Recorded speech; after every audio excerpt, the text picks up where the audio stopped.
Oh boy. I think we're live. Hello. Properly live.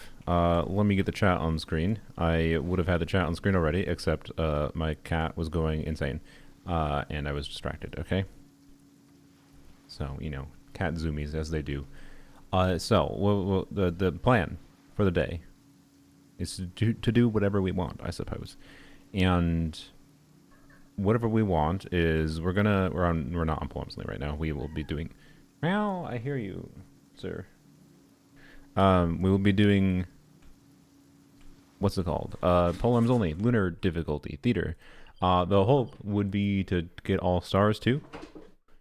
That might be a little tricky. We'll go over like a baseline starting plan, but we're probably gonna have to go through it multiple times if we want to get stars, I suspect, because I feel like I'm gonna have to go through this once to see how like the routing goes with some RNG events and whatever. There's no polearm starting characters, which is both a good thing and a bad thing. It's a good thing in that like no polearm. Oh, I didn't put it on screen yet. Whoops. It's a good thing in that there's no polearm characters that are like on the starting thing means I need less total characters leveled up to challenge the mode in the first place. But it's a bad thing in that it means the start is going to be very RNG. So like I might just have to restart the theater until I get like the right characters at the start. So I don't know. I think like clearing shouldn't be a problem. I think clearing lunar difficulty shouldn't be that hard, right? But getting all the stars, ugh.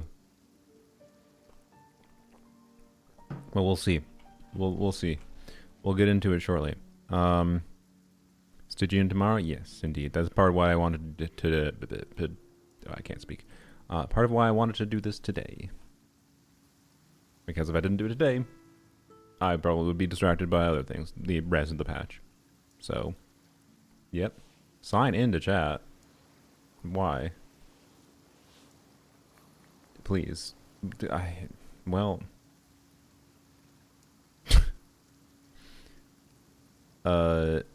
test that appears above the sign into chat. Why? Yay, yet another Swallow's nest when skies are fair. Yet another stupid ass fucking thing about YouTube that is annoying as shit, man. Like, I swear, every few months YouTube does some minor ass thing to break the CSS. And that's what this is on screen right now, is the CSS used to make it like the background transparent and everything. Now they have a stupid ass sign in because, oh, fuck you, you can't have there's no reason anyone needs to see a chat window without being signed in. Who does that? God, freaking YouTube. Anyways, sorry. I guess we look at the upsides in that this will probably motivate me to fix the way the chat looks in general, because I don't like how it looks right now. Anyways, but I can't do that on the fly right now.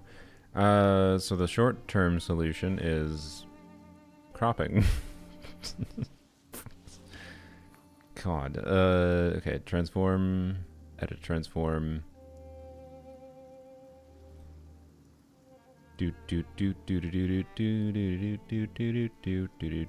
Thanks, YouTube. Well, the YouTube chat's just going to be tiny on screen, by the way, because of this. So, it's not on purpose. It's just YouTube decided, oh, there needs to now be a permanent pop-up in the bottom that says, fuck you, sign into chat. When it's like, no, it's not what I'm doing, YouTube, you twits. So, I guess YouTube gets to be small. I'm sorry. There's nothing I can do about that. How was the main quest? Main quest was good. I enjoyed it. I think it was done well overall. Was it perfect? Was the best media I've ever experienced? No, but Genshin's never been that. That's fine. I'd say it was a solid 8 out of 10, and the best thing about it is I think how solid Nod Cry's story has been across an entirety. Like, I just wouldn't have expected Nod Cry to be, because normally the Archon quests always have some, like, bad parts. And I'm sure for a lot of people, the one sequence in it will be a bad part. But I think it was actually done well. I like it. I liked it. Anyways. I'm not going to say what it was, because I don't want to spoil things for people, I suppose. Anyways, what the hell are we doing? We need to spend resin here quick, which I guess just Mora. I think I need Mora for Yahoders anyways. So let's do that. And then we can go into Polearms Only. And mostly get right into things. I do have to spend like, I think a couple minutes getting the flowers to level the 2 characters I need to challenge Lunar Mode. But that literally should only take a couple minutes, I think. Condensed resin for Stygian. But I need more to level artifacts, Buzzaw. So... And like, almost all of this more that I currently have in my inventory is going into Yahoder. So... I can't level artifacts without Mora. No, Mora can't wait. I can't level artifacts without Mora. And there is not that much of a need for for artifacts. To be clear, would I like some artifacts? Yeah.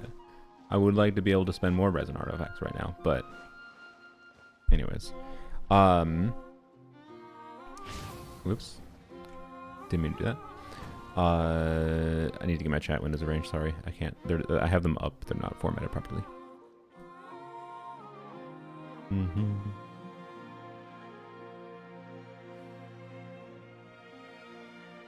Okay. Twitch video player keeps crashing for you? That's unfortunate.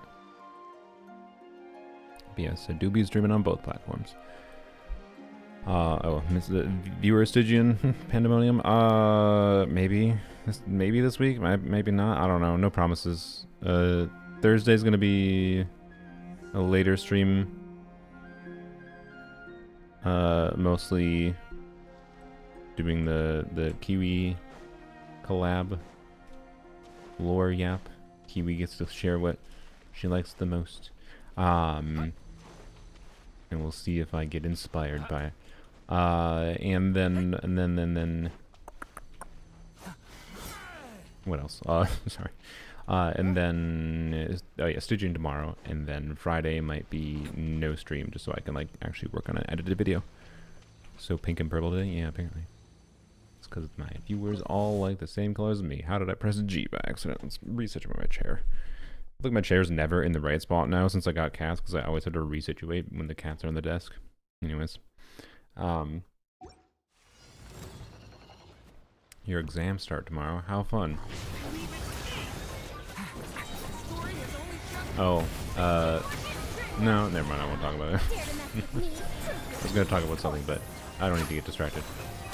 We don't need to get distracted. Let's actually focus on things. I believe I have Widzith on in right now. Yeah.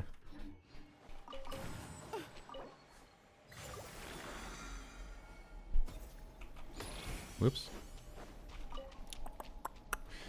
But yeah, I don't know. I could condense resin for Stygian tomorrow, but like I just don't think I need the artifacts that badly. Will I do pre-condensed resin for like store 5 condensed resin for Stygian next patch? Maybe. Depends where Columbine is at. Because new artifacts, of course. Ratchet bastard.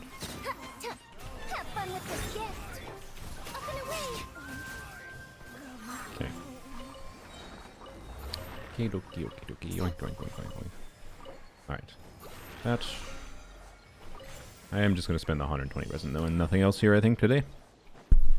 Oops, bonked my mic because I'm terrible. Alright. Are you Soluna on YouTube? Yes. Do do do do do.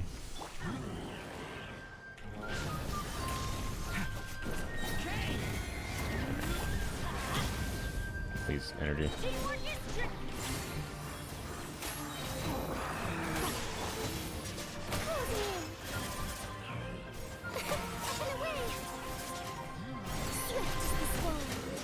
I never. Oops. I didn't fire zone.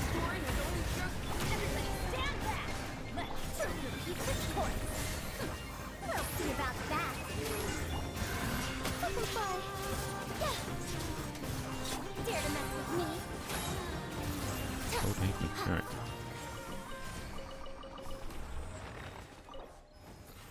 All done. Still have to do the Duran story quest, of course. Does Duran feel nicer than Farina for Lanyon?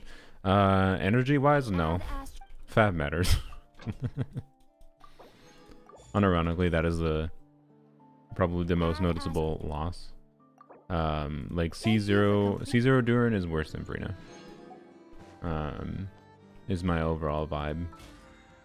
Having tested more. And also I ran some more numbers and things to kind of verify that vibe, so I expected that a little bit, although I expected it, but it was a little bit more noticeable than I maybe expected, because I thought Duran's personal damage contribution was going to make up for it more, but the loss in damage from Farazan and Lanyon, in conjunction with the fact that, you know, I'm compared to a C2 Freyna, makes him feel quite a bit worse. I'm pretty sure he would feel better or almost equivalent at C0 versus C0. And then I think C1 will make him feel better. And then C2 would make him feel a lot better. That's my suspicion. When are you gonna activate C1? Probably after probably this week at some point. Maybe if I do stream on Friday, that might be what I stream on Friday, to be honest.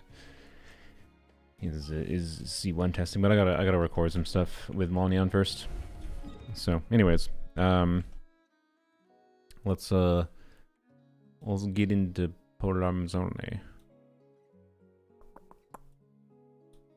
Okay. Is the YouTube chat actually functioning, by the way? Do I need to... Oh, it's not. It's literally not. Okay, well, good thing I checked. One hold, please. Didn't mean to be ignoring y'all.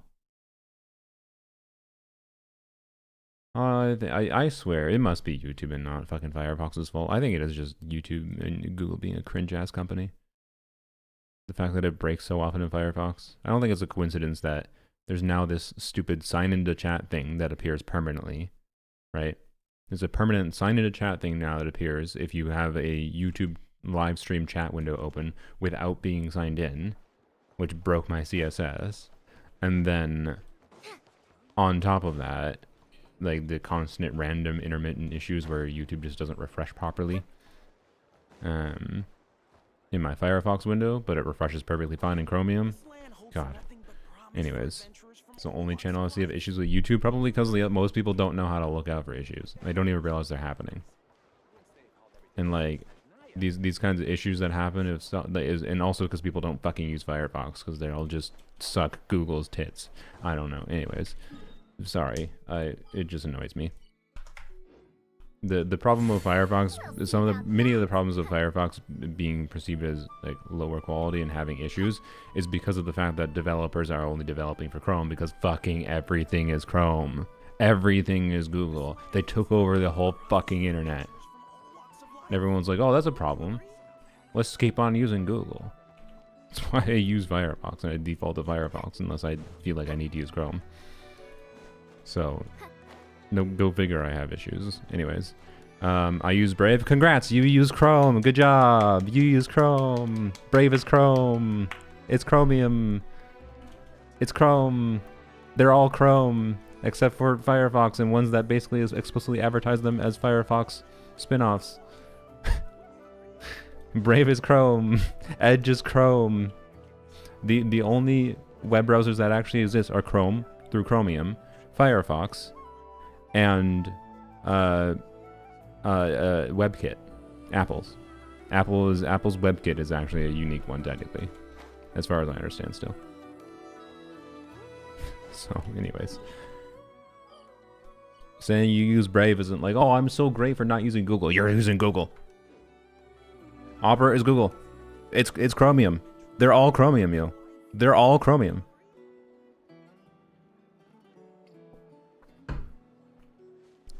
Opera is Chrome.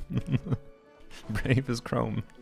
It does, to be clear, it doesn't have as much like direct tracking built in, to be clear. Like, I do think if you're using Opera, you can feel, or Brave or whatever, you're probably giving less data to Google, but it's still Chromium.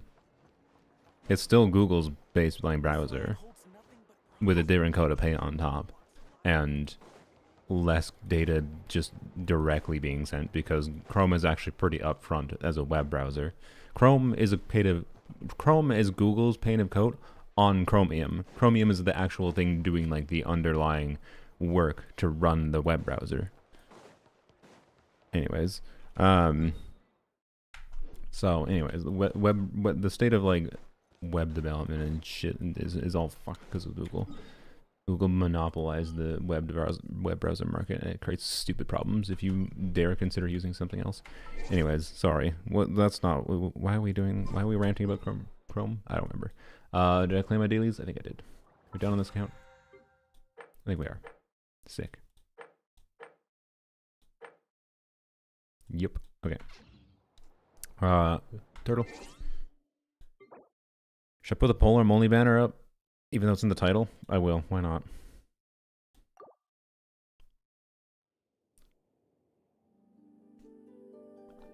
Yes. And even Firefox depends on donations from Google. Yes. Yeah, Firefox would not even probably exist if Google didn't continue giving them money, which I maintain that Google only does that in order to maintain the facade of their monopoly not being a monopoly. So, like, if regulation comes in, they'd be like, no, look, we funded the only real competitor we have. Like, you're not wrong. It doesn't change what you've done.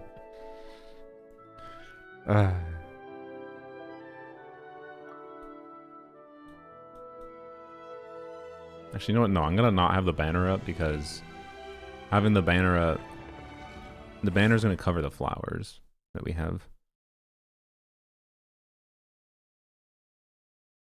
I don't hate browsers. I hate Google Chrome. I don't hate Google Chrome. I hate Chrome's monopoly because the state of the web browser market and web browsing is shittier because of what Google has done. Anyways, spend our resin real quick. So all we have to do, we need 2 characters leveled up, and I've already prepped the materials. We just need to get a few of these drops. Shouldn't take long. And then I think 4 dandelions. Yeah, 4 dandelions. Should take not very long. All right. Is there enough polearm characters for IT? What do you mean? Like, you gotta rephrase your question. Is there enough polearm characters to use only polearm characters, like 4 characters per team for 20 fucking acts? Of course not. That's not what you would do. You have to level non-polearm characters. Like there's no character type that has enough because you need like 30 billion characters to attempt theater. So you have to level non-polearm characters to attempt the challenge at all. But you don't have to use them. You just have to have them leveled. You do not have to use them. So my rule for always has been for theater, and I've cleared every single theater so far, by the way. Since I started doing theater, I don't know actually if I technically started in the very first one. Oh, hello cat. You almost knocked over my tea. Jesus Christ. Can you be a little more chill with when you jump on the desk to not nearly knock over my tea? What was I saying? Anyways, yeah, it's annoying as shit that I have to level characters for it at all, because I've been able to clear every theater so far. This is the first time we are attempting doing a full star clear, though, on Lunar Mode. We have full star cleared Visionary Mode multiple times before. So, yep. How was the 52 pickup yesterday? The 52 pickup? You mean the things I didn't pick up? Should I grab a cat bed for you? If I grab a cat bed for you, are you less likely to tip everything off the desk? I mean, there's nothing for you to tip off anymore, I guess. It's all on the ground already. But anyways, this was over here, and he jumped up from the ground really quickly, right here. A little bit to the side, and he would have tipped this all over the place.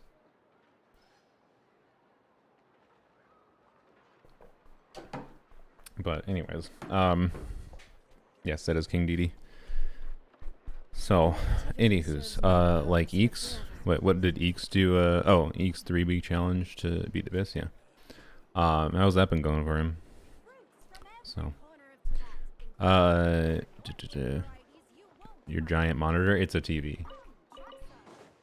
So it's a small TV. It's big for a monitor, small for a TV. Anyways, what's this thing? Let's go here, I guess, quick before we go get the flowers. Which mousepad is that? That is a mousepad from a convention. You cannot buy it, as far as I understand. It was from LTX 2023. Heated pad for cast, they love it. No, I should maybe get them something like that though. Are you a friend of Eeks? Why do you care? I mean, I'd say professionally so, yes. Like, but like, are we a friend of Eeks in that do I like regularly actively communicate and hang out with him? No. But I am very much on friendly terms with Eeks. I've enjoyed making some content with Eeks before. And I enjoy watching Eeks' video. Oh, cat. Okay, cat, great. Cat moved over to the, you know what? Okay, BRB. Here, for context, why I'm going to BRB. He just moved from over there to... Look, sir. Okay, I'm gonna go get a cat bed in case that lures him to sit back in the other spot.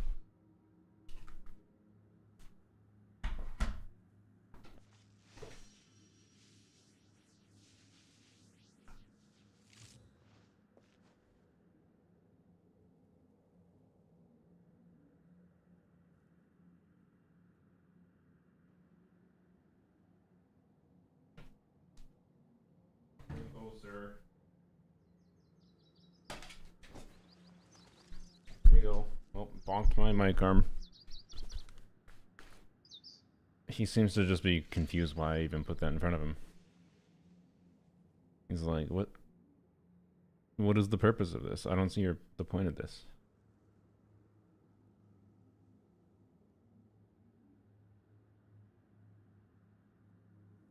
Okay. Well, all the world holds dear is but a back. What are we doing? Polearms Only. I stand before it, alone and So, unchanging. what was it saying? What kind of challenge? What do you mean? What kind of challenge? What?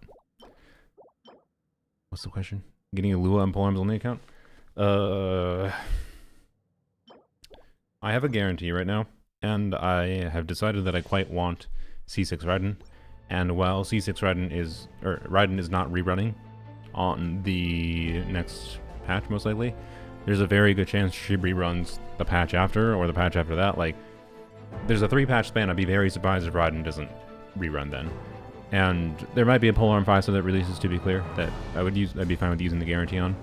And I know, like, oh, a Nepha's rerunning. What if a Lua's on a Nepha banner? It's fine to use your guarantee on a Nepha. And like, yes, but like, I don't know. Like, on some level, this is like the next Nepha C1 and C2 is the next way to try to improve Linz's damage, and I'll consider doing a 10 pull on it at least for Polearms Only. But a Lua for Polearms Only is one of the most fucking.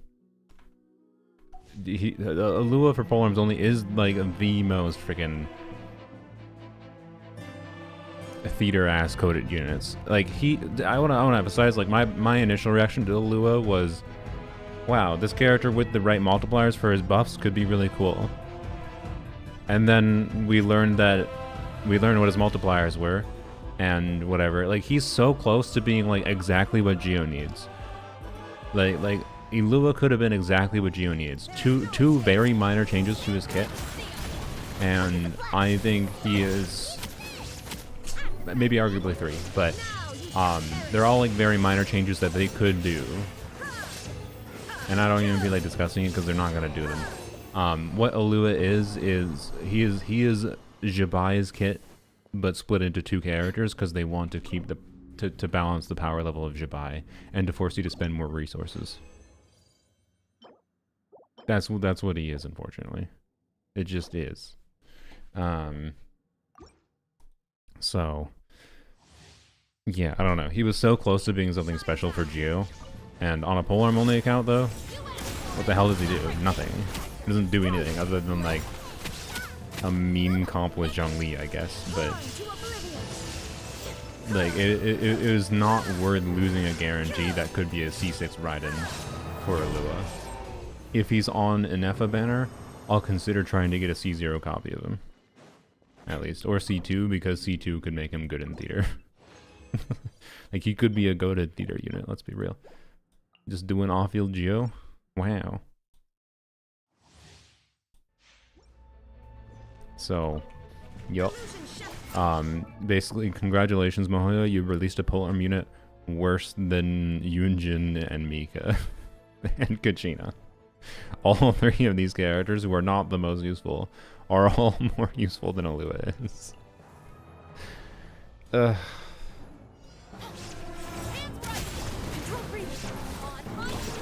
But hey, you know what? Maybe Sandrone is a Polearm character, okay? She's an alternative, because for some reason they would choose to make 2 lunar DPSs, or lunar crystallized DPSs, I don't know.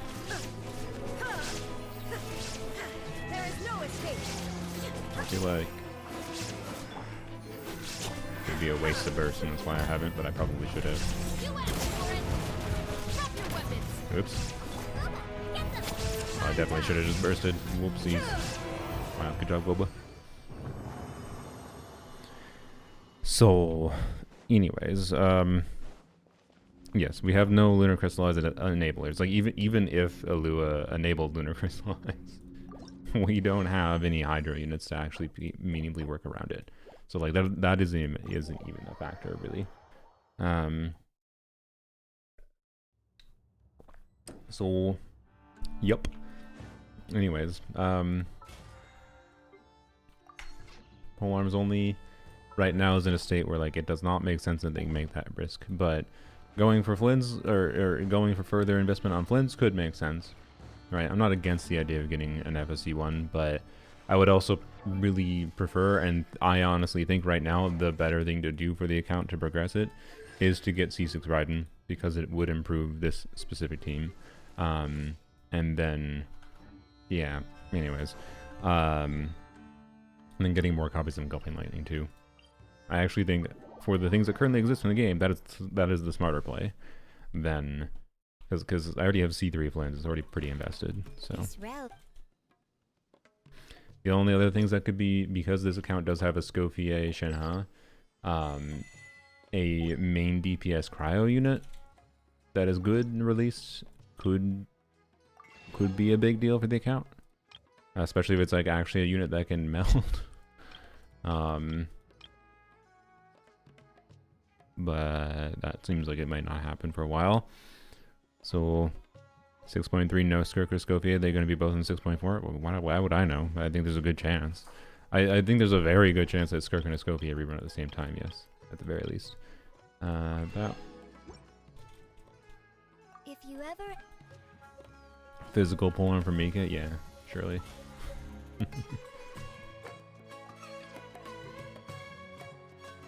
Okay.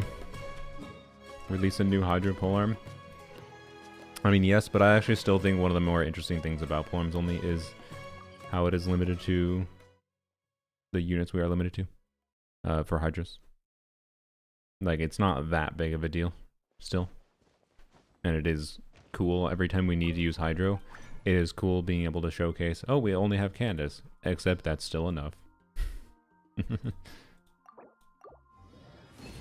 And I think that's fun. So, I don't know. Oh, I hear a cat getting murdered in the background. I think they're playing. So, anyways, I'm fine not getting a Hydro Polearm. I'm fine getting a Hydro Polearm too, to be clear. But if like Columbina was a Hydro Polearm, oh boy, would that kind of steal Candace's spotlight. Thank you for Wow. All right, done. Real question with the elixirs. Do I care about the artifact sets next patch? I think I actually do. I think presumably the Anefa artifact set is going to be better to get. So do I save elixirs for next patch, or do I gambit for? Do I gambit elixirs? If this is assuming I can clear lunar difficulty with stars, right? Do I gambit elixirs for a Raiden circlet? Because that's the main thing that's kind of something I would desire. If I could gambit for a Raiden circlet, crit damage, attack percent, crit rate main stat, Get a 4-line, hopefully get lucky with ER substat. Rolls well, and then bam, suddenly Raiden has a lot of flexibility. That's the main thing limited. Like, this circlet I have is not bad, but that's the best circlet I have in my account, and it's an off piece. That could be an onset on Arlecchino as well. So I want something very close to that, but as an onset on Raiden, because it will give her builds a lot more flexibility for adapting to different content, and that kind of fucking matters, right, for Raiden, because depending on the boss in Stygian and whatever, she is varying levels of useful and needs to have the ability to adapt her build around to the content.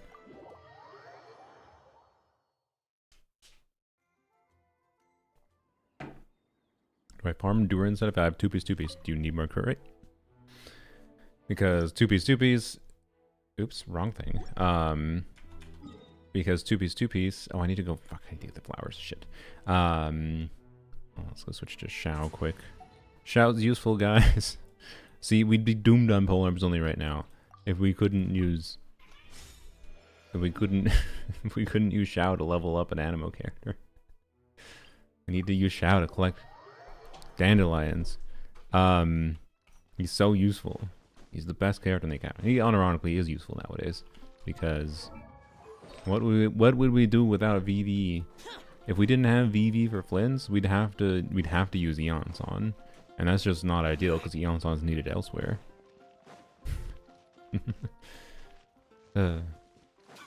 So, anyways, flying mecha boss. We've had to deal with that before. I don't even remember how we dealt with it. I'm pretty sure we just dealt with it by whacking its toes. So I don't think it's that big of an issue. Yoink. There we go. Alright.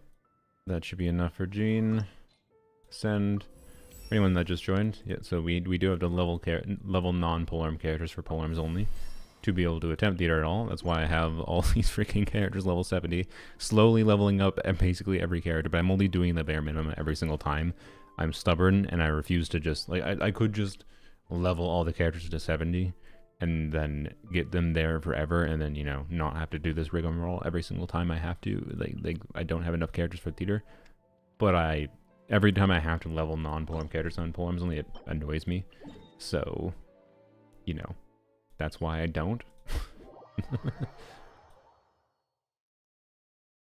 But anyways, the Aeon Blade Drake inherently isn't going to be that much of a problem. I've been able to do various things in the past, so it should be fine. But yeah, I don't know if tomorrow with the plunge boss in Stygian, Shao doesn't have if 600% attack buff doesn't get Shao to be functional on Polearms Only in endgame content, nothing will. And I don't think it's going to be very good. I'm pretty sure it's going to be among our worst options for the plunge boss.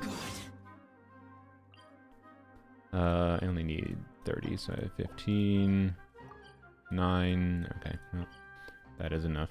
If we continue on that away. Wait, how do I get that away? Is this underground? Is this under, or is this above?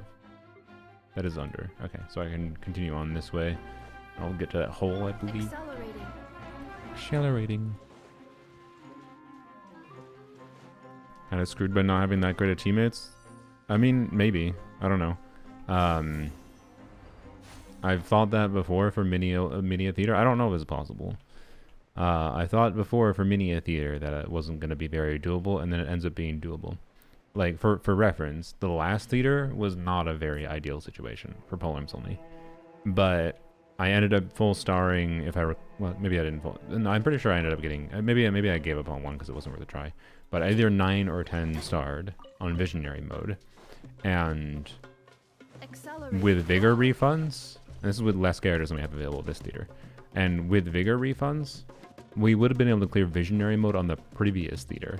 It would have been like a pain in the ass. Like I'm like 98% confident I could have done full star clear Visionary mode on Polearms Only last theater, but it would have required some RNG and like annoying ass RNG optimizing because it's like RNG of optimizing towards the end. Like I have to go through the full theater attempt to get to the point of like, okay, now we can see if we get the vigor refunds at the right time on the right characters in order to do this.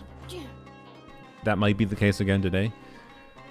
I'm not super inclined towards doing that, but I also do at least I at least once want to clear a a lunar mode with all stars on Polearms Only. I don't know for sure that this will be the one, but we'll see. Where's the poopas? It's on a layer below me. Ah, frick. Oh, frick. Okay, what about these? 9? Okay, good. Seems too much RNG. I mean, yes, I think last time's was too much RNG. We have more characters this time, right? We do have more characters this time. Like this theater, Halloween nut, we nut, you nut, everybody nut. We do have more characters this time, so. Ow. Air insulation chamber deployed. Yoink.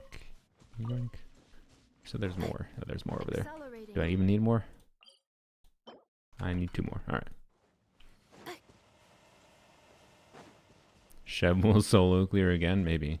Yeah, I don't know. It is worth mentioning that the DPS checks have been increasing in theater, which hasn't been that problematic if you're able to, again, have enough of a roster and then you know, abuse the blessings doing damage. It's like not that problematic inherently.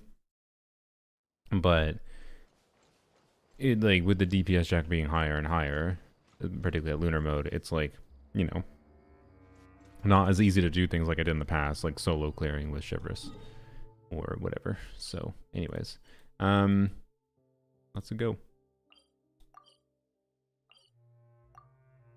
Oh, I have to level Dia still.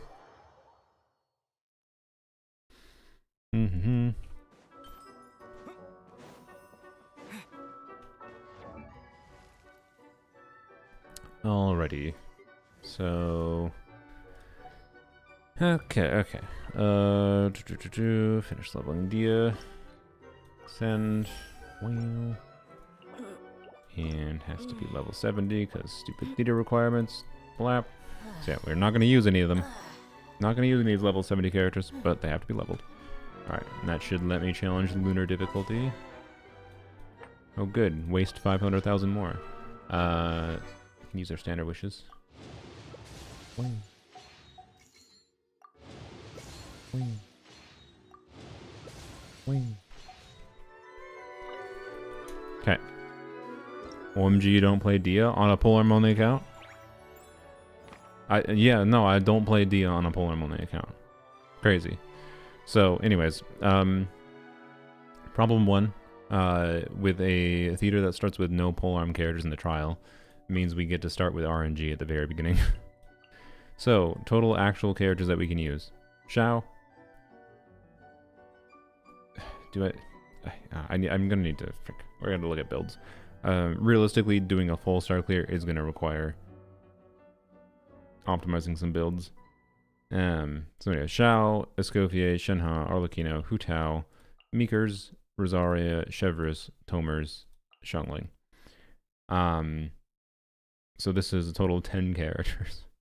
10 characters. Each one of them has 2 vigor, right? 2 vigor for each attempt. And we have the bare minimum of characters, so no extra buffs. Realistically, one of the things I should do actually to make things easier is have extra characters to get the extra buffs, and extra starting flowers, I believe. But that causes other problems. So it causes problems in like RNG of if there's more characters I select, there's less of a chance that I get like vigor refunds or whatever on Polearm characters, and there's less chance that like when I'm selecting characters that I can get for the next round and kind of thing, I don't get Polearm characters, right? Invite someone for the buff? Sure, I mean we can, yeah. Here, let's invite Skirk. Wait, why is Skirk? Oh yeah, because it's cryo, duh. So, 1 extra buff, 30 Fantasia Flowers, we get 100 attack, some EM, HP. Yeah, that might matter.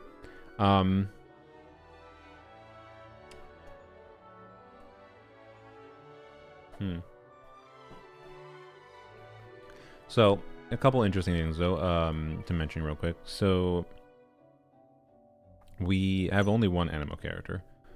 So, like, this buff is definitely going to be probably the worst one. Just giving crit damage. Like, it might be okay for allowing Shao himself to be clear to carry through a couple particular chambers. But elsewise... The interesting thing, though, here is the Pyro and Animo buff has this thing, which this does not actually require anything other than the active character dealing damage. It doesn't require the reaction being triggered. It's just when the active character deals damage, and so it doesn't matter, you don't have to have Animo in your team even, right? When the active character deals damage, a portion of their HP will be consumed, and a Gale Blades will be unleashed, dealing some damage. And, although it's based on the number of Wind Blessing Pyro stacks, I guess, which is based on the swirl reaction. So I have no idea how much damage it actually deals if you don't have swirls going on. So maybe it's kind of shit. And this reaction, or this buff, could actually be useful. The problem is, I don't know how often we're actually going to have that combo, but it would be an option a couple times. So... Oh boy. Theater and requiring changing builds. I so badly wish you could just change builds in the middle of theater. It would make things so much less a pain in the ass. Like, oh, my characters are still on their stupid Stygian builds from previous Stygian. Ugh. Oh, okay. Oh, 3 hours of re-equipping characters later. Let's see. Okay.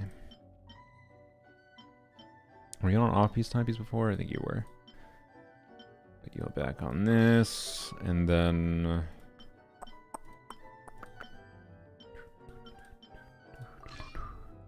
that, and then... attack percent. Why did it scroll to the bottom? Why does it have that at the top? Because I didn't select any crit. Yeah, use that. Okay. There you go. That's a good Arlecchino build. Okay. And... yeah, there we go. You're easy. Okay, Shao, what the hell do we do for you? I know people are going to dislike it. I think we need to keep Fab on him. For him to have a chance of being useful.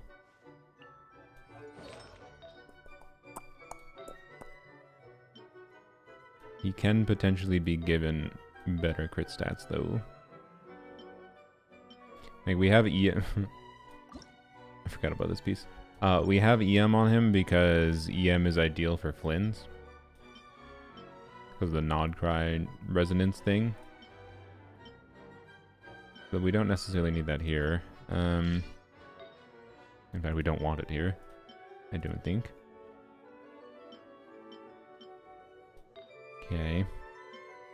Crit damage. Okay, okay. Let's see. Do I off-piece Goblet or on-set Goblet? I mean, it has ER. What's this look like? I mean... Fab 147 ER, 6140. It's probably functional. And then he has VV, so we can buff other characters if that makes more sense. In certain conjunctions, I think this is probably a good starting point. Oh, theater. We'll come back to you. And you. You. We should put on Shimnawas.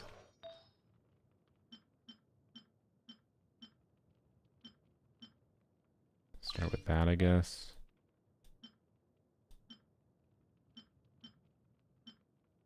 Start with that. 3.9, 27. Okay.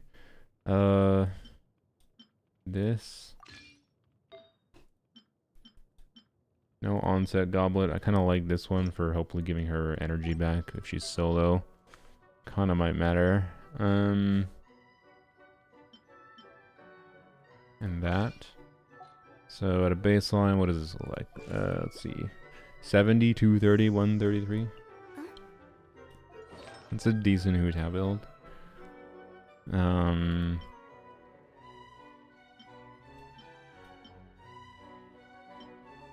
think I like the idea of this piece a little bit more. About the same crit value, but crit rate instead of crit damage, more ER, and same attack percent.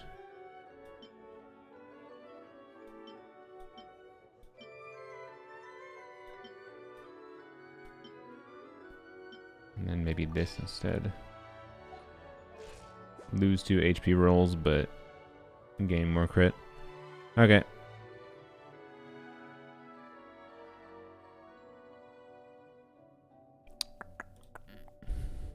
Stygians tomorrow. Not Wednesday. Tomorrow is Wednesday. Okay. Tau I think is fine-ish. We have regretted not equipping you properly in the past, so we're definitely going to equip you, although I don't think it matters as much here as it does normally. Actually, no, we're going to come back to you, because... What the fuck do we put on Shinha? Do I do 2 attack on Shinha, or do I do...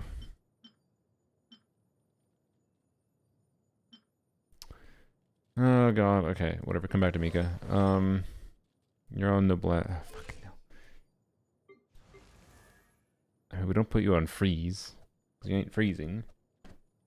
Should we put her on Gilded Dreams? No, she's not gonna burst for shit, is she? Gilded Dreams ER timepiece, maybe?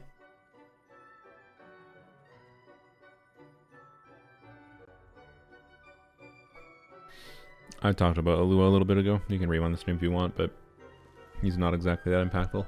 He is a bundle character for Jibai, and he is Jibai's kit, but split into 2 characters because they, you know, because of a balancing thing, they didn't want you to be able to have an extra team slot with Jibai, and they also wanted you to spend more resources.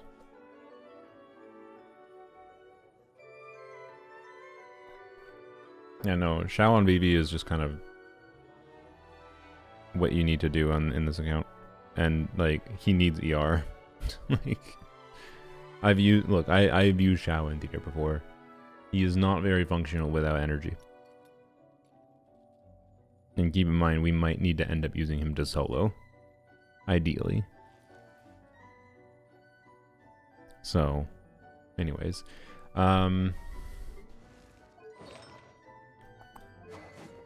You're already on a hybridy DPS build. The question is, do I keep this on you or not?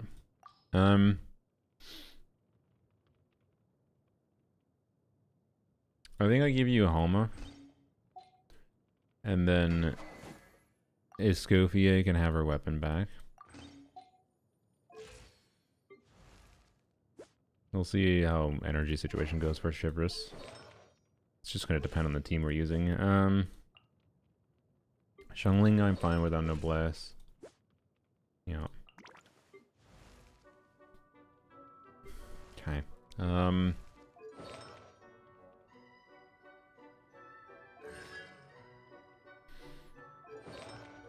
mean, Effie Sig is Fav? I didn't say Effie Sig.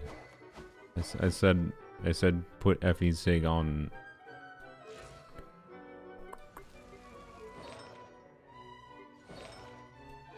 Why are you on scroll? Why are you on deathmatch? Oh boy. I mean, do I DPS Tomers?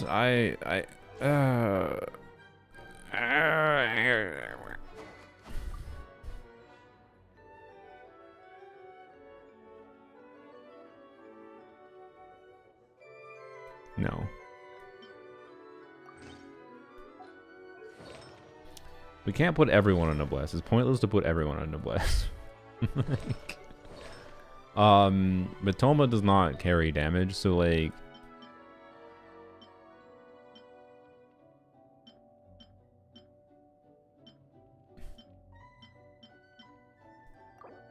I think we Tomer on Noblesse.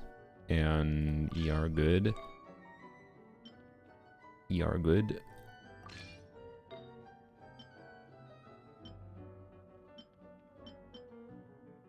Wow, look at that defense. Roll it like that. 230 ER, 16 crit rate. He'll trigger Fav. Alright. Shao Toma might be nice. Yeah, it could work. We'll try you like that. We'll try you like that. You're fine. You're fine. Okay. I'm gonna have to reconfigure everyone, bro. Oh, God. Is there a single character we don't have to touch? No, I think we're touching everyone. We did Arlecchino. We did Shao. Arlecchino, you. We're gonna do you. We did you. Yeah, we have to touch every single character. Fuck. Oh, God, this game mode. This is what happens when you try to do Polearms Only on this account. Okay, I think we do Noblesse on you as well. And then we probably don't Noblesse on Shenhe.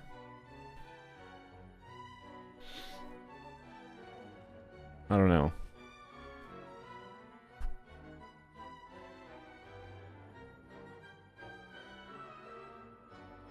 Yes, we're touching everyone. Bye, Pineapple. Have a good sleep. Oh my God. Okay. You and Toma use the same artifacts, don't you? Ah, frickin' heck.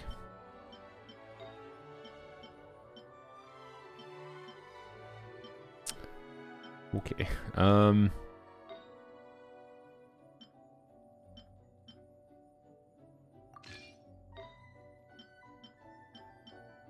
There's no healing enemy here, so...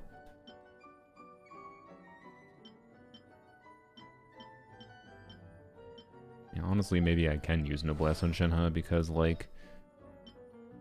Who the hell else is using the artifacts that Shenhe would be using? Oops. Like, only Shenhe would be using that.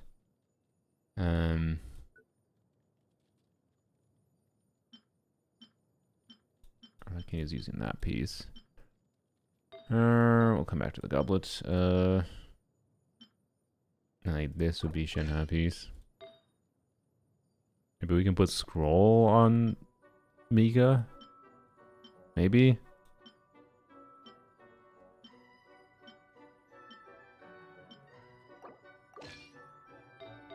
Okay, and then onset attack goblet, I guess.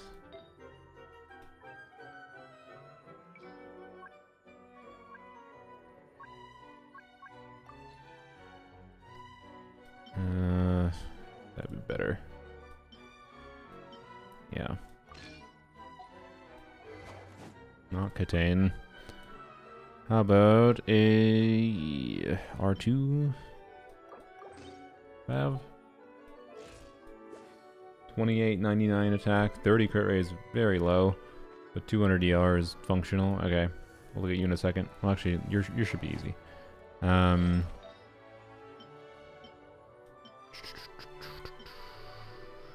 Question is, do we ER timepiece?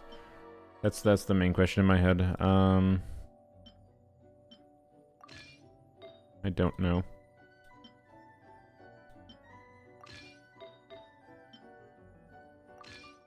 I don't know.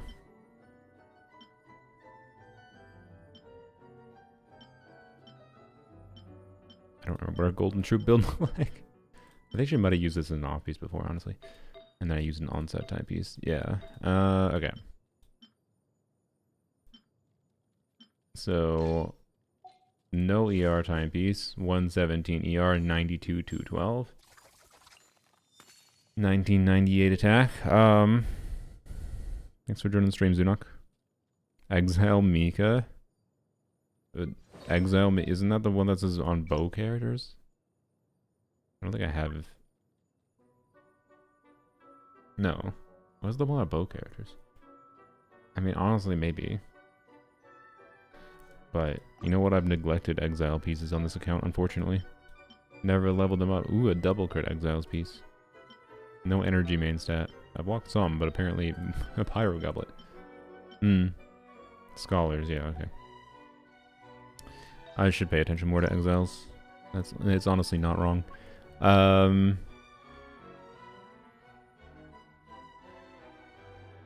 Shen has not triggered in that passive? What passive?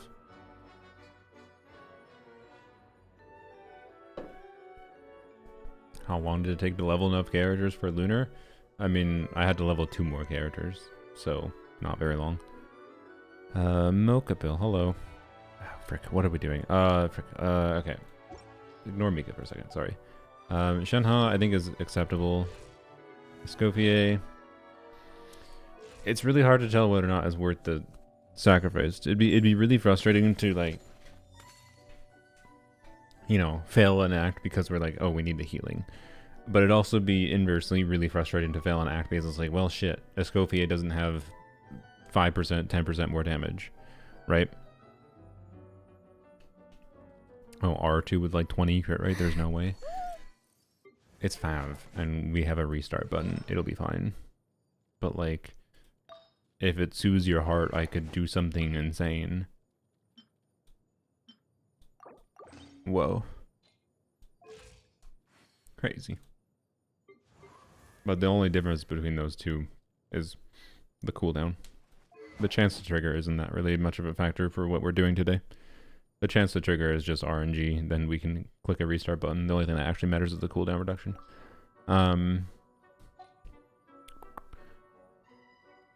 Anyways, I wasn't stressing out about that much. That is very unlikely to be the difference maker here. Actually though, do I care about the cooldown? 12 seconds on Xiao. I might actually care about R5 on Xiao, which we do have one more, so. And I'm gonna be annoyed tomorrow in Stygian when I'm like, why does Candace never triggering Fab? Oh, because her R5 got yoinked. Okay. I think we gambit and we try low ER build on Escoffier. Okay. And then we have that, Okay, I think Mika and Rosario are the last ones to look at.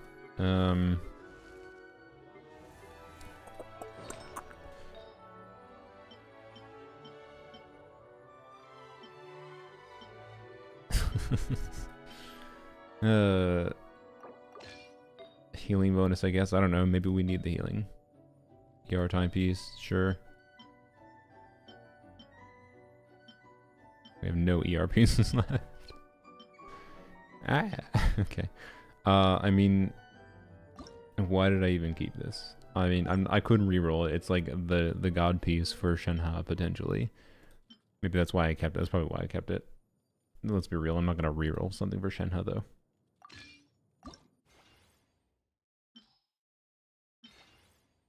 What? Where is the P? Whatever.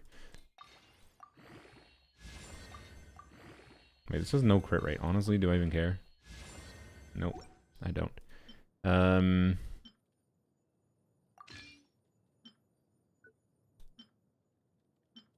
mean, I guess I'd rather keep this piece and reroll this than this piece, right?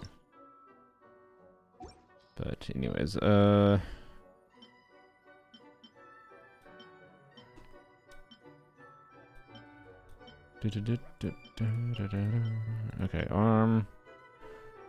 oh boy. You're gonna have no crit rate though. I mean, you do have some from the timepiece is carrying your crit rate. I don't know, 180, I don't know, you just have to be able to burst every rotation. If you can't burst every rotation, we're sad. That's all it is. That's all it is. Oh boy.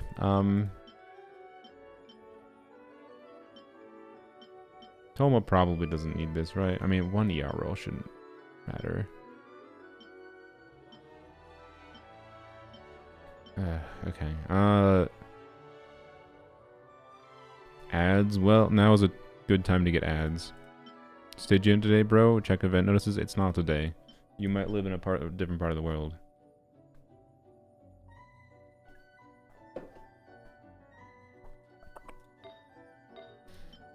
Okay, well, Mika might be fucked, but oh well. He's not carrying him through a chamber, but whether or not we get Noblesse buff up might matter, I hope.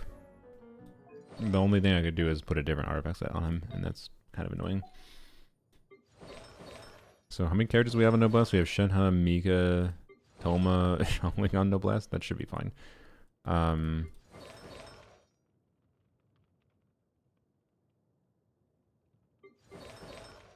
Okay.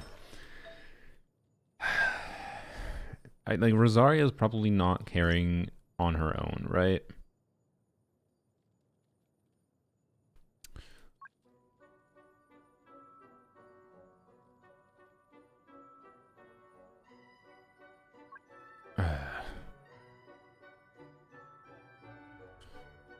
Well, I think the play is probably Gilded Dreams on an ER timepiece, but I don't know. Maybe it's Emblem instead.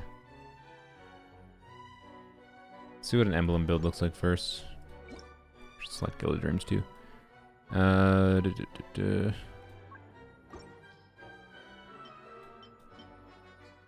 Actually, Gilded Dreams is gonna be simpler to check. Oh, and Neff has Gilded Dreams pieces on her right now. Ooh. Okay, well I have ER roll there, ER there. Oh, my ER timepiece isn't very good. Oh no, I do have a good ER. No, I do. I thought I had a good ER timepiece. Yeah, I have this one. Okay. So, do I have a cryo goblet? I assume not. Okay. Oh, that's fine. So off-piece cryo goblet, and then onset circlet would be either that. Like I have a lot of ER stats in Gilded Dreams now. Like I could definitely get away with Gilded Dreams, and then that would be really good for Melt. But Emblem might be a smarter play. Let's see. Okay. And we're not using Radin. I guess I just yoink the Radin pieces. That's the simple answer. It'd be pretty easy to switch Radin back afterwards.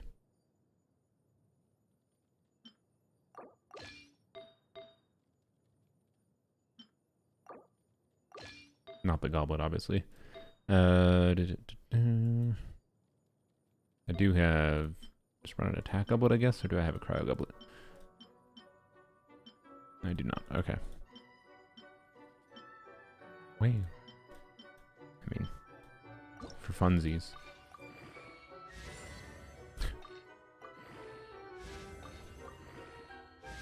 Okay.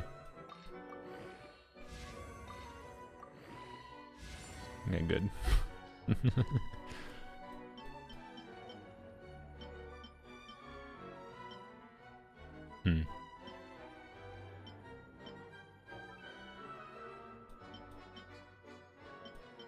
No cryo.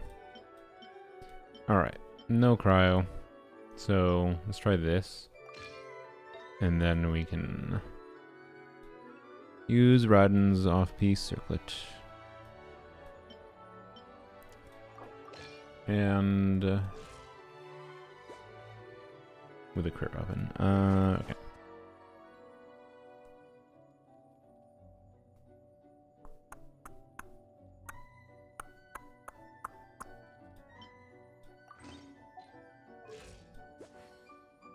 Well, that's not quite right. I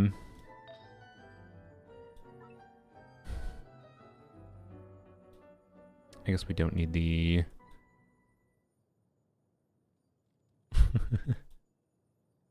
off-piece circlet, do we? Okay, where's... There we go. Switch that back. Crit damage, crit rate. Got that piece. Got that piece. Probably try this piece. 90, 177, 187. Alright. Let me roll it like that. R3. Okay. That took forever. Jesus Christ. Okay, so VV, Fav, 61, 140, 140. Okay. You are on SIG, 92, 212, 117. Let's see if the ER matters. Hopefully not. Noblesse, Fav, R5. Shao was also on R5 Fav. Arlecchino will sweep. Hu Tao needs to be one of our characters that clears 2 chambers on her own, by the way. Yep. Your build might be a problem, but we'll see. Yep, you on, yep, okay.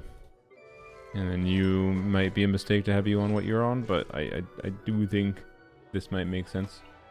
And then noblesse for you. Yep, Fav. Yep. And my really cracked shuttling build. Okay, there we go. Let's go. Sorry for the delay. Good lord.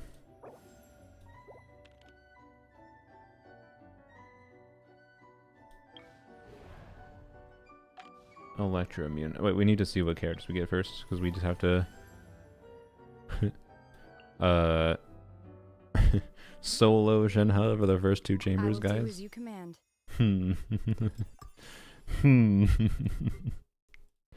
I don't know about that one. Will we give it a shot? But yep, this is what I was talking about with the with the RNG at the start, though. We can get 1 more character. Okay. No, that's more. This is more interesting. Okay, now it's here where we already have to be like, okay, so I don't know what this thing's HP is. I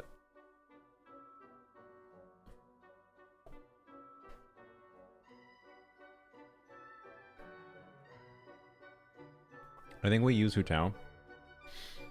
Clear, because I would like to get stars, and like Shenhe's not gonna get stars. No, I mean, well, Shenhe Escopia combo might get stars, but like we use Shenhe and Escopia combo. We really, to be able to give flexibility to clear.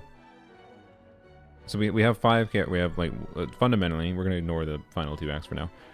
1, 2, 3, 4, 5, 6, 7, 8, 9, 10 acts, right? And we have 10 characters to use, just on a simple numbers level. 10 acts, 10 characters, each have 2 vigor. That means each act can do 2 polearm characters on average. But if we are able to solo clear with only 1 polearm character, that gives an additional polearm character for another act, and in particular gives a lot more flexibility for choosing which ones where. And that is a very big deal, and what allows you to actually be able to clear with only polearm characters. So and clearing these things at the end might require some bigger refunds. The baseline of clearing all 10 acts I think isn't inherently that hard, but the extra Arcana challenges are a little bit so I think the gambit is actually choose Hutao here. Should be able to reliably clear through the first 2 here, and then hopefully we can get Hutao back later. Good eye. Mystery cache is always welcome. 2 chances of rerolls is good, considering we just used 2. It'd be legendary if I didn't have to do any like resets at all, by the way. 1 random special guest star. Special guest stars are the none of the characters that are polearm, so that would be a fodder character. And fodder characters are important too, because fodder characters mean I can save polearm characters potentially. Being forced to use a polearm character when we don't want to use one is bad, but I'll just choose rerolls. Rerolls are good. Okay. This thing, electric way up. I mean, Hutao should be able to handle that, no? I'm actually less worried about the way up than I am the other things. 12x, yes. I'm aware. I said I was ignoring the 1 thing for now. And yes, I know about cryo for the 3rd boss. Not too worried about that though, because like the cryo for the 3rd boss is you need like literally 1 cryo. Mika is enough for it, right? So I have Escopia, Shenhe, Mika. And Rosaria. I'm not too worried about having cryo for that boss. So, yep. And yes, by the way, so again, I want to reiterate the rules is like we have to select polearm characters. You can't, I can't start like this. You have to have 4 party members. The rule is if I switch to a non-polearm character by accident, I just restart.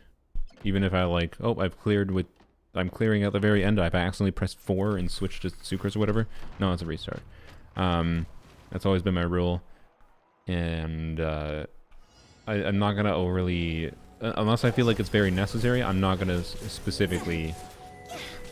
I should maybe waited to. I also should be doing better cancels. Oh, speaking of better cancels, I think we're gonna get through. It's fine. Oops. Yeah, we got it.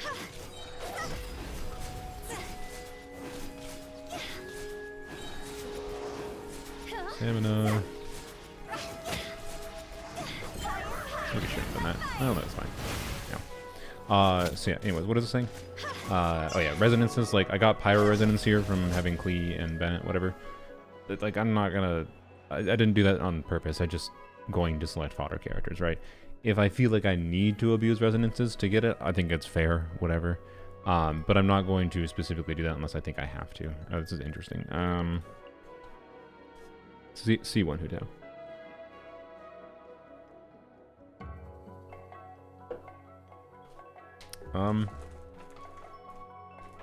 Shenhe plus Xiao should work alright. Maybe, yeah. With some buffs up, yeah.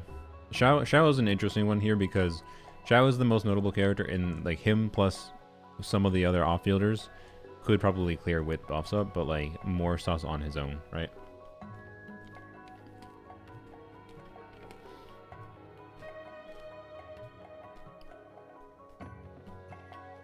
I think I'd do a Scofier here.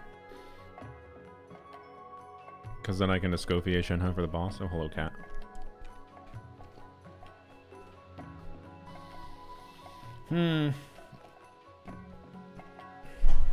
Oops. Try it. Oh boy, no characters. I just continue. We can reroll if we need.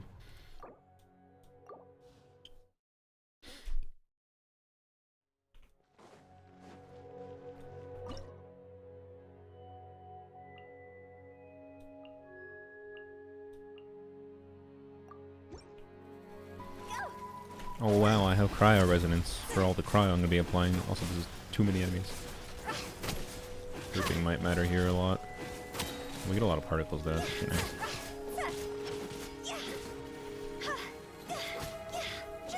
Okay. Roly-poly is being cringe, but... Oh, well, okay.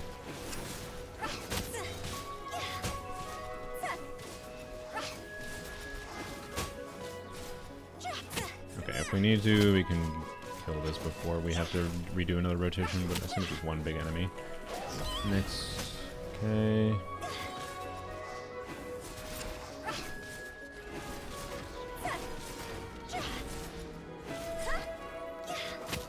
Okay, I think we should be fine.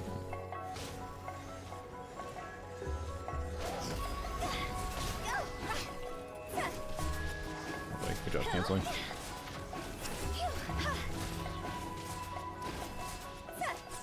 Frick. Oh no, no, I bungled it. Alright, well. The struggle begins. Oh boy, the struggle begins, yeah. At least we get to enjoy the Hutao skin.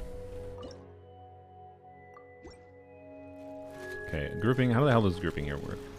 So if I stand here, those dudes fuck off. Okay, cool. Great. The roly-polies are the big pain in the ass here, I think. What if I stand over here? One of them rolls at me, the other one doesn't for a while? Okay. What if I just attack the roly-polies? Because only one of them fucking off, but one of them staying would be fine. Cat, really? Sir? Sir? Not the time, sir. I need to optimize my Hutao gameplay. It's a little harder to do when you're doing this.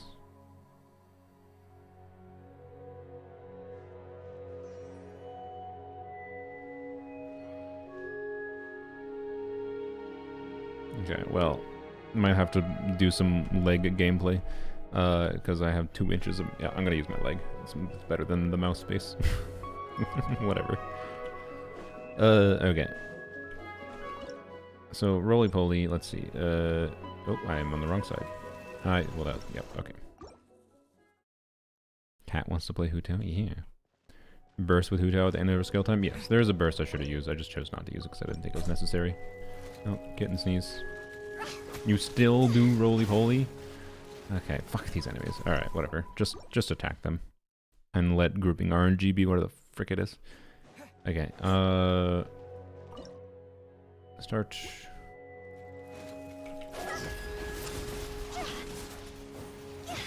I was trying to time the dash.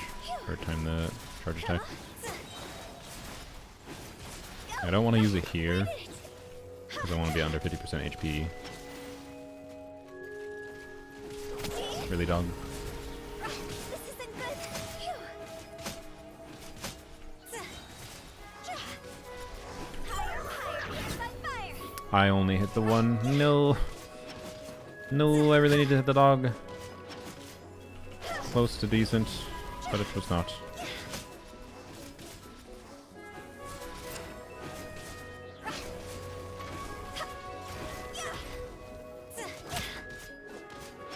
Alright. Frick you.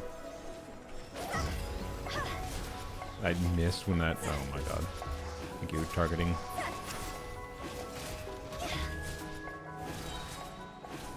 Oh my god, my jump cancels. Okay, that was okay. This is very doable. Okay. Funny watching you torture yourself when you have 3 incredibly powerful melt supports in the team.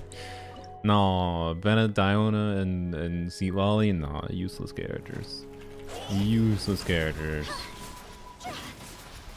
Okay, I didn't hit the middle thing a single time. That's really annoying. Okay. Here. Ow.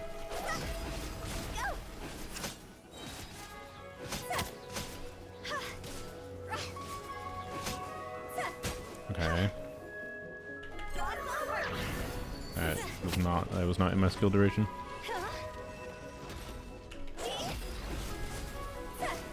Oh god damn it.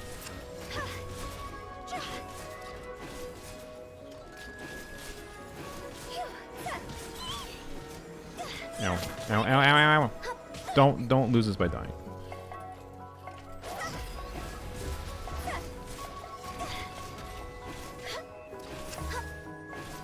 There we go. Okay. Good. 6 seconds to spare.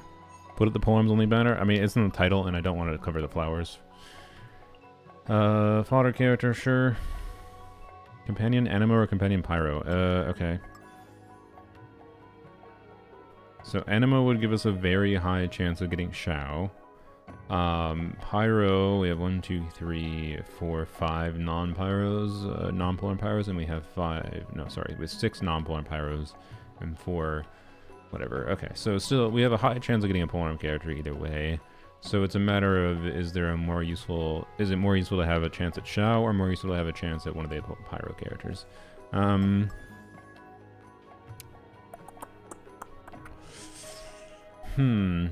That's a good question. So this should be the easiest boss, but it has stall.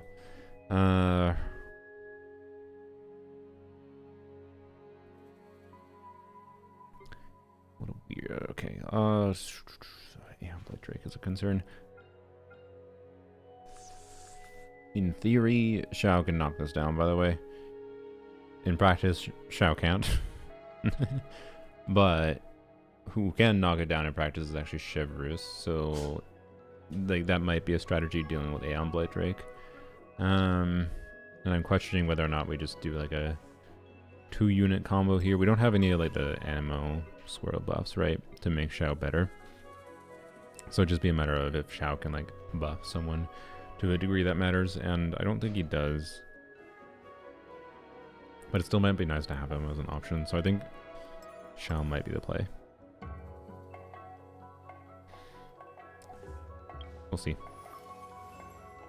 Oh, you get 3 choices. Oh, okay. Conquering demons is what I do. Yeah, you do, boy. What do we have for fodder characters? We have Chaska, we have Squork, we have Seat Lolly. Okay, we have a decent amount of fodder characters for now. I think we choose Tomada. Let's get out there and make some friends. This is good. We have good options. I think this is good starting RNG overall. With the big asterisk of there might be a more ideal thing. Like the theoretical ideal, who would be the ideal to like, if we could star the first 2 chambers with soloing with a character, it'd be better to like use Chevrus or Xiangling. Well, Xiangling probably not actually. It'd be better to use Rosaria or Chevrus to solo. I just don't know if they could.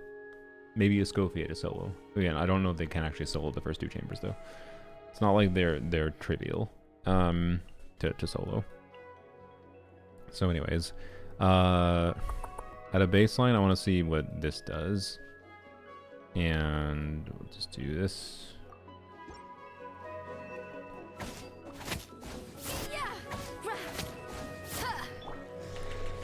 This.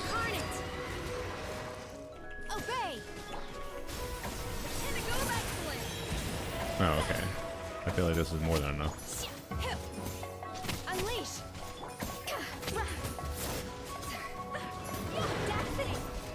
Maybe not, I don't know. Do your master's bidding. A little amuse-bouche. A burst of flavor. I don't know. Again, for starring, a little, I don't know. Clearing, obviously no problem. Obey. Cryo incarnate.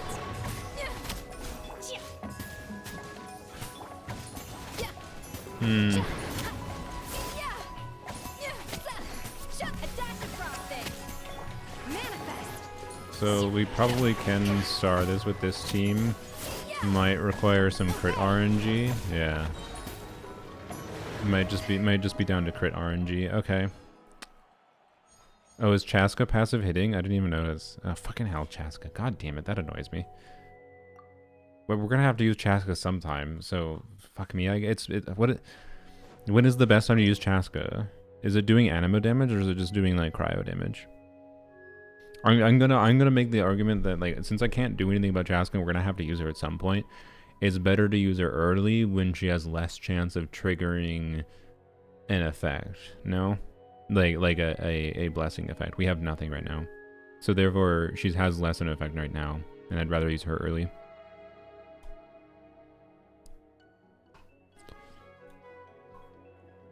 Ideals Arlecchino, Vigor Refund, Arlecchino, Vigor Refund, Vigor Refund, Arlecchino. Yes. Oh. I didn't think about the stupid Chaska passive. I don't know. I can't do shit about that though. Like, it's not something I can control. Other than trying to not use Chaska, I guess.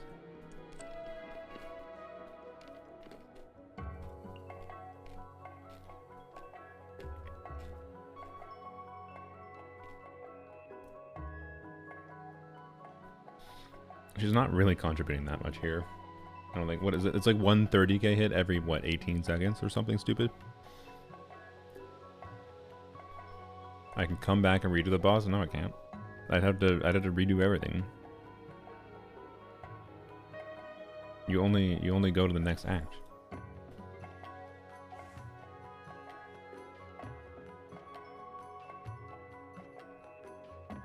She's melting. Okay, but so? How much damage is she doing? Like how often is she doing it? If she's doing 30k hits every 18 seconds, it's not that big a deal relative to what else we're doing. I can throw in Zugros instead of her, instead of Klee, to prevent the pyro.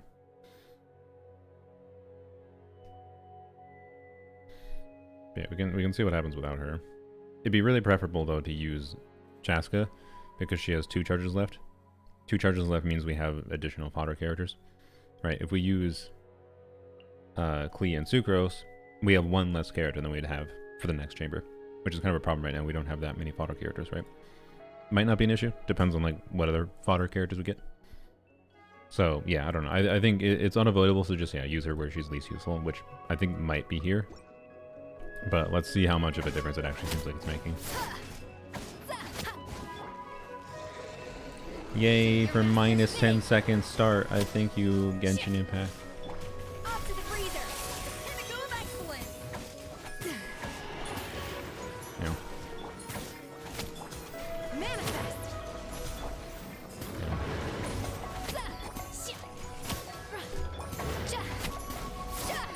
A little amuse-bouche.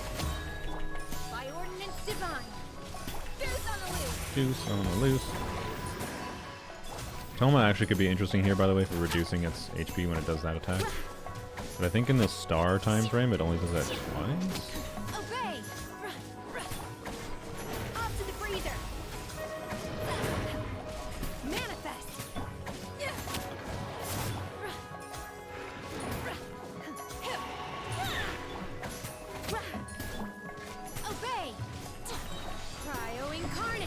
twice is enough that it would be dead now if we had a shield. We're gonna clear it? No, we didn't. Okay, so Chaska's not doing shit. That was exactly the same as we did with Chaska. So Chaska isn't doing anything. Okay.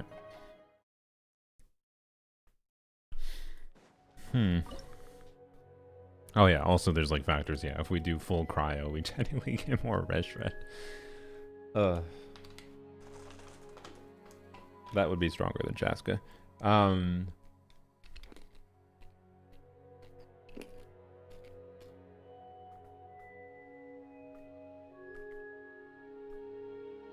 curious what happens with Toma here. Because I think Shenhe would actually be valuable to save. Because remember, Shenhe can do similar things that she's doing here, but for Rosaria. So, like, I think we try this. I'll just throw in Chaska, because whatever.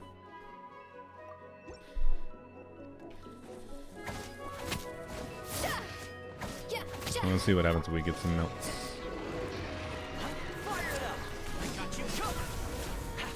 Alright, Fab. Cool. Thanks, Fab. But I put him on Fab, right? Oh my god, okay.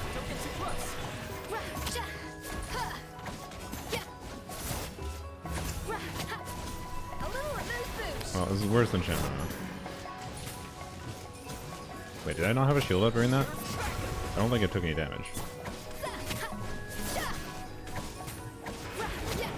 It's not that much worse than Shenhe. Can we make it work?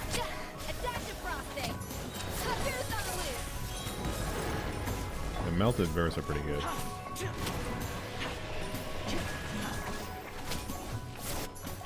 Uh-oh. Really? Really? Toma! Toma, we need energy! Toma! Oh my god, the amount of mismelts there. Maybe, okay, if we can actually keep up Toma's energy properly, this is probably a better combo to do than Shenhe.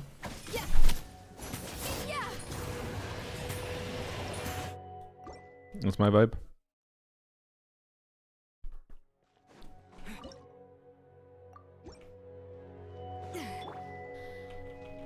But please, like, actually land Fab procs. Please, Toma. You have 230 energy recharge. Okay. Oh my god, we're melting a Toma.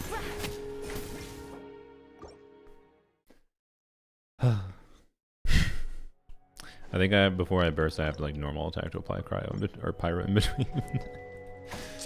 God damn it. Full cryo with Shenhe is probably better. I think full cryo is too much cheating. Don't get too close. There's on the loose. A little amuse bouche.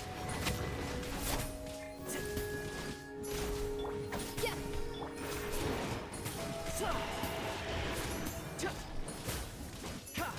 Fire it up. Attack the frosting. Okay.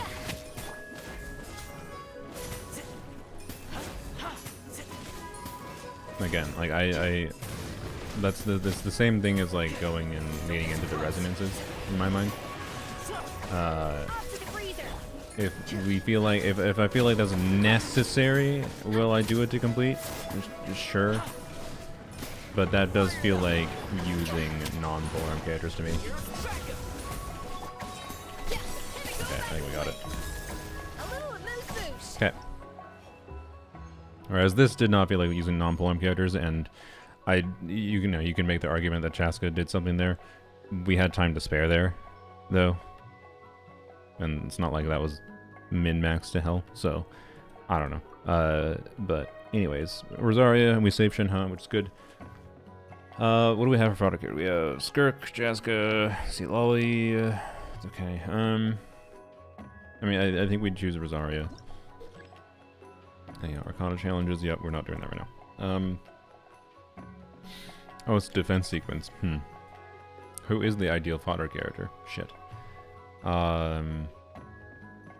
Again, like I think it is breaking the rules if we like. I know some people might be like, oh, you should just use a non-Polearm character for this. But I think that it's breaking the rules. I think we do have to sacrifice a Polearm character, and Annoyingly, for the characters we have right now, that is Shao, I think. But Shao could be really actually useful. So there is also the problem that these defense monoliths are harder than they used to be because they spawn slimes, or just, I guess we don't have slimes anymore with the current things. The enemies that used to be really easy to aggro, keep aggro on, now spawn slimes with them.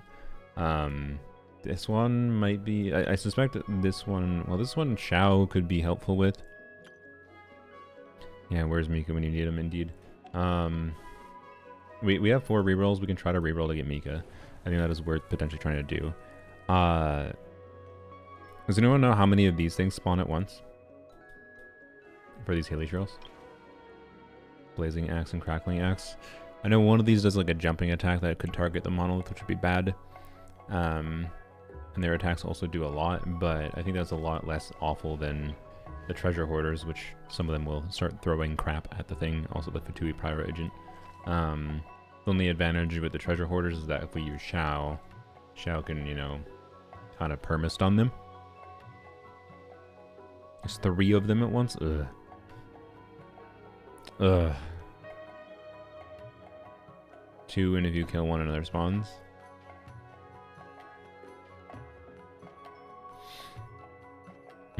This is a problematic one. I'm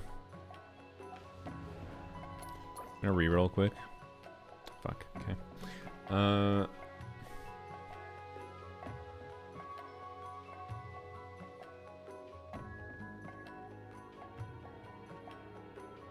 Now we only have the treasure order. Okay. Do I reroll again? I don't know. Frick. Keep in mind, like, if we need to redo to return to this act, we could do that, but we only have 2 instances of that, right? So, we could go to the Aeon Blight Drake, be like, nope, we need to redo the monolith to have Shao available, and get Mika there, or whatever. By the way, Mika is not useful for the Aeon Blight Drake because of how Mika's targeting works, it's useless. But Shivers has weirder targeting that is kind of like Mika, but the difference, that basically is like Mika, but the difference is Shivers has more AoE on her attacks that can actually trigger the engines. Treasure hoarders are not easy without big AoE or grouping. I mean, Shao does have AoE, but I'm aware that they spawn like around in a circle. I'm gonna do one more reroll. Okay. I mean, that is a solution. An insurmountable problem, I presume. Okay. Let's try this one. We can delete Chaska here too.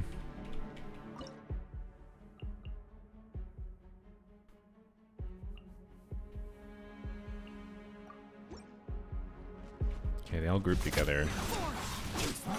Ow, great. Just wasted all those particles. Oh, Chaska's applying cryo outfield. Okay, it's fine, we still don't have any buffs. So we're not even getting any value from that. Okay, this might be fine, I think. Shao is good enough with his AoE at aggroing them. Yeah, perfect, okay. Don't die. Oh, don't die.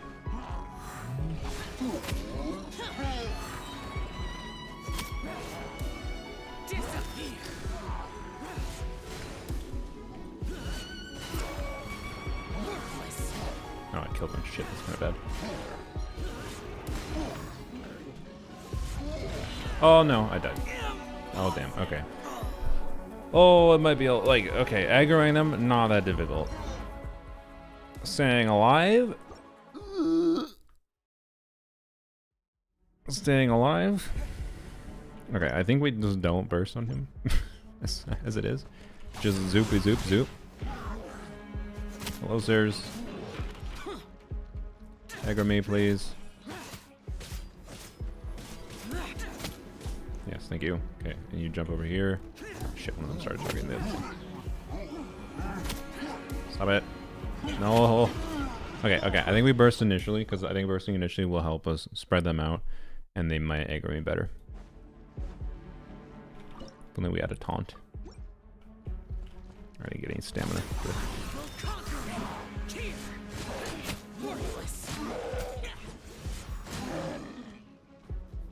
perfect. Okay.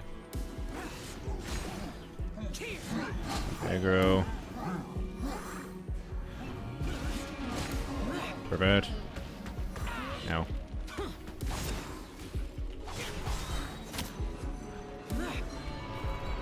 Spinning.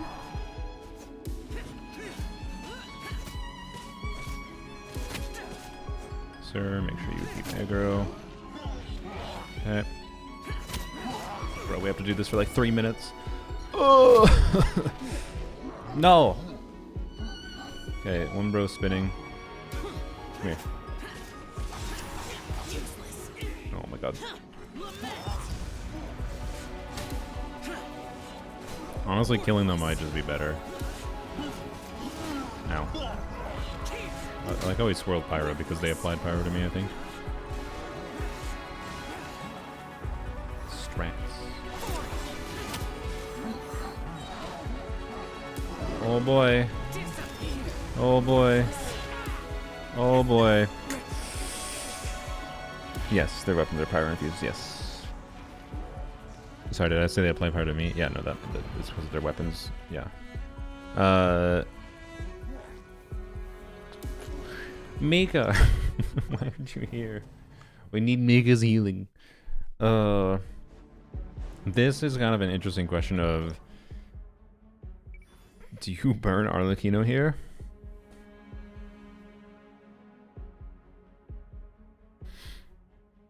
Burning Arlecchino here could be bad.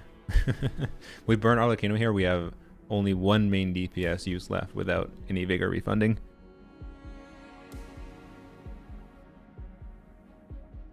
Like, no, I'm not at the point of burning Arlecchino yet. I'm willing to suffer through this a bit with Shao. It's just the other alternative is Toma, maybe, I guess. Yeah, the defense stage is a lot harder now. Aggro with a throwaway. Okay, but all characters are valuable. Shao is the throwaway, yo. Even though Shao, I'm not sure is the best throwaway, it might be better to throw away Toma. Don't get me wrong.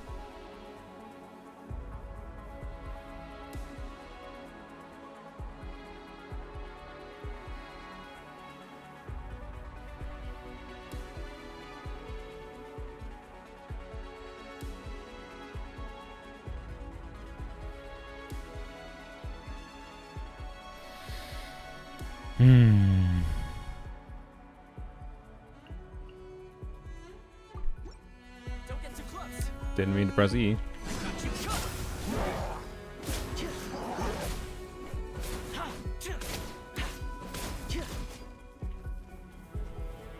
Bro.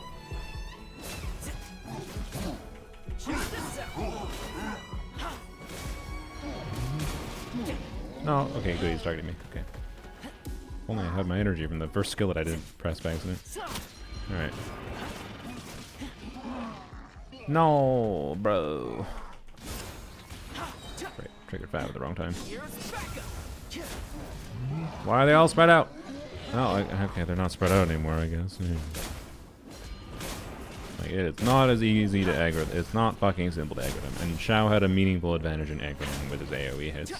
Both of his skill and his burst. Like, it should be obvious it's way fucking harder to aggro with Tomers.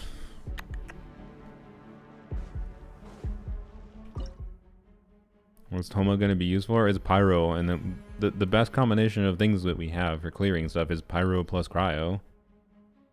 Like, Pyro plus Cryo, he can buff Hu Tao, we get Hu Tao back. You just saw we used him to do, like, it was better to do him plus Escoffier melting than it was to do Shenhe plus Escoffier. To be clear, I think part of that was obviously the shield incentivization mechanic, but you get the point, right? Like, Toma is valuable. The difference is Toma, we have other Pyro units potentially for like helping Escoffier melt. And that is my inclination to maybe Toma is better to use here. But it's a question of whether or not Shao in conjunction with other units could actually be good. I haven't been able to test that yet. Maybe I should actually test the baseline of how much damage that is, but I don't really, we can't really test that because we don't know buffs that we'd have later. Shall throw away just attack time goes down. I mean, I'm aware. Yes, I'm aware that we can use Shao and we can make the time go down. That was part of what I was doing originally.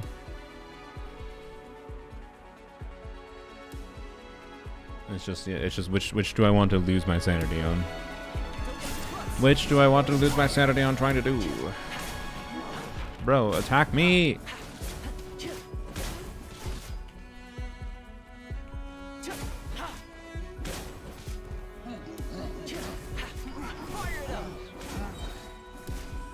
Over here, please. Thank you. No, you. It's so much harder to keep aggro with Toma.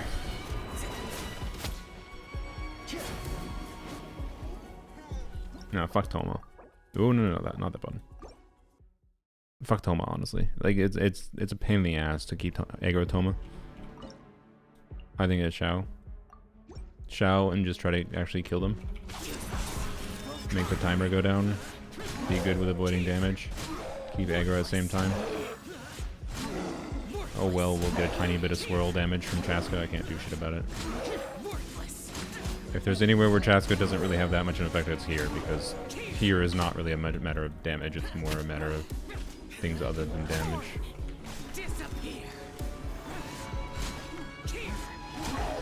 Like, Shao's ability to stagger through this is pretty important.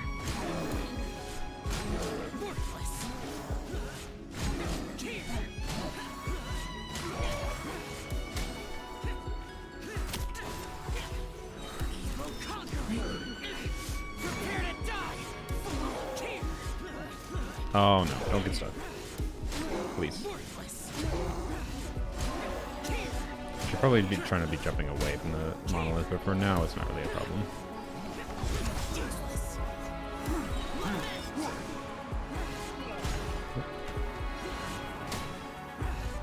I think most of the swirls we're getting are from them anyways, so it's not from Chaska.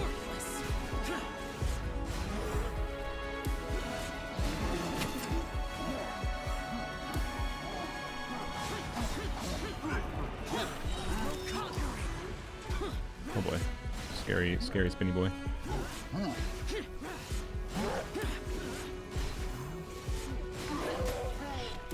No.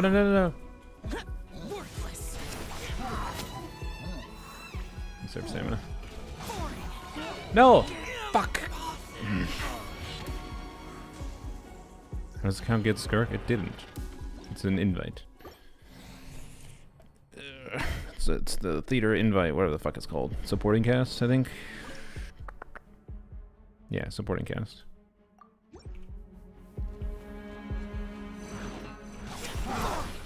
Anyway.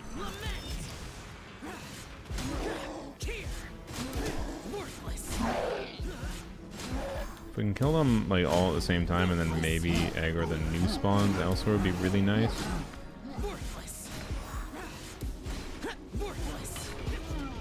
No, it's gonna hit. Damn it. See. Okay, I wanna. No. Living. I think is more important than actually this. So I don't think we actually got that low on the health in the monolith, did we? Although we do have to keep spinning attack away, I think. We shouldn't let them actively attack the monolith, but at the same time, living and stamina management is a bigger concern. Ow, that was really bad. That was extra bad. Oh god, okay. How long are we going to be here? Shao is lamenting. It's fine, This is what Shao does. He laments. We're doing Ziox proud. Shao unironically could be the GOAT by helping us get through one of the biggest pain in the ass chambers. Like, if we didn't have Shao here, it might feel relegated to doing Skirt, quite frankly, or using 2 units, which is bad. Okay, 2 instances there, that's fine, I guess. Still at 90%. Don't attack it, please. No. Damn it.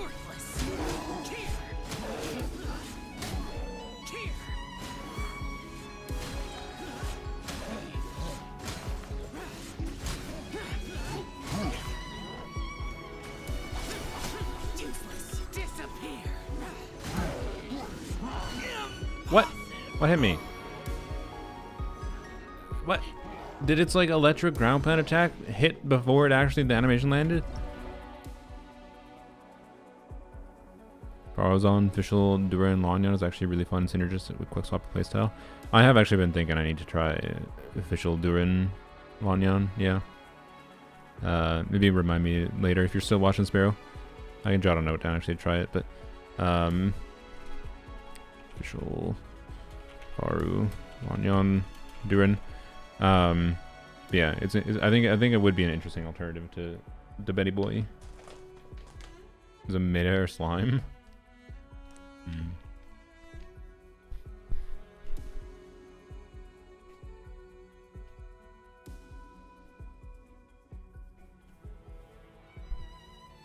Best Lanyan DPS team right now, theoretically, is with Venti, and practice is not with Venti.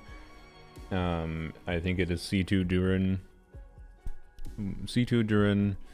Lanyan, Farazan, Bennett, but C0 Duran is worse than, I'd say, like a Farina. Well, it's not worse than C0 Farina. It has advantages over C0 Farina, and it's just I think it's down to the kind of content you're playing in.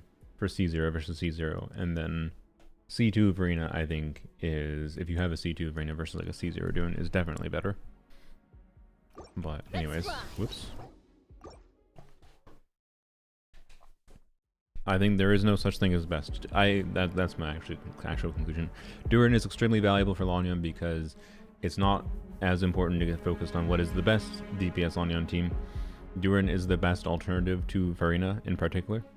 And Duran Venti combo is interesting, and Duran Official combo is interesting. Like it's all enough that we have a much better conjunction of buffers available for Lanyan DPSing than we had previously to this patch.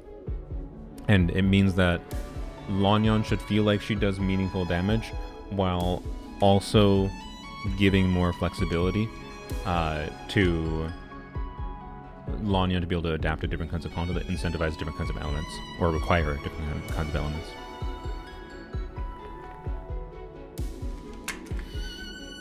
"15% cryo slowdown bit doing something here?" What do you mean cryo slowdown? Like on ourselves? Are there any cryo attacks from the enemy? God damn it. How the hell did I get hit by a backswing there? Cool.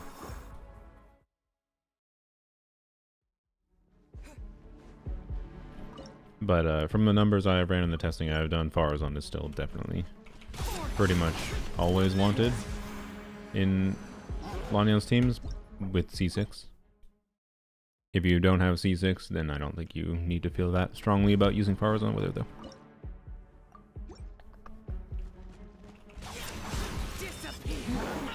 Fucking damn it! Cryo Aura Francesca. Is she putting cryo on us? What do you mean on them? Like, she's causing a little bit of extra swirls, but like, whoop-de-doo, yo. Like, there's nowhere I could use Chaska that is less impactful than this when this is not a damage check. This is a survival check more than anything. Okay, find me.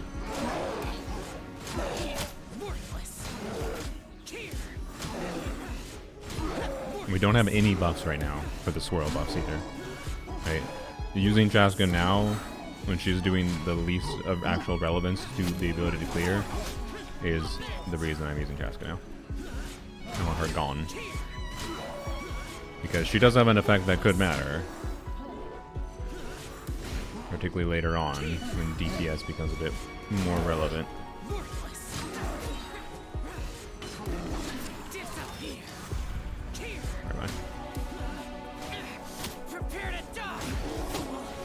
Third one? Where's the third one? What's over there? Sir, target here.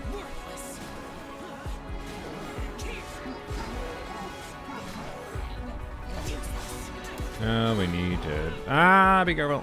I didn't even see what was hitting me.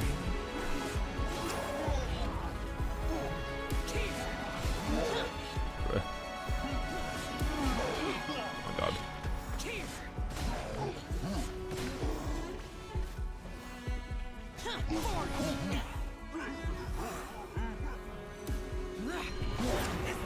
What? What?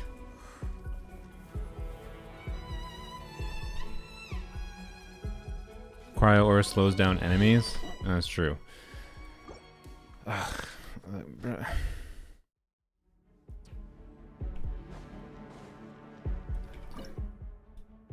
Okay, what the fuck am I supposed to do about? Can we? I'm sorry. Can we just stop stressing out with Chaska? I'm trying to get rid of the fucking asshole character that does have an effect. Yes, she has an effect. Fuck Mihoyo for doing this. Like, I think theater can be fun. Fuck Mihoyo for requiring us to have characters here that we don't actually have to use to clear the content. That's what I will say, okay? Yes, Chaska's doing something. I do not want to fucking stress about goddamn Chaska, okay? I want to actually just play the game well. And I have to play well, avoid damage more than anything else.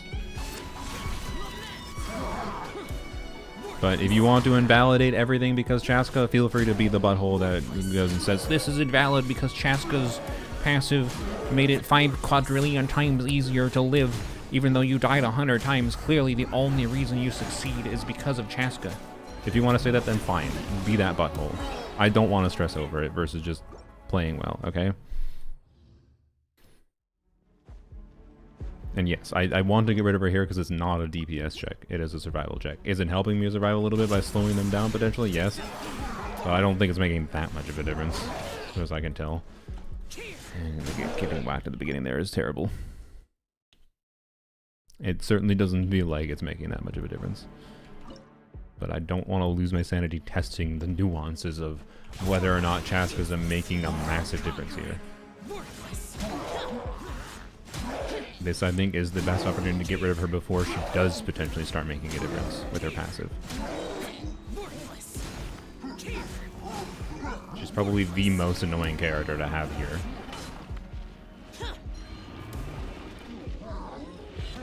Okay. This is fine. What? I love Xiao. I'm sorry, I will never enjoy playing this character because shit like that. 0 iframes immediately out of a long ass burst animation. Like, bruh. On a character that drains HP.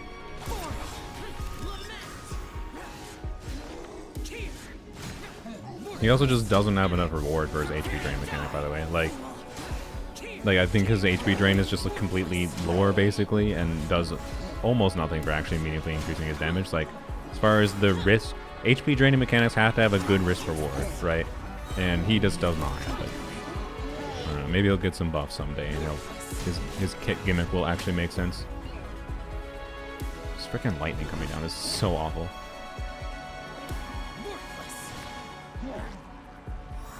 Okay. Oh fuck. Oh fuck. Oh my god, I cannot believe I did. Okay.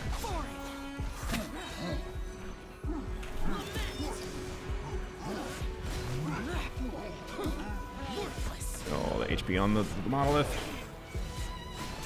Stop spinning on it. Okay, target me, please.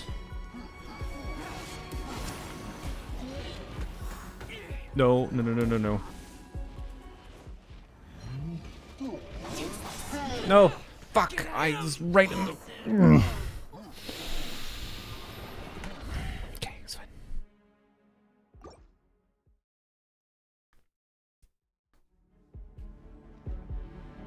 Yeah, the cryo aura is... it just goes away too after the first bit.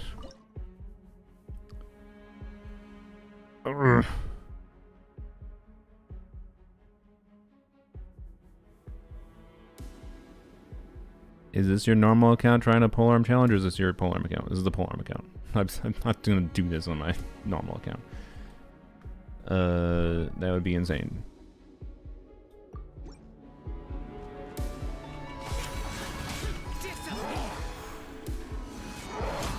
Also, like, the slowdown, like, kind of doesn't fucking matter at all at the beginning too, when they just get free fucking 15% damage on the monolith because of you can't control the targeting at the very start.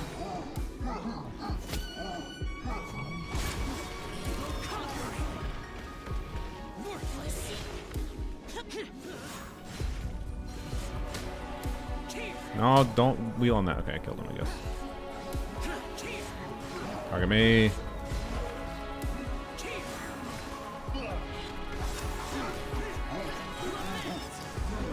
Conserve some stamina. Mob's already taken way too much damage. I think this attempt is cooked. Oh, attack me! The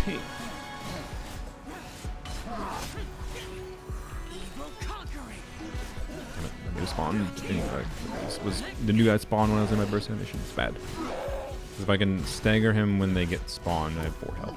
If I can stagger them when they get spawned, I can. God damn it! If I can stagger them when they get spawned, they could re-aggro onto me.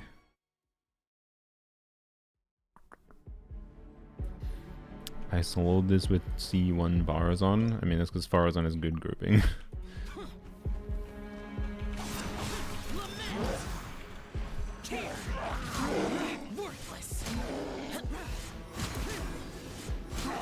Her stagger on her arrows, her charge shots, and particularly stagger that you can control is a pretty big deal. Okay.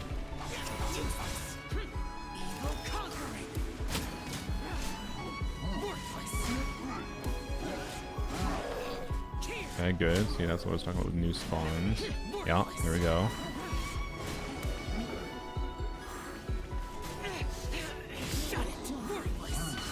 Ow, ow, ow, bad.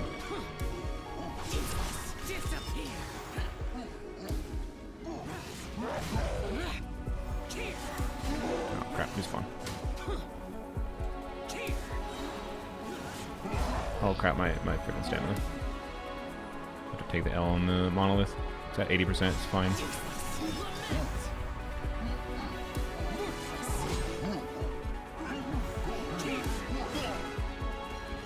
God, aggro me, please. I can't be aggressive with stamina use right now.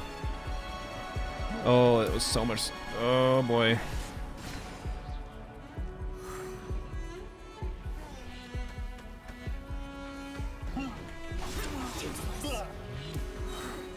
Oh boy. Oh, we have to attack them. Okay. Gotta be aggressive. I'm stuck. I am stuck. Game. Not appreciated. No, no, no. Okay, it's fine. It's fine.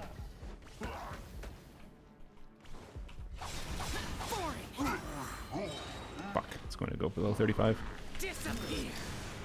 And I'm dead. Oh, this is such a pain in the ass.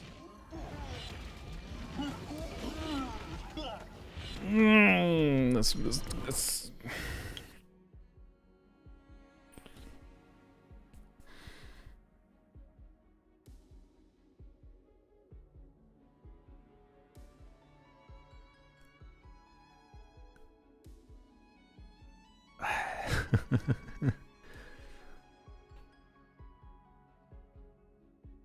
normal attacks. The targeting is we try with Toma, yo. Like the targeting is ass shit.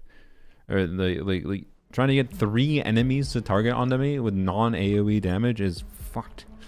We can try again, but like start with burst to start them aggroed, and we can try this right again. Should have them aggroed now.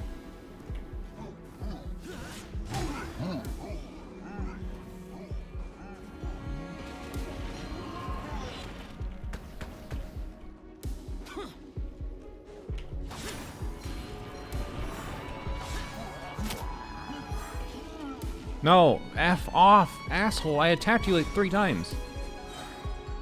Okay.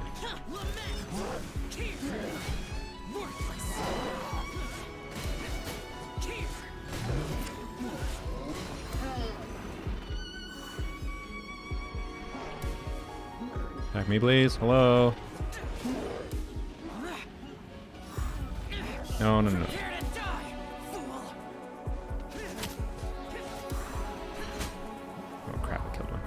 What? Oh, come on. Come on. What?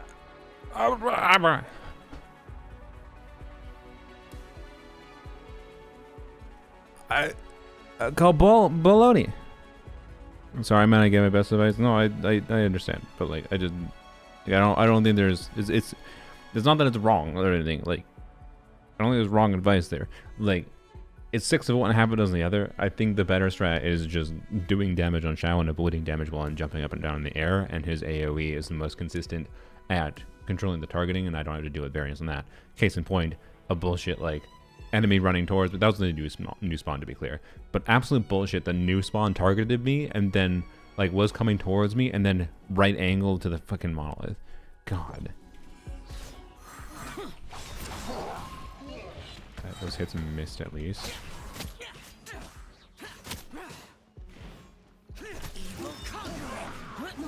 I need them away from the monolith. There's the new spawn right there. Okay. Come here.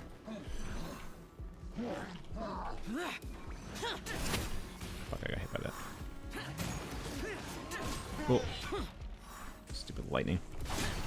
Lightning is just an extra layer of its awfulness. Oh boy. Oh, I died in my burst animation. That's cool. We like that. Alright, cool. Sick. Rewind for what? What are we rewinding for? You gotta realize we're gonna have to lose our sanity to complete this challenge. We have to lose our sanity somewhere. that's what's involved here, yo. You don't try to clear with Polearms Only, having 10 characters doing lunar difficulty with all stars and be like, I can clear easily every single chamber. If this is one of the insanity chambers, it's fine. It's just ugh.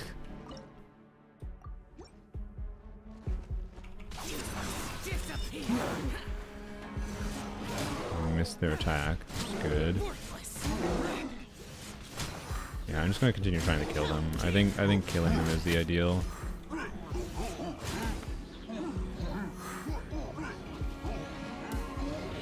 Okay. Other ones want to come to me? Thank you. Alright.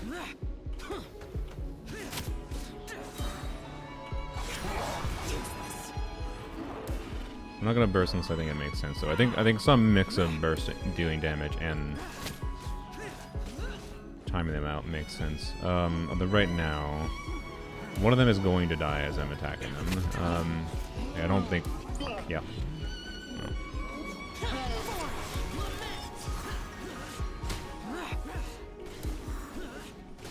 No. May as well kill them.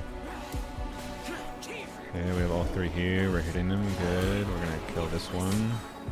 There's a new spawn here. Okay, good. That's good. Good.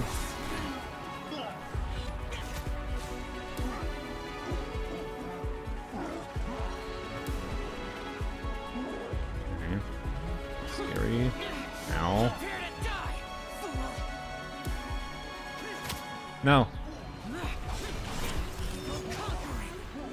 No. I ran into fuck.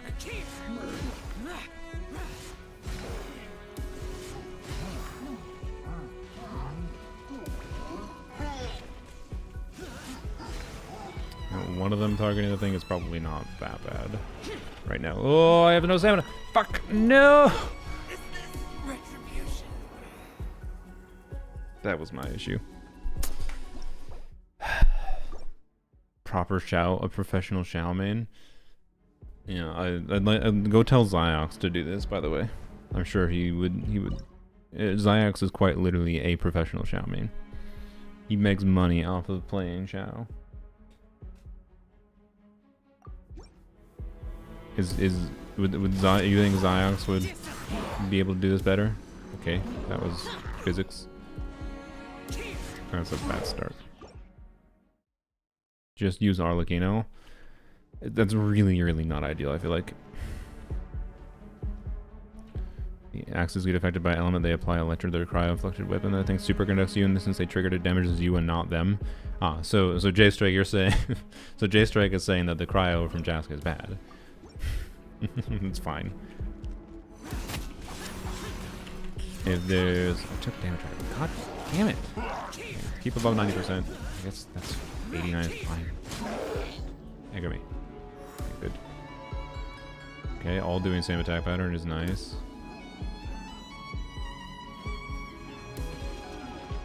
Good.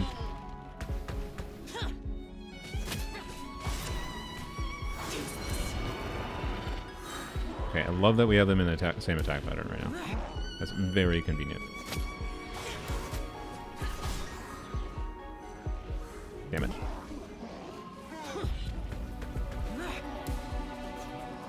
Oh, fuck. Bro!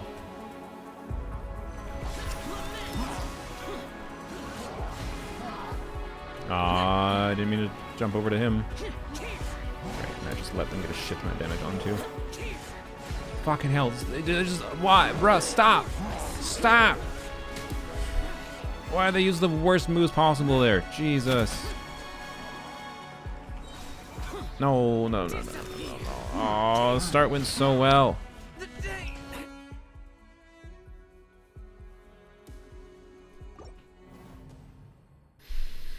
Not burst to save HP and Shao. Bursting is what lets us target them to target reliably on us. It's not really that much easier to live without bursting either. I don't think we need to burst super aggressively. That's what I'm trying to do right now. I'm trying to balance the bursting.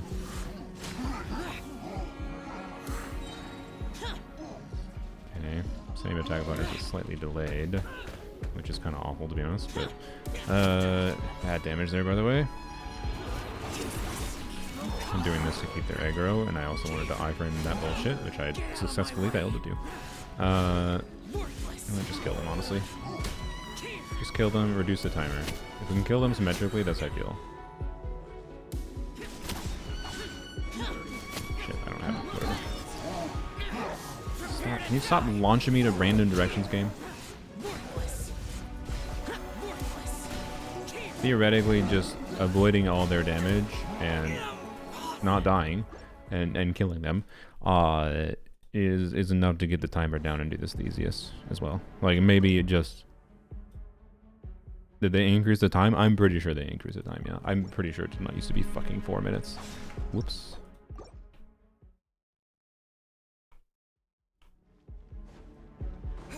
Yeah, Shao loses HP for bursting. And you might be like, oh, okay, risk-reward mechanic. What's the reward? That's my question, too.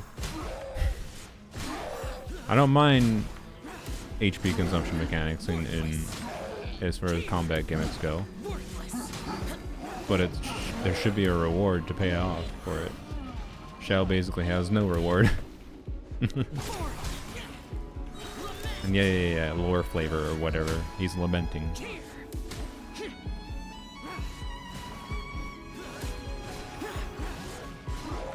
Yeah, your reward is your reward is you lose energy on skill.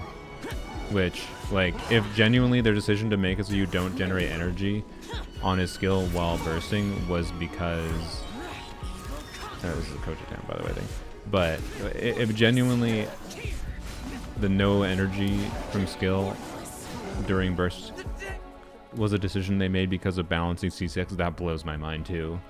But they're like, oh, we gotta make sure his C6 is balanced. God, Shao was almost the most infuriating character in the game to me because of so many specific decisions. Like, one, they nerfed the entire cast of Polearm units in the game with Shao's release because they were too scared of him getting like 2 extra plunges out. I'm not kidding. They literally nerfed the entire Polearm class. You used to be able to dash cancel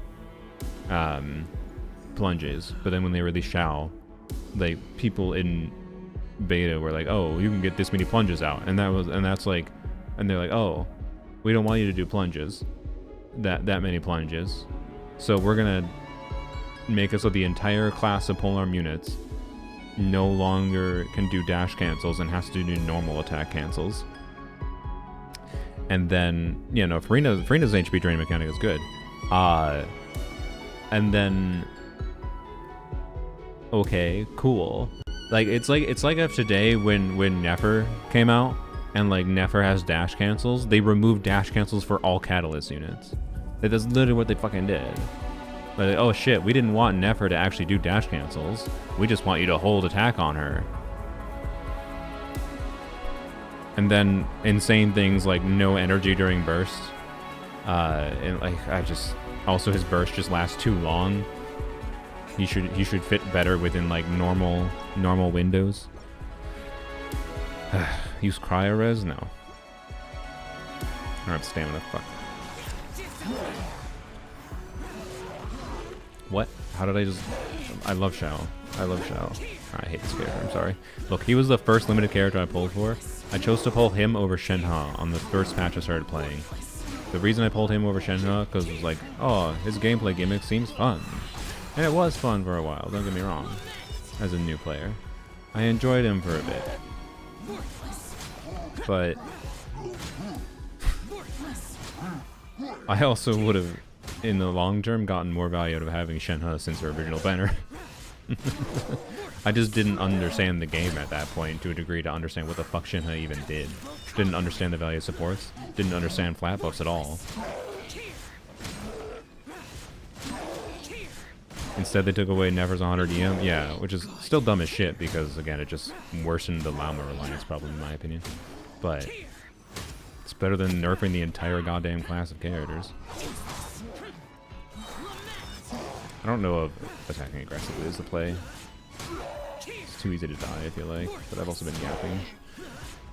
Okay, anyways, we gotta focus a little bit.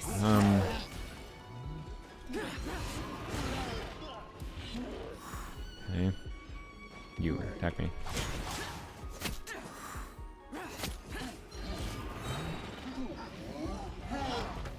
Bro, come here. No, why are you attacking the... Okay, kill him. Oh, that landing. Oh, I so thought I was going to take damage.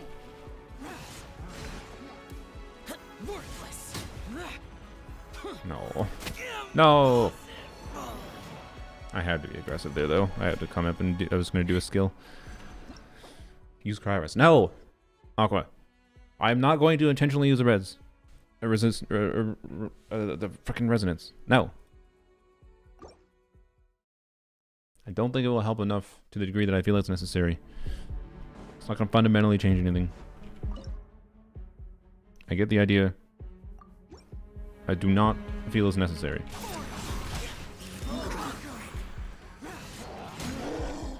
Okay. Stagger them twice. Okay. Aggro, keep attacking them. Okay. Okay. I'm spinning. Ow.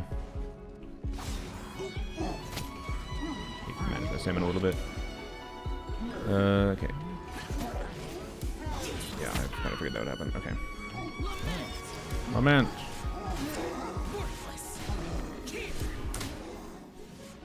There's the new spawn. So, the spin to win. Stop spinning to win! Stop spinning! Oh my god.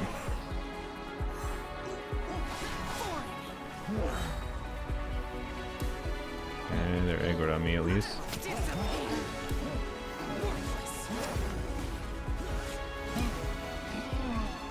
Why? I attacked the one... Oh, I died. I attacked the one dude like 3 fucking times and he's still aggroed on the... Mika would be useful now? Oh yeah, Mika would be very nice now.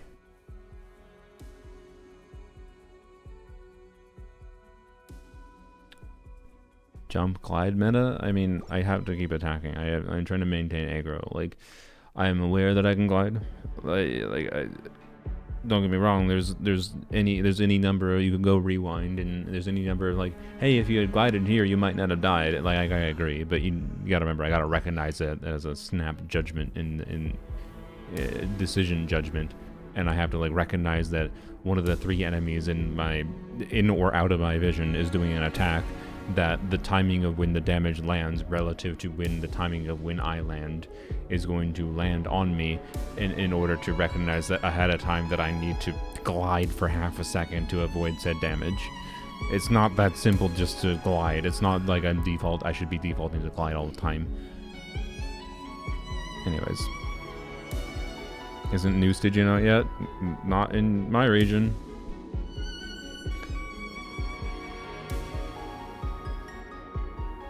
Why aren't you switching characters? Did you look at the title?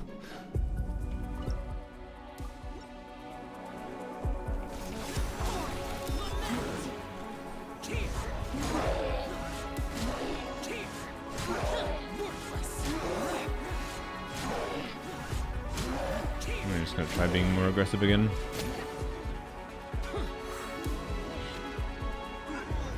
Bro, why are you attacking that?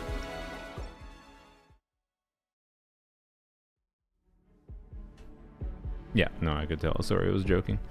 Okay.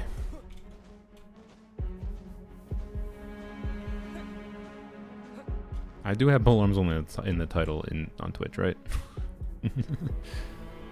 I think aggression got you the farthest. Yes, I believe so. I think we've most consistently gotten farther with aggression. The timer going down is, I think, a meaningful value. Just the more aggressive we are, the harder it is to live towards the end. Okay, egg them away for a second. Okay. And, oh, what? God fucking damn it. I love it. Okay. What? Right.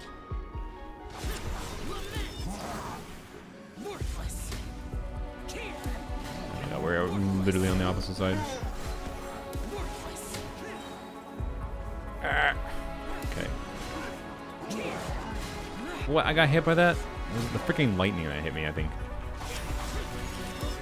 Because, you know. God. I feel like MiHoYo changing the defense model list to be way more cringe was just done specifically to spite me. Almost feels like. Because, like, I'm the main person who actually had to really utilize like the freebie of defense monoliths in the past, just allowing me to sacrifice a fodder character that was most useless, and it was just a free, let's just chill and relax for 4 minutes, guys, was nice, and that gave a lot of flexibility and options. And that did the same thing for other people, but like for other people, you can generally just attack the enemies with most accounts, and you're probably fine. If you're on an account where you feel like you have to do what I'm doing here, it's probably just not the right time for you to challenge theater. Yes, and it doesn't help that I'm using it. Yes, a character with 2k HP functionally. I think it's more like 10k probably, but okay, 93 is fine. 89 is less fine, but probably fine.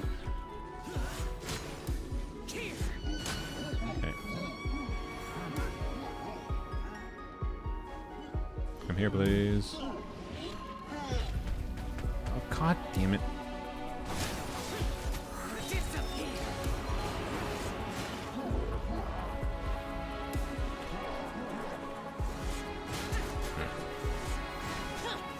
Bro, I would really like if new spawns when they target you actually kept on targeting you. That just pisses me off. Also, the slimes in midair is just lovely too, you know. Just another thing that I have to dodge while in midair. Cool. Easy.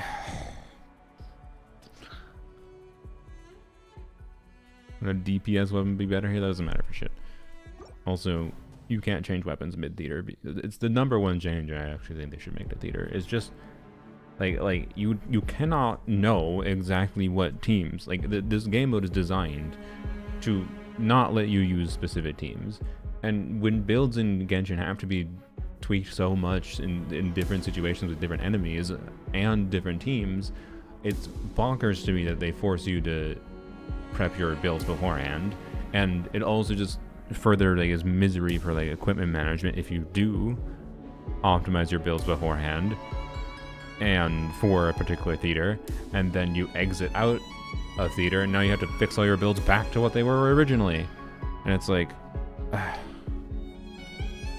build around the buffs? Okay, then let me build around the buffs by letting me customize my build in the goddamn individual chambers. I can't build around the fucking buffs when I don't know if I'm going to use a particular character with the Animal Swirl buff, or if I'm going to be using the cryo.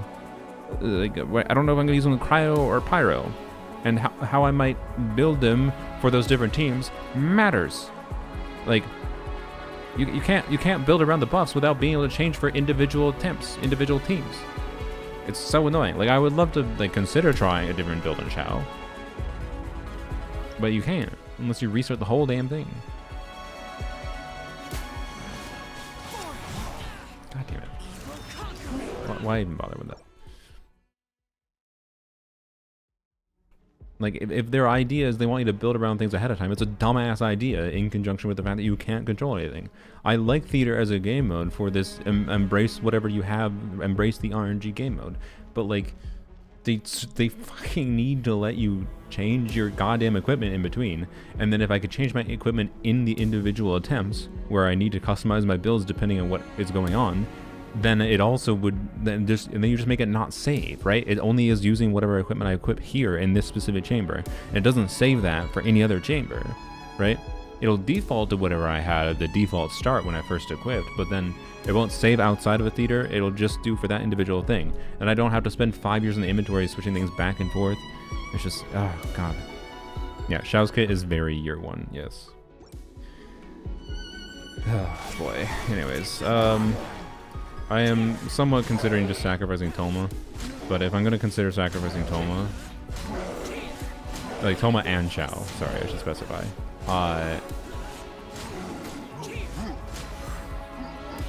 because the reason I'm considering that is I want to get to the point of seeing what the rest of the theater's situation is going to be like, to get a vibe of if it is even doable to star in the first place, right? To get all stars. And seeing what has to go right for getting certain characters win, and potentially if we do or do not need vigor refunds, right? There's a lot of unknowns we still have to figure out for this theater. The reason I want to continue with this run is the start seems pretty good. God damn it, bullshit, he gets knocked. It's like, I literally try to jump. Like, how the hell does he not have immunity frames right after his burst animation so you can at least get your first jump out and start avoiding damage? Like, part of his risk reward should be that he avoids damage in midair. Instead, he's just more vulnerable. Ugh. This character feels so bad to play.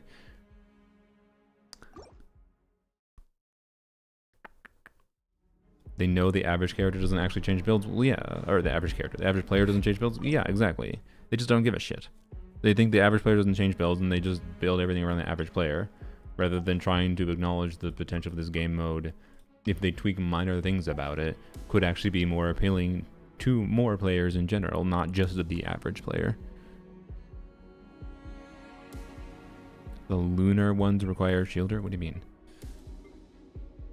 I mean lunar ones. Is there, you mean like one of the in-between things? That would be annoying as shit if there's a middle ground chamber that requires a shield. Because Tomer is our only shielder.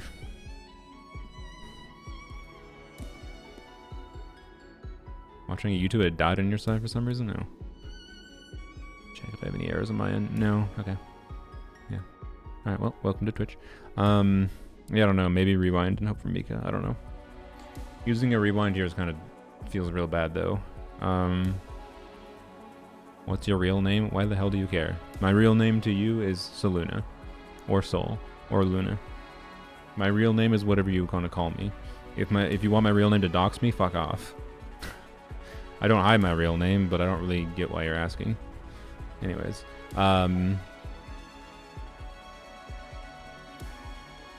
sorry, you're asking at a bad time when I'm in a bad mood because of Xiao. So I'm being a butthole. Normally I wouldn't be a butthole, I think. Why are you so rude? Because I'm annoyed right now. I literally just explained it.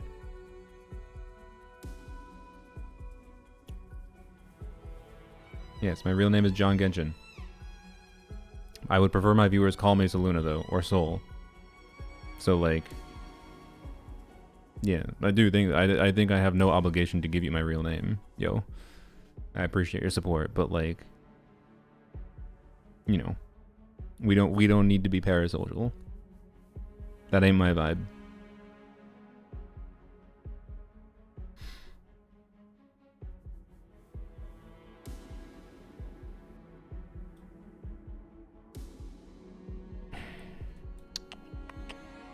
The one that deals constant dot? Oh, that? I mean, I'm not really worried. The Arcana, you mean? Yeah, I mean, yes. But I can power through that. I think. Because I'm pretty sure it's a kill enemies before dying challenge. And Arlecchino is broken as fuck. But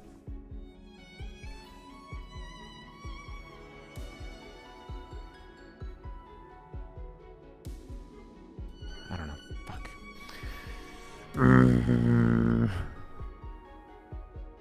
you looking for a strategy? I'm thinking whether or not we rewind or whether or not I continue with Toma. So like, right, if we context, so like, let's map out things. Let's say we use Shao Toma here. Toma goes away, which means we've used up Toma, we've used up Hu Tao. Then we have one Shao charge left. I don't remember enough about what the in-between chambers are and how much of a problem those ones cause. But we use Shao Toma here. Then we like Chevreuse something for the Aeon Blight Drake. Ah, man. You know what's funny? This theater might actually be harder than the previous theater was to do Lunar Mode. But the previous theater, if I wanted to do Lunar Mode, would have 100% required Vigor optimizing to fully clear. And it also would have required like leveling 5 characters. Shenhe here then leverage the blessing buff. I don't have a blessing.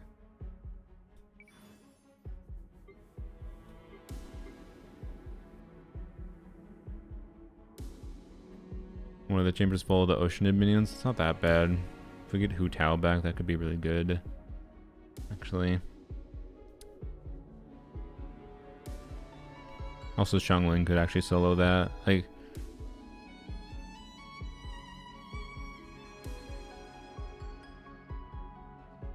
overloads with the infusion of the mid-rerolls. I don't think that will help. We could try Toma more. We could try solo Toma more. But like, what are we gonna do for Drake? Ideally, Chevreuse. If not Chevreuse, then we'd have to power through with Arlecchino. That'd be really not preferable, but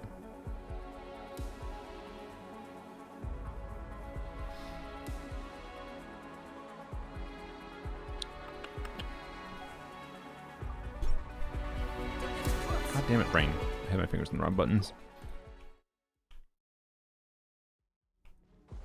Don't use Chaska and Sucrose both. What? What are you talking about? I'm not using them.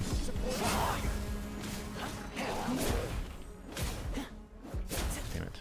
Be in a line.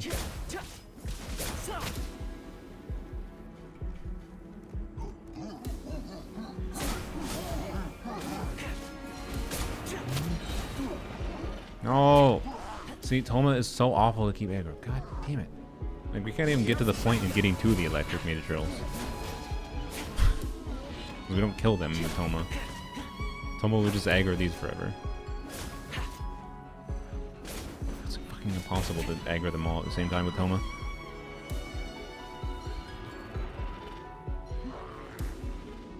Drake goes directly into flying state. Yeah, you can still damage it with things like Escoffier and whatever. But again, I would like to have Chevreuse available for that. Chevreuse can knock it down. It's just a pain in the ass. Use Arlecchino twice, win the lottery? Yeah, maybe. Maybe. Is that the play over sacrificing 2 characters here? I don't know.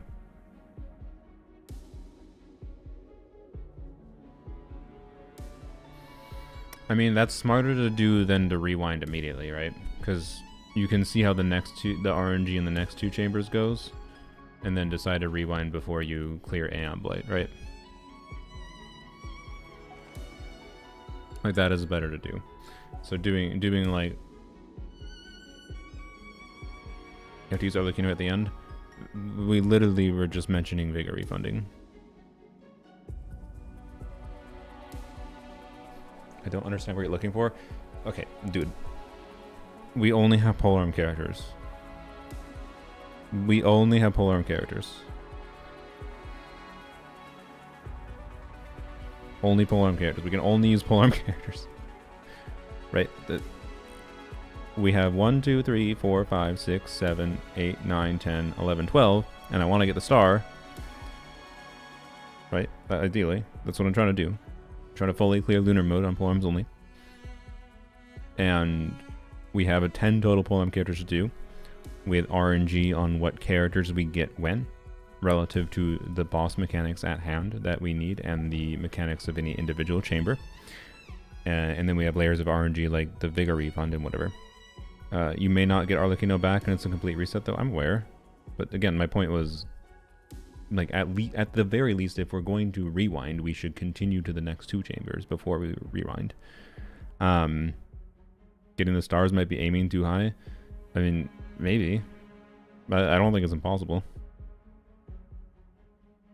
So, anyways, like, we don't rewind. It is not smart to rewind until we get to the Aeon Blade Drake. So, anyways, Zoro, it's a puzzle to figure out. Like, we gotta figure out the puzzle of, like, which character slot in where relative to what things are likely to happen when. So, and the ideal here would be only using one character, ideally a character that is going to be the least valuable later, in order to clear this, and that gives us more flexibility later. If we have to use 2 characters here, that's bad. If we have to use a character that's extremely valuable here, that's bad too, because then we don't have Arlecchino. Arlecchino is a free clear in 2 chambers. Any 2. Right?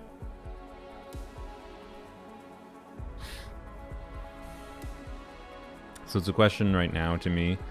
I don't think I want to keep losing my sanity right now, because I need to test and see what the circumstances like throughout the full theater. We might have to end up redoing theater regardless, right? So I want to see what the rest of the theater is like. So right now I am waffling between whether or not I want to do a Shao Toma continuation or just use Arlecchino. Arlecchino is the gambit that would, like, if we get a Vigor refund in Arlecchino, Arlecchino is the gambit that could pay off the most, right? Shao can solo 2 mob stages well enough, yeah. Like a Shao, I think, with blessings, yeah, and like, oh, we don't know, the Hydra one doesn't. I was gonna say Shao with blessings maybe could solo the Hydra thing, but we don't have a Hydra blessing.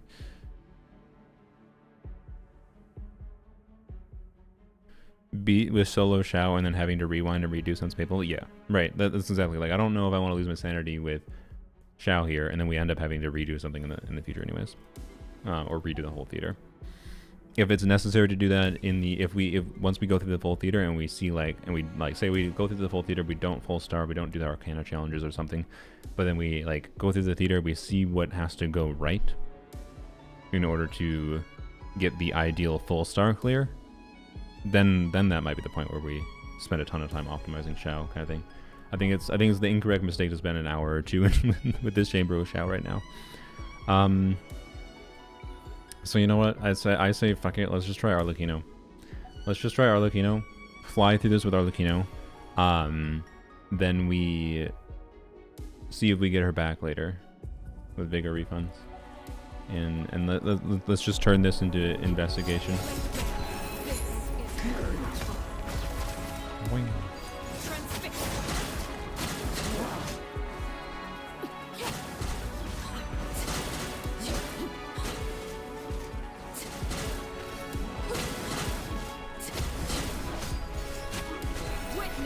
Using Arlecchino model is insane. Yeah, I don't know. It does seem weird, but I don't know. At this point, I want to see what the rest of the theater is like, and it's worth investigating the viability of this strategy too. But yeah, I really dislike whether, like, I think the leyline monolith was fun for the nuance of how it worked before. And it was, like, worthwhile to even consider, because, like, it was worthwhile on a gameplay level to consider using, like, refreshes and whatever to try to get specific ley lines that were easier. Now it's just like another fucking use a strong team chamber, and it's just annoying, right? It could have been fun. We're at 145, so this basically won't trigger. May reset the selectable characters 1 time when choosing alternate cast members. Okay, that's pretty good, I guess. Frostwall origin, Melt origin. We have Pyro, or we have the Hydro enemies here, but we don't have any fucking of our Pyro characters. We don't have Shanglang, fuck. Ah! Okay, I don't know, do we Shao against this thing? 24 enemies, yeah. No, this would be like we have to have Shongling at minimum to try to do this.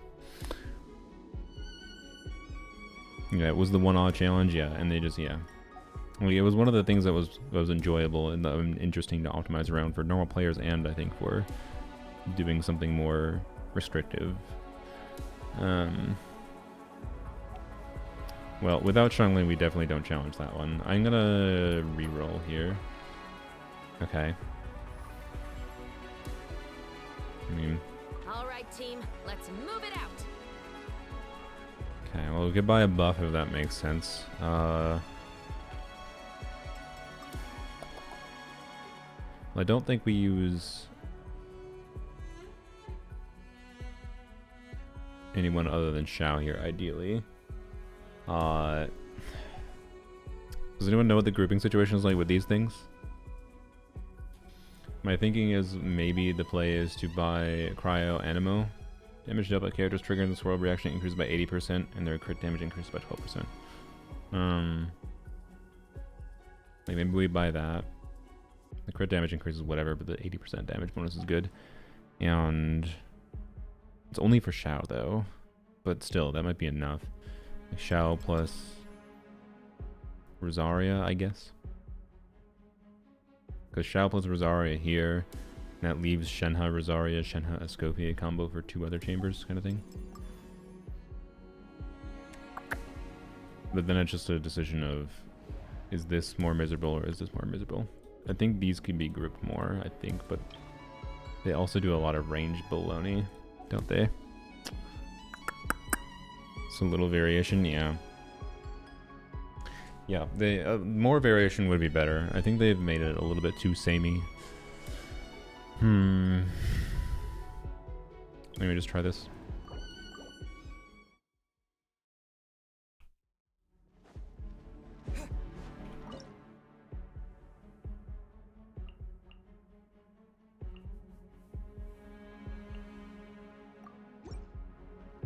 My lucky day. Punishment. I didn't buy the buff, by the way, I just realized. But well, we'll see if that matters. Okay.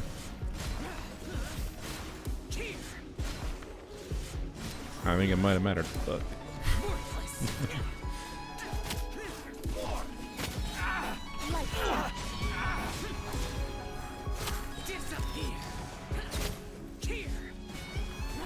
I shouted and have Fav, his energy wouldn't even be close to back here. I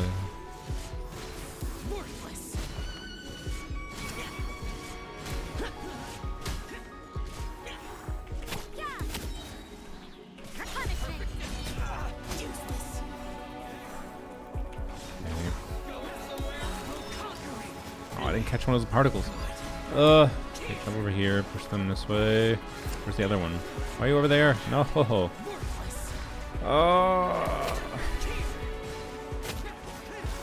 I don't think this.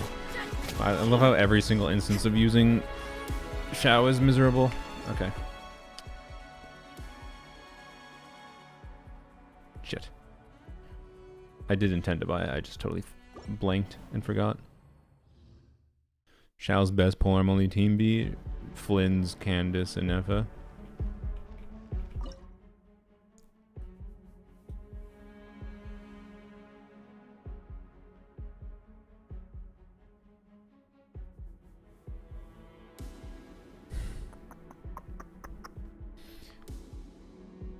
Shit.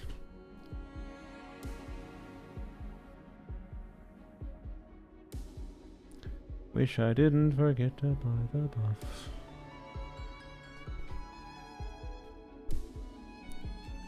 Shit.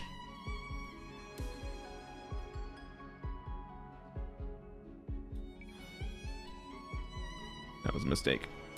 That was a pretty big mistake. Damn it. Well, I mean, we have to rewind. We have to rewind anyways.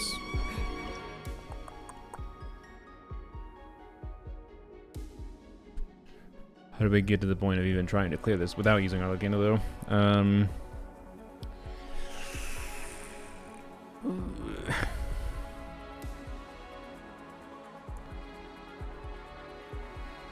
Third option is fungi. Oh boy. Okay, so I go over here.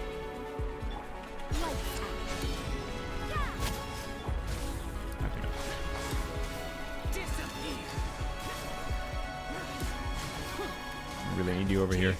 Oh man, grouping enemies with Shao is so annoying.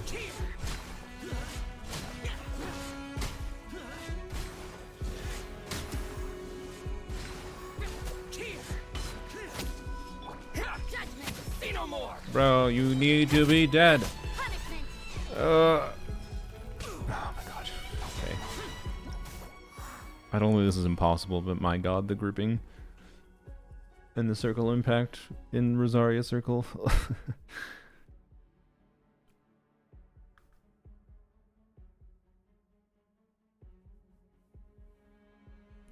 Hu Tao for defense? I mean, if we got a Vigor refund.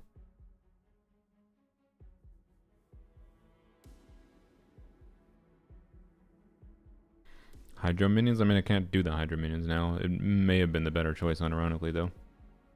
Just to freeze them. Honestly, I'm leaning towards just a well rewind.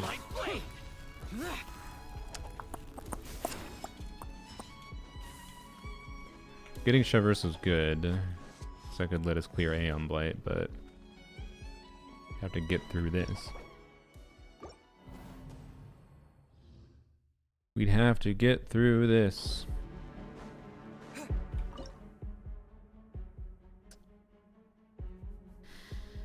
Let's just take an L and do this because oh fuck, I need to have Toma not in the 4 slot. The reason I want to try this is because again, if we're gonna rewind, there's no reason not to try to get to the next chamber anyways and see what happens. Using 3 characters is really terrible though. Let's get down. I got you covered. Fire it up. You can't run. Never. Lament. Worthless. Lament. Worthless. Here. Worthless. Wait, the one dude's still alive. Oh my god, Toma doesn't even help. Alright, you know what? Fuck it. Fine. You know what? We're gonna rewind, but again, if we're gonna rewind, just then I guess just fucking do this. Whatever. Whatever.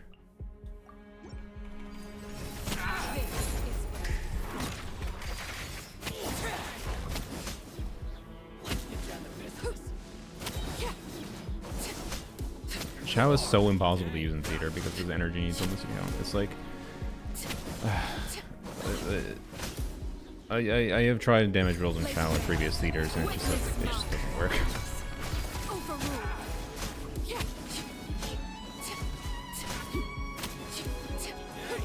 But it's fine. We'll just get 7 refunds of Vigor on our Latino.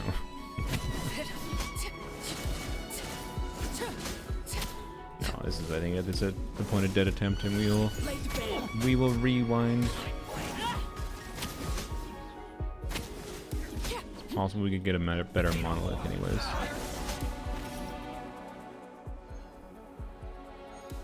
Okay.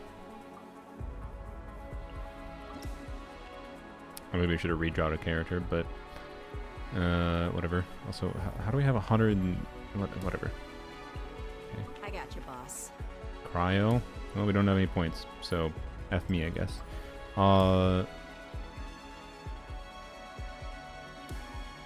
So the hypothetical continuation path here is we have no Xiangling Mika. It's worth testing at least while we're here how Escoffier Rosaria or Escoffier Shenhe does. And or in conjunction with some mix of Shao and whatever. And I am assuming using Shivers. We can check out a baseline too. I don't think we continue with this, to be clear, but I don't know. See what happens.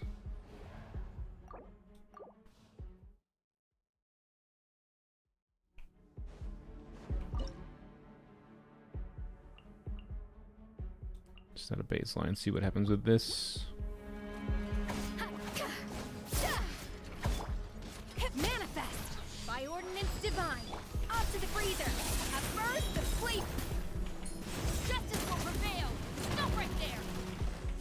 your weapons.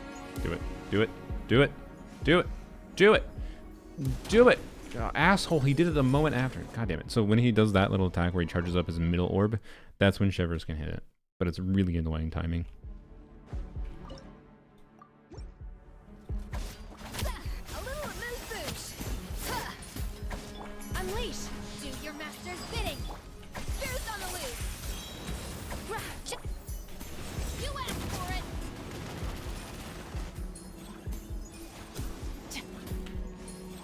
Bro. Bro. Oh, I knocked it down. What the hell? I do not know how that. I've never knocked it down, I don't think, doing that. That was unexpected. Unleash. Cryo incarnate. Drop your weapons. Hands right seal. Yeah, adaptive frosting. Obey. Okay. So this combo is definitely doable to get the star on. Not easy, mind you, I don't think. I think it might actually require doing melt setups for Escofia's damage. Cryo res is not ideal either, you know. But if I had, yeah, if I had my skill up sooner there, I could have knocked it down immediately there. Okay. Interesting. Shao's balanced around being true main DPS of VV holder with that. No, I don't think Shao's balanced around being a VV holder, but maybe. Maybe. I don't think they knew exactly what they were doing with the first year of characters.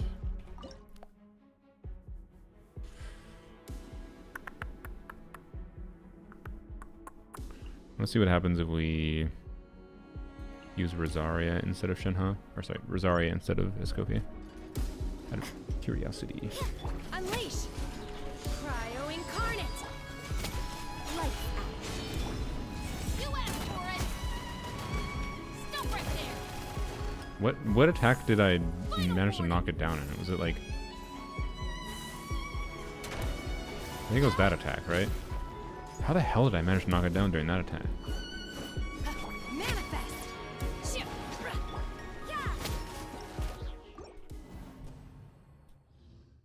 I think this might be an Escofia required. Escofia Shenhe combo required. Unleash. Do your master's bidding. Punishment. Judgment. Hands where I can see them. Stop right there.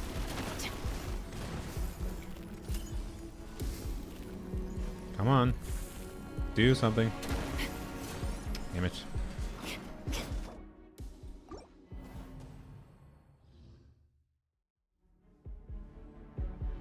Can't hit wings? No, yeah, you can't hit wings because of stupid auto-targeting.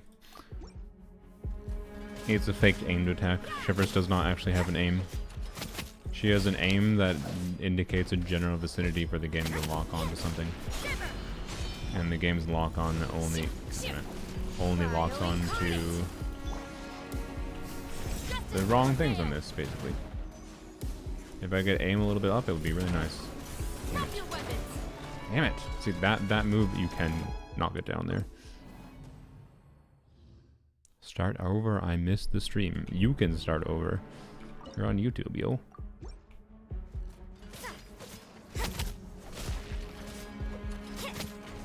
Yeah, you can't run.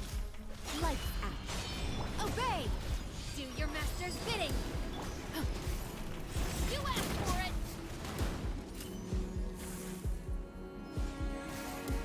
Okay, well, the circle impact here. God damn it. It's so annoying to do that. See if I can practice against the other move, maybe. Cool down now.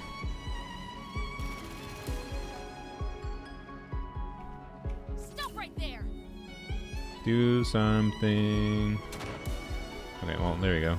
Told you I can knock it down.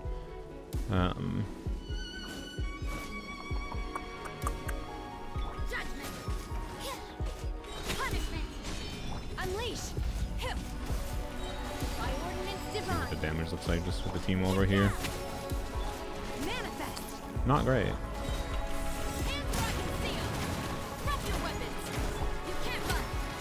get mouse at least.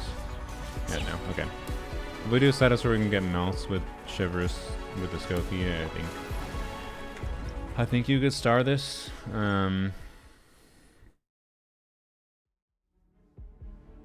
Chev taking all the missile farming was peak aura farming, yeah. Which gives a refund, a free mystery cache or paid, the paid one. I don't think there's a free one. The free one can guarantee a discounted rare one, so free mystery caches are still good. Because they increase the amount of rare mystery caches, but okay.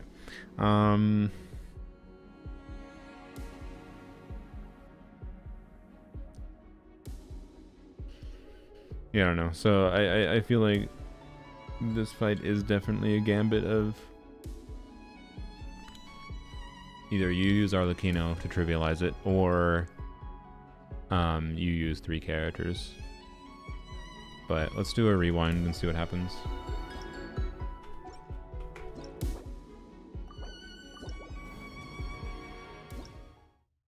It's valuable information, at least.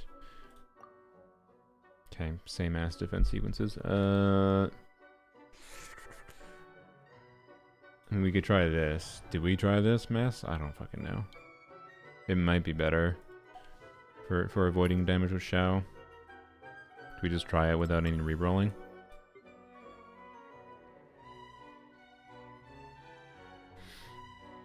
I'm gonna do 1 reroll.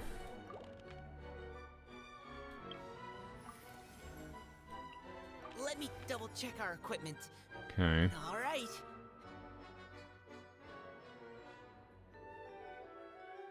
Did you in today? No, it doesn't reset it today. You might live in a different part of the planet. Remember, daily resets happen at different times. It doesn't reset for like 18 more hours for me or whatever. 12 more hours maybe. No, it's more than 12 hours because it doesn't even reset at the daily time. It resets like 8 hours after the daily time or something.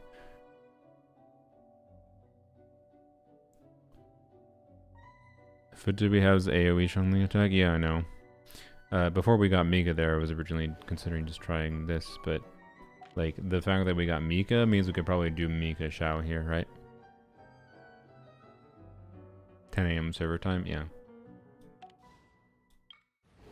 Like, I mean, I am very curious how this would go with solo Shao. But yeah, the ranged bullshit and the Fatui make things problematic, but it might be a lot easier to live on Shao versus these enemies. And stagger enough of them that it might actually just be easy. But then this is probably doable with Mika without a problem, right? Because we'd have healing.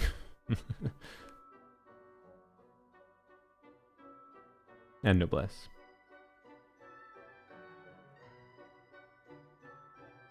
Like, we got close enough, I think Mika would just trivialize this, so that's my paranoia in trying to choose this one. But I'm also curious. I think we need to investigate. As much as I think this might be the mistake, as far as like if this run could still be a successful run, I think we try this.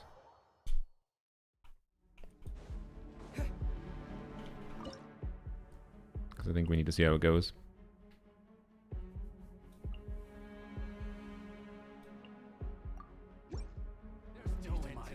Okay, nothing spawned behind.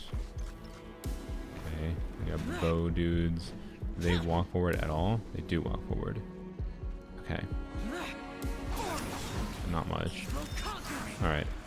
And they tick down at a fairly rapid rate, but if we just focus on these and let the... Let's actually check that. Let's burst right away. We keep the melee ones from ever doing anything, and see what happens to it from just the range boy. Anyway, I also get more particles, it's true. Oops. Successfully failed to keep the melees away.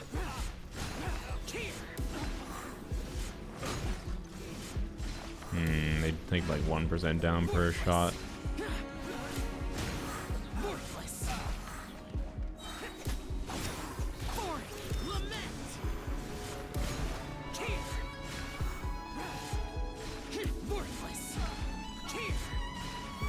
They do stall pretty well here though, I don't know.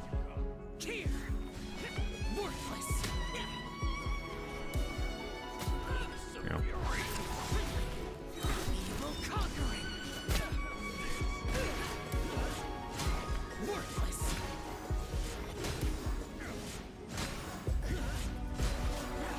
70%. Chili's falling yet? Useless. Good. Worthless. Trying to hit the ranger, but oh well. Worthless. Okay, damn it. They're at the perfect aqua range to not hit both the rangers. Okay. I think this is harder than the meter show.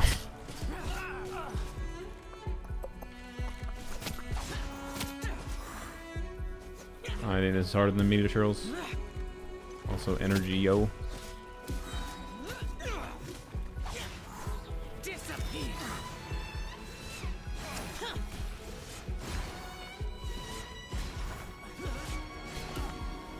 Worthless.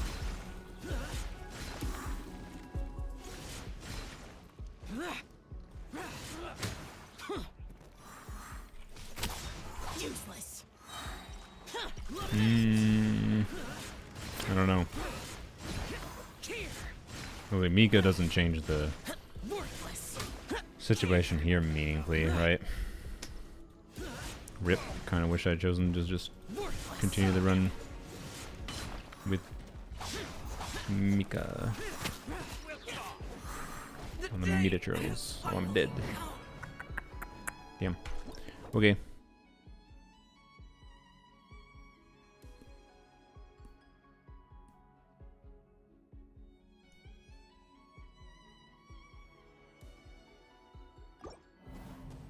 Also less damage with the Chaska melts. The damage is not the important part here. There is a slime version? Yeah, I thought there was. I thought there was. Ah, fuck me.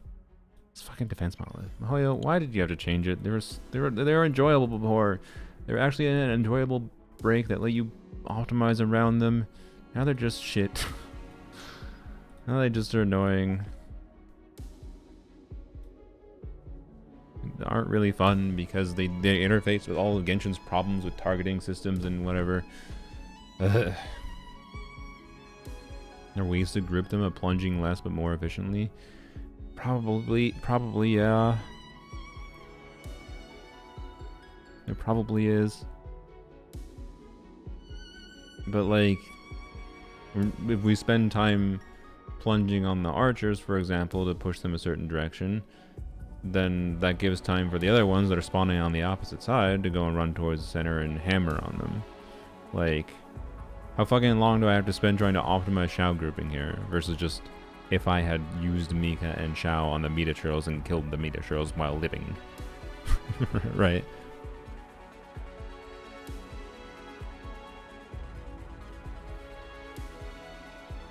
Run back and forth? What do you mean run back and forth?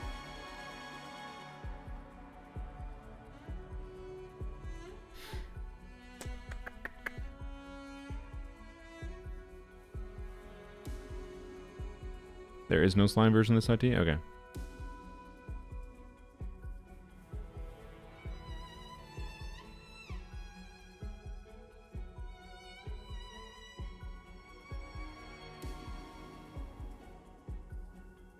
So is there just the Meter Turtle and Treasure Hoarders then?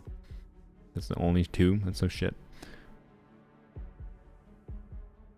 Run the bow, plunge bow, run the totem, plunge totem. I mean, sure. We'll literally just do that. We'll literally just alternate. To my hammer. Conquering.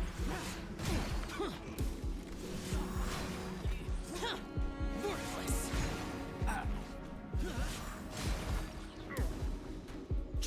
This uses so much stamina though.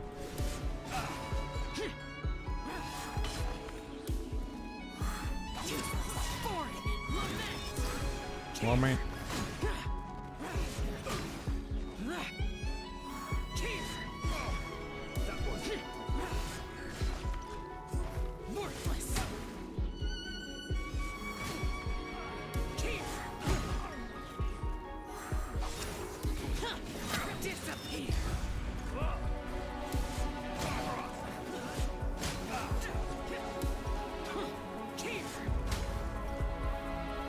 I don't think it's really helping. I can't solidly say it's worse or better, but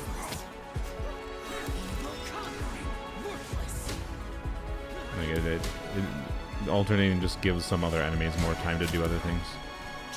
There's just too many enemies at different spacings. The C1 Shao, it's C2. C2 Shao thanks to Yao Yao.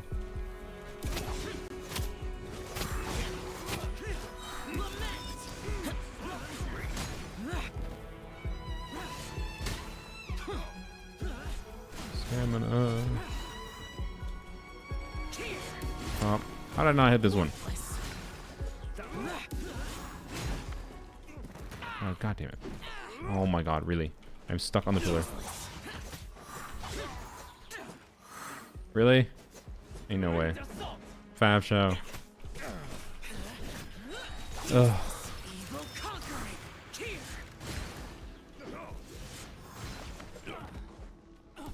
I think it is a little better of a strategy. We made it a little farther, but if the Fatui spawns here, or I die, or it takes 2 more hits of damage.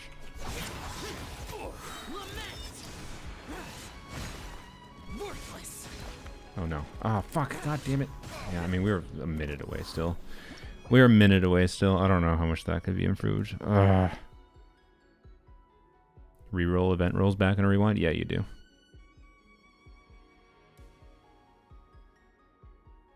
Seen a lot of IT complaint. Not one of them asked for less variety. Yeah. I don't understand why they did that.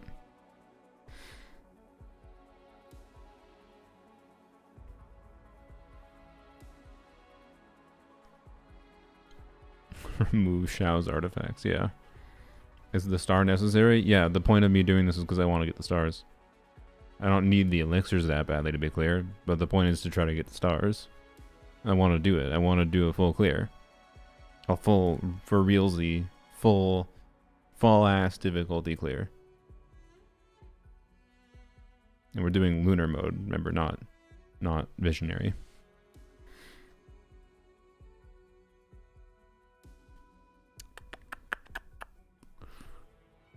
What an annoying ass problem. Okay. I think this one is effed. Should I continue? Should I do the same thing? Use Arlecchino to see what happens in the next chambers? I think we do Meta Trills and we ideally get Mika again, but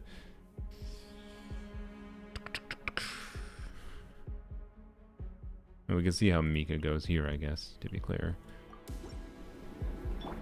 It's worth what the fuck, brain? We see how Mika goes here because it's worth checking just in case the extra damage and survivability is enough to allow me to be aggressive in a way that allows me to clear.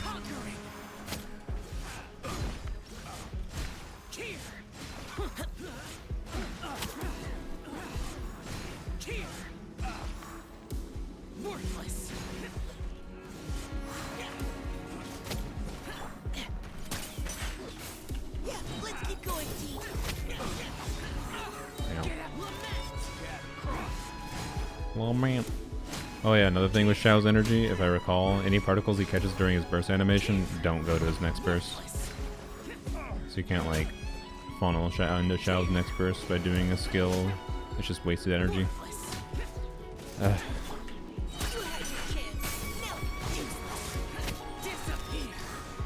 maybe not. Seems like we got it there. I thought it was. I thought it wasn't because it didn't look like we got the energy before, but it might have just been we didn't have enough. Okay.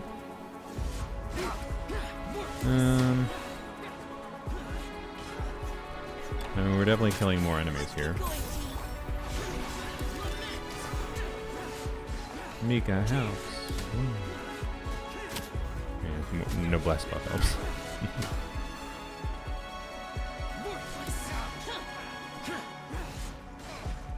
Damn it.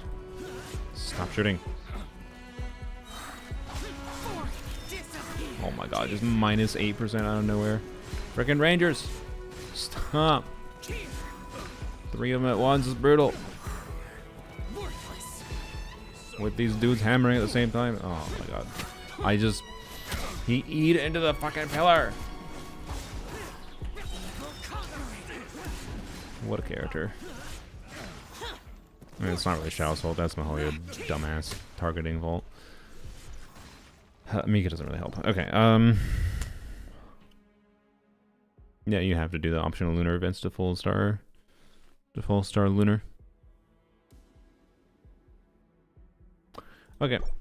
Oh yeah, I frick the treasure hoarders. It's worthwhile investigation, and we'll never know if Xiao Mika combo would be enough to take to victory. But let's wait. I don't have Arlecchino anymore. Oh, rip! I forgot that I got Arlecchino in the first attempt in the other one. Well, I forgot that we had gotten her there. Instead, we got Mika. Okay, well, I guess we just rewind then. Yup. Alright, last rewind. See if we can do a further investigation. At least. Free mystery cache. We got a vigor refund. Who? Tao? Utawa, Scofier, Toma?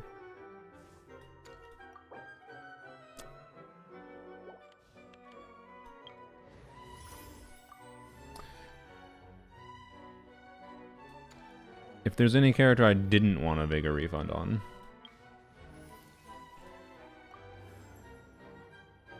Okay. Wow, this is fucked. Okay, this is gonna prevent me from getting a character though, right?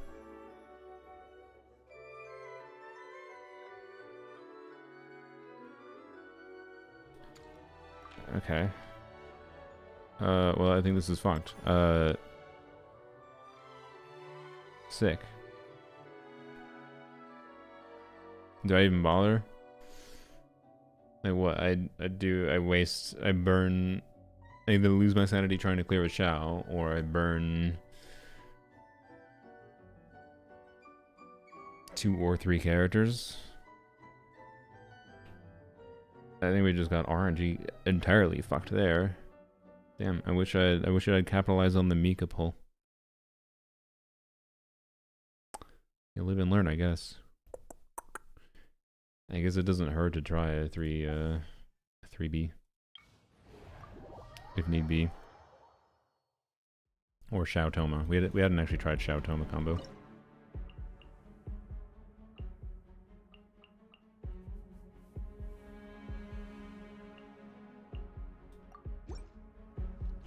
Okay, not get stuck on things.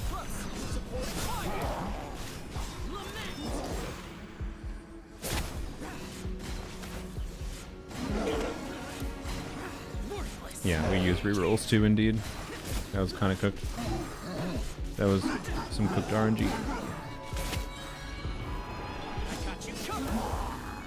Great, those swings hit the thing a bunch.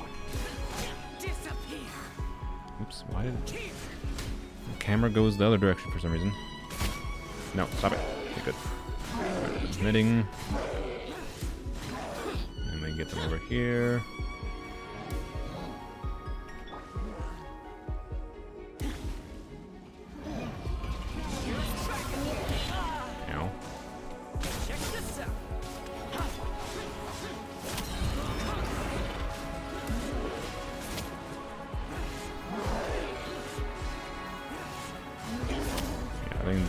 Toma should be enough for us to get through this. So I don't know. We'll give it a try. No reason not to, but I do think that was some pretty terrible luck.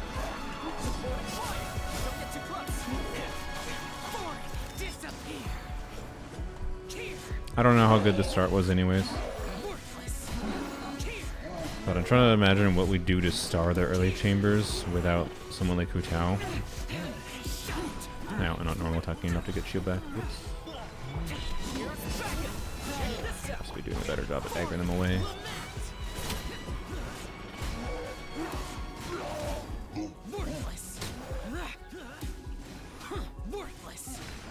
No, stop it. Oh, I didn't stick him. Yeah. Don't get too close. Useless. I got you covered.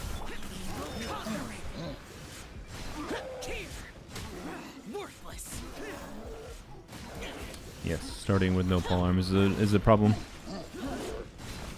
Worthless. I haven't noticed any major build problems, to be clear. Like the build problems probably wouldn't show up until later, which is a partial problem. Okay, I mean, we got shivers. Mystery cache rare. They rejoin the alternate cast.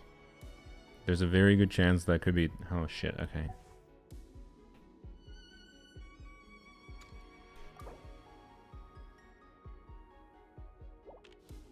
Alright, we ball. I need to choose this. Let me double check our equipment. Yeah, the mystery cache would have been nice, Alright. but...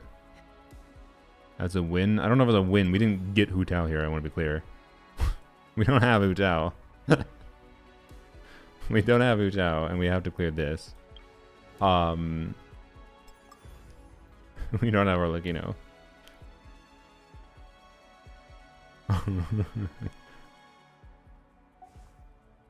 Oh boy. Yes, but Hu Tao could be very, very big later, so now I want to see if we can continue this. Ah, shit, though, we're getting past this chamber. Fuck. Oh. Wait. What about this? What is this one? This is the one that deals active damage. Fuck. Okay.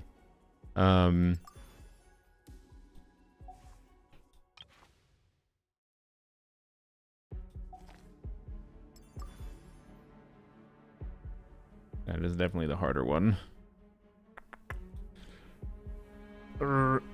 We have Meekers. What like my thinking is like, and we have Shivers for healing.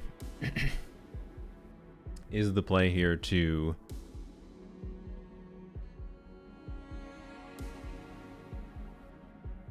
need a healer and shielder and high DPS? Do we? Do we need a healer and shielder and DPS wise?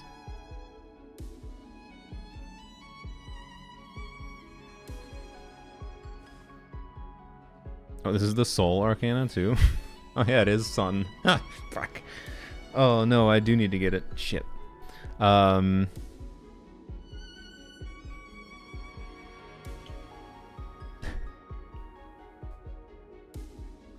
boy.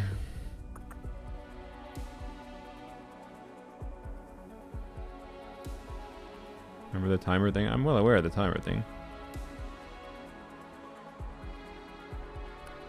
Probably not the easier one, but these ain't easy either. Like, what the fuck do I do here? We really needed like Xiangling. I feel like, oh, fuck. This might sound stupid, but I kind of am inclined to do this one. And we already know how awful the other one is. Like, the only reason to choose the other one is like the fact that, you know, we could do to try to actually clear, we could do something, right? This one might not be clearable at all, but Shivers is on a damage build and she'd get vaporizes.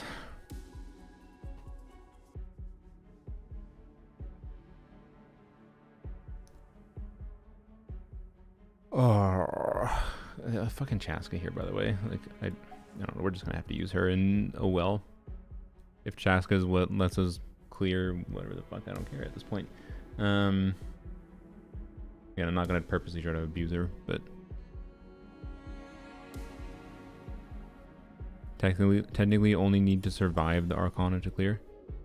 Don't you need to? But we need to get a star.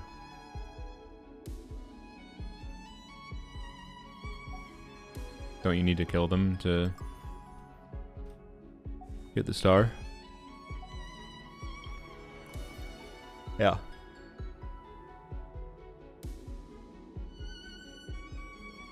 The star is the issue there.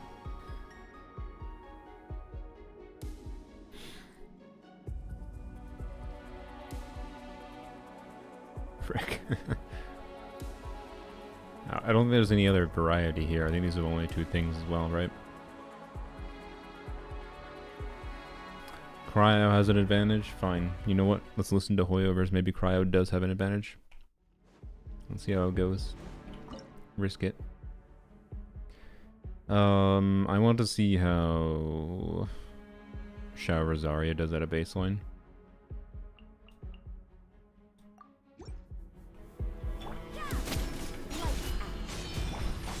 We're supposed to did Anima and Cryo Resonance, whatever. It's not as bad as using Chaska.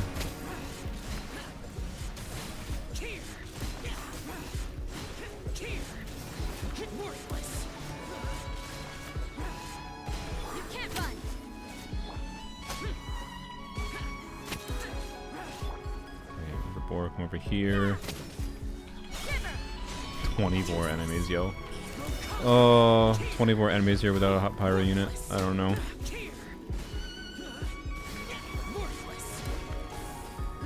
I don't know about that one. The boars could be killed at the same time. For sure. My energy, please.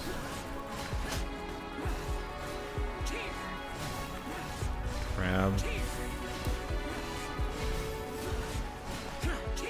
Bird's so tanky though.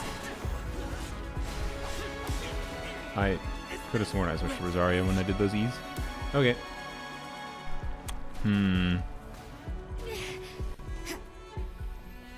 Like we could definitely get to 10 out of 20, I think, by the minute mark. Collins on Shao, he's clearly C82.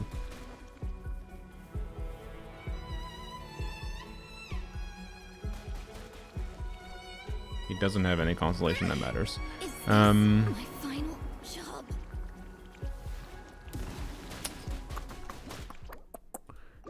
Okay. Yeah, man, if only we had gotten Chungling. This is like the chamber to get Chungling in. Okay, so what happens if we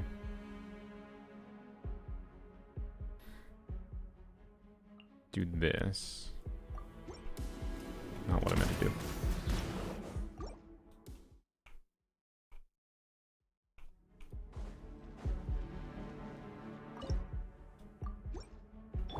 Judgment. Lights out. Justice will prevail. Final warning.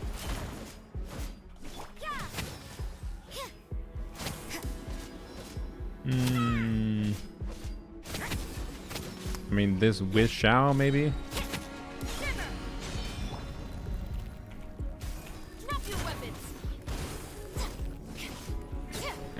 Energy to burst every rotation. Not surprising. 170, not enough solo pyro.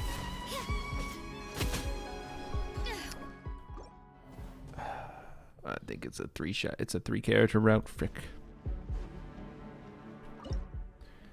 Water bubble explosions even be dodged? I mean, they can be iframed, I think. Right?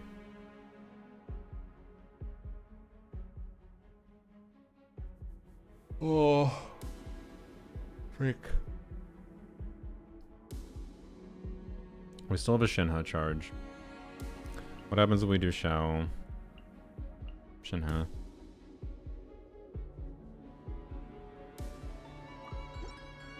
Right. I think it's a 3 unit. Every time I've chosen boars, I regretted it. I mean, the other ones may be better, but like, man, the grouping on those enemies, I just did not want to. Just did not want to do. Wait, is it? Oh yeah, the tap is burst damage basically. Yeah.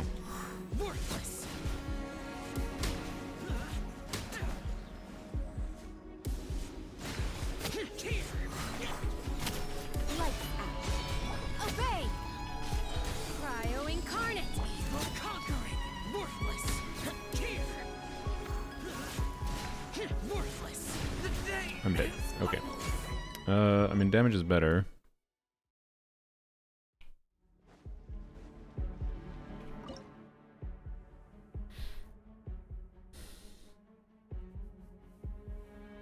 But do I just Mika instead?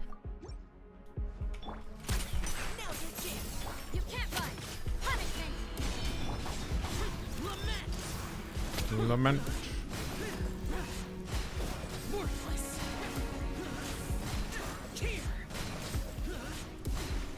Shenhe buff runs out really quick in AoE, right? It's still significant, as you can tell. God damn it. I should have Mega first.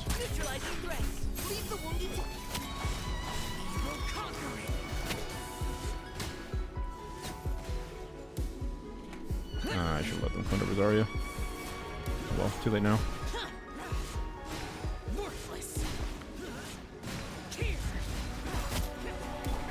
No.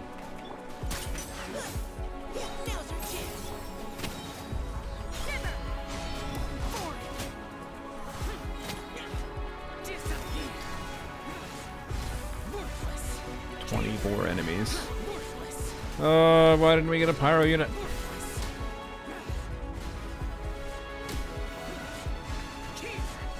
Fuck. I mean, I think it's doable, but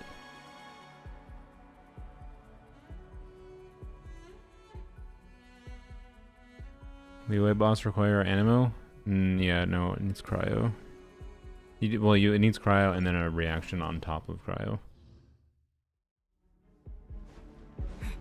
So you don't want to do like mono freeze against it. Easier to restart. If we restart, we full restart. There's no restarts left. We don't rewind. We full ass restart. And we have a vigor refund from Hu Tao that's potentially really big. Now you gotta realize that that's enough. Like, it would be fucking ideal to use her here, but that's enough to potentially get like a free clear with her plus one other unit on the Suwani potentially, right? Or maybe on the Mountain King kind of thing. How bad would be using Esco here? I think I might be fine, but I don't know if it'd actually be that worthwhile versus Rosaria's AoE.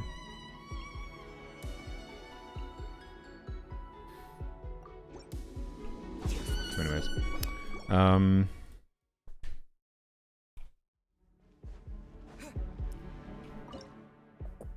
don't even know how we clear the next boss though. Because like next boss I think would require like Shenhe Escoffier probably.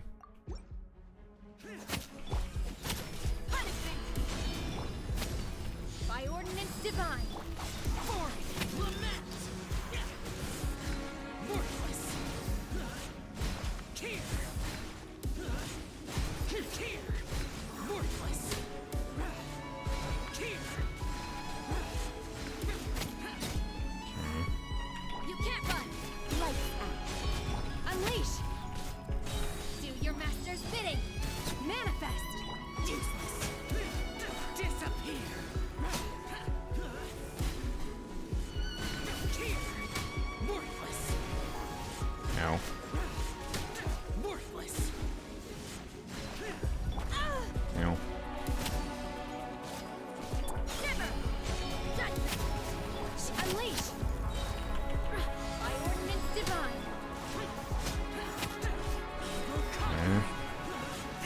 Oh, I didn't even die from the bomb. I just died from from bubbles from a crab, I think. Oh dear. Okay. Escoffier can Dragon Strike the Suwani. I guess that's true, yeah. Ah, shit. Should I allow myself to use Chaska here? What does it do?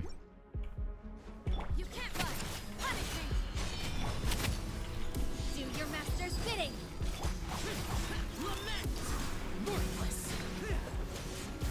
I think we have the damage to do it. It's just mix of crit RNG for like killing the enemies at the same time. Like this thing being dead is not being dead. Sorry, is annoying. Just lose out on damage potential for Rosaria there, right? And then that thing flew away. It's kind of cooked, right?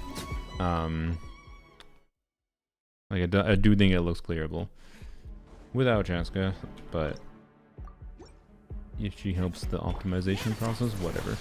We're gonna have to use her at some point most likely, so again, whatever. It will be what it is.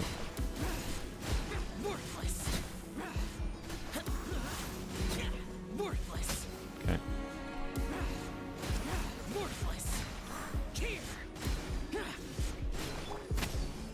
Oh, I should have held E there, damn.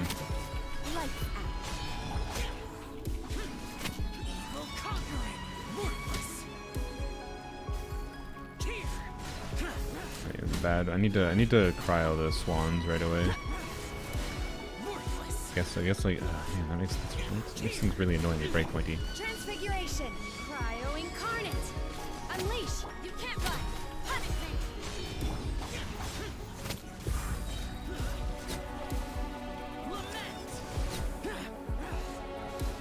Oh boy.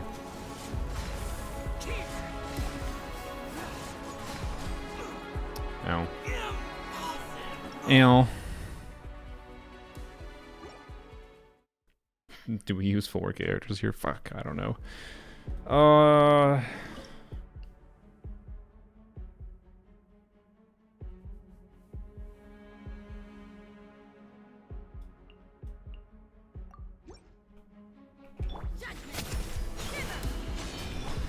asked for it.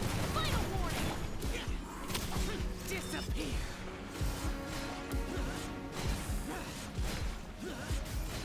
Worthless. Here. Spawn a swan early. You can't run. Punish me. Stop right there. Lament. Here. Here. Here. Okay, how close are you to dead Finch? Not very close. Okay, that's fine. Justice will prevail. Final warning. Okay. Judgment. Shiver.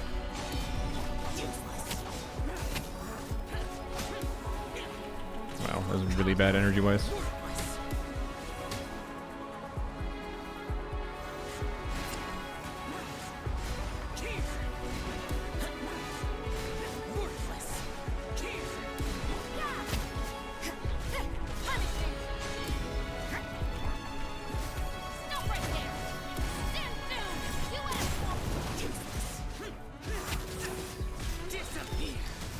That was a terrible time loss. Oh, frick me. Okay, avoided it.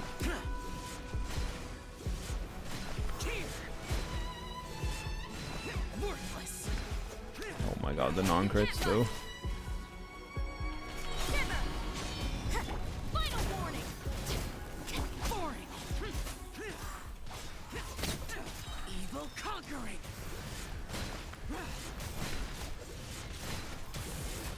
Here. Here. Oh boy.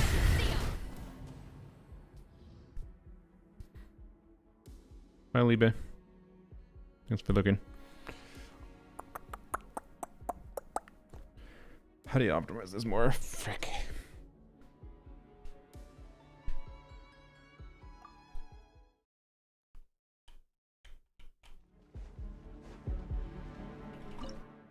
Like, I feel like the bare minimum for the next chamber is a Esco, Shenhe, Chivalrous, right? Cryo res would be enough. I mean, I'd use Shenhe and Mika.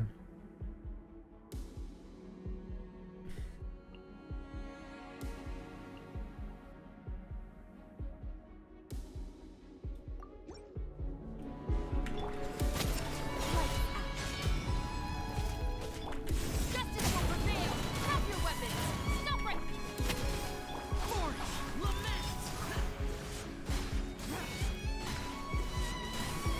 Ow. Get out of my way. Worthless. That's too slow a start. Punish me. Drop your weapons. Useless. Evil conquering. Here. Oh, how did I not catch any of those particles? Worthless. Here.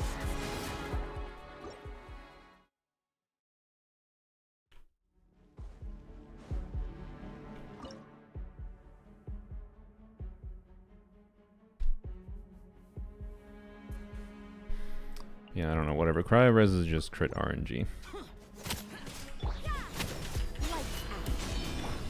asked for it. Final warning. It's no different. Whoops. It's no different than just optimizing around crit RNG technically.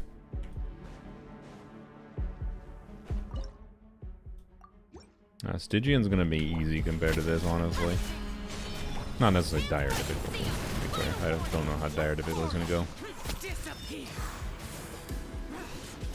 Here. Worthless. Here. Here. Useless. God You damn it. can't run. Oh, Shao not generating energy on burst. Lights out. You asked for it. Okay, that's interesting. Lament. Lament. Worthless. Stop pushing me away, the freaking duck. Oh my god. Worthless. Kill the other duck, I guess. Here. Oh my god. Don't. Freaking crabs. Oh my gosh. I was almost dead from the fucking crabs. Ugh. Bro, crabs, get in the freaking circle. Cringe butt wipes. Worthless. Here. Worthless. Uh-oh. Okay, I avoided it. Worthless. We are only halfway now. Jesus Christ. The punishment. Oh, this attempt is so cooked. Well, he's also dead.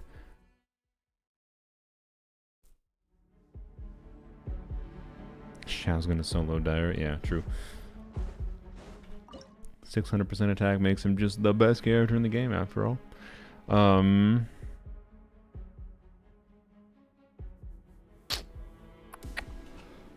Oh, frick.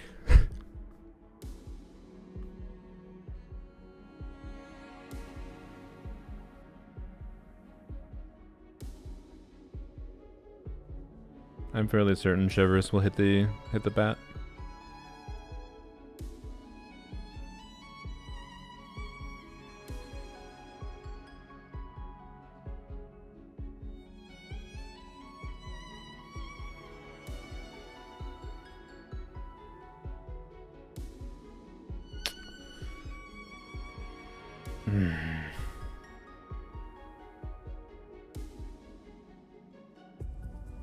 The problem with wasting a Scovier is we'd lose a Scovier for this. We have to clear Aeon Blight Drake too. And we have the baseline of what's necessary to clear Aeon Blight Drake. Like just Aeon Blight Drake plus maybe getting a Melt Blessing even. I'm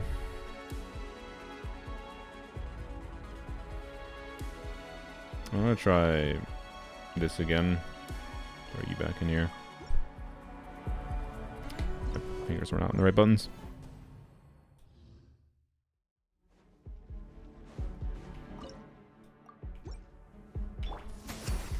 Do your master's bidding. You can't run. Lights out. Take your true form. Disappear. Worthless. Worthless. Here.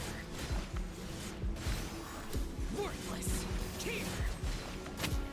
Bro, die! Ugh. Here.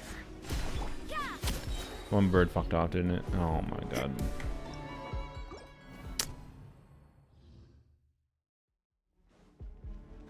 Lunge stage is balanced for Shao and not for us. That's true.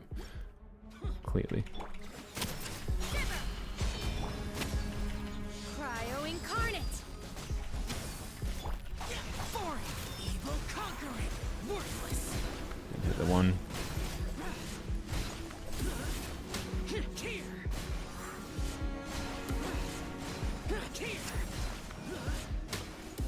Here. Punishment. Do your master's bidding. Lament. Here.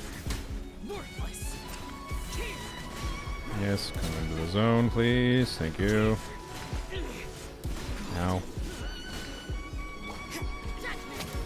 Lights out. Crabs. Manifest. Shao's dead. Oh, goody. That's helpful. That does help sometimes. It's preferable, honestly, because it frees me from the lament. Oh, God. By ordinance divine. Obey. Evil conquering. Worthless. Why am I over here? Here.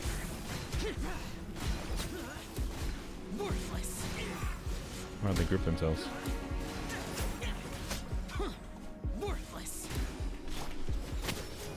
Shiver! Transfiguration! Do your master's bidding! Manifest! Foreign. Disappear. Worthless. How did that... I was in the air when the finch landed on the ground, and it hit me.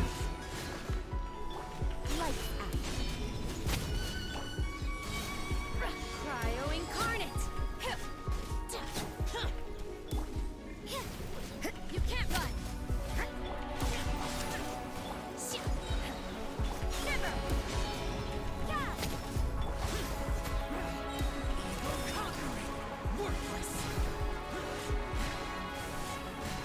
Worthless. Yeah, kind of figured. Retribution. Where does Shenhe and Rosaria take us alone? Let's get a vibe of things. You can't run! Things are getting interesting. Manifest! Maybe this is just Okay, well. fate's dark Wait. design. There's that idea. When's my favorite fanboy Mika gonna appear?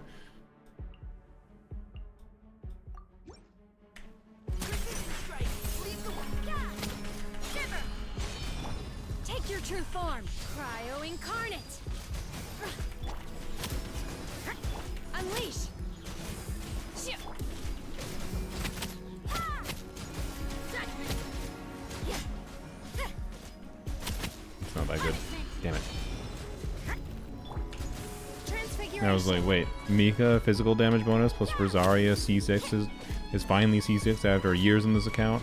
Physical red shred. Shenhe gives Fizz red shred. I thought that physical damage might have been real. It doesn't seem to be very, very real. Plus Noblesse buff and whatever. I guess we already have Noblesse from Shenhe. Manifest! Do your master's bidding! Unleash! I meant to You can't run. switch. Lights out. Yeah. If it was AoE physical damage, maybe. As much damage as Shao gets, but not in AoE.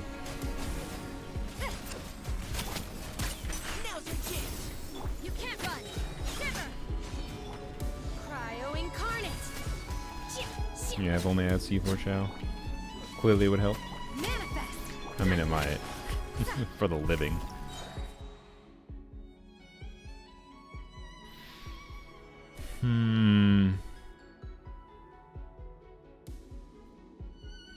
Esco passive, but then I have to use a Escovia. Like I don't think I clear Aeon Blight Drake guaranteed without a Escovia. Which Chevon Ocean Hue Clam. I mean, honestly, yes, if I fucking could.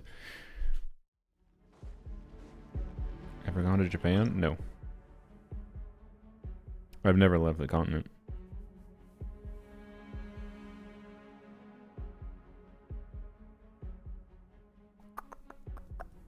Not against the idea of doing so, it's just expensive.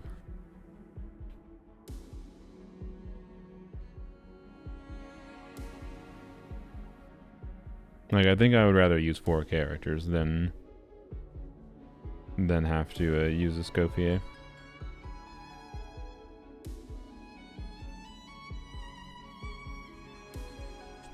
I definitely think the most viable strat so far has been Shao Shivers Shenhe. Like, what happens if we do this? If we use 4 characters? I'll do that.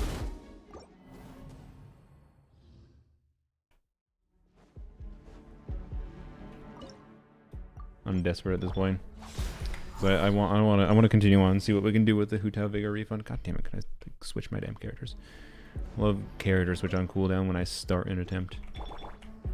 Neutralizing threat. Let's keep going. Punishment! Justice will prevail! Final warning! Drop your weapons! Lament.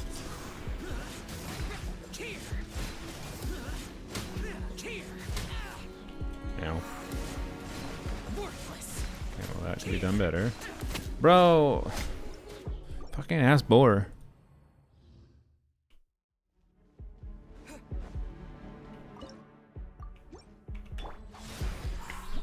Characters which are on cooldown when you...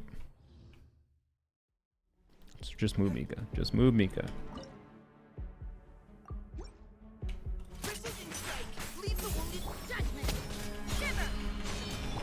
Hands where I can see 'em. Stop right there. Drop your weapons. Stop. For it. Evil conquering. Worthless. Dire clear end up happening? We know it was doable, but Tars did not end up having the time to finish it. Worthless. You can't run.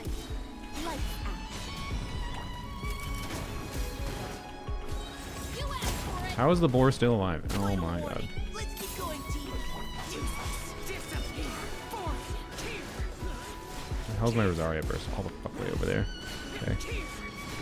Worthless.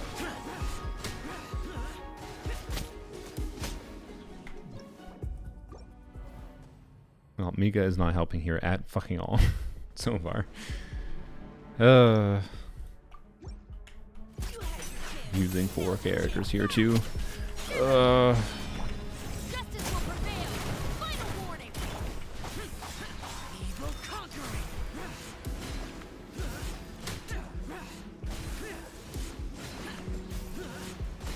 Here. Here. You can't run. Punishment. Final warning. Hands where I can see 'em. Neutralizing threats. Leave the wounded. Judgment. Disappear. Worthless. Here. Worthless.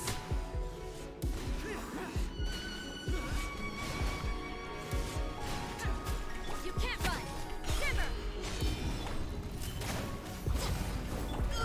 Let's keep going, team. Judgment. Justice will prevail. Lament. Worthless. Here. Hmm. Go over here for the boars. But the setup into this, the second like half of the fight is just. Stop right there. Leave the wounded to me. I'm doing Rosaria before Mika. This is bad. For it. You asked for it. Disappear. Here. Worthless. Worthless. I don't even think this is going any better than when I was using 3 characters realistically. Here.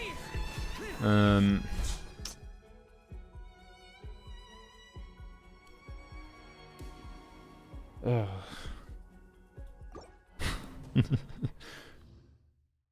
How long do I lose my sanity to this? Oh no.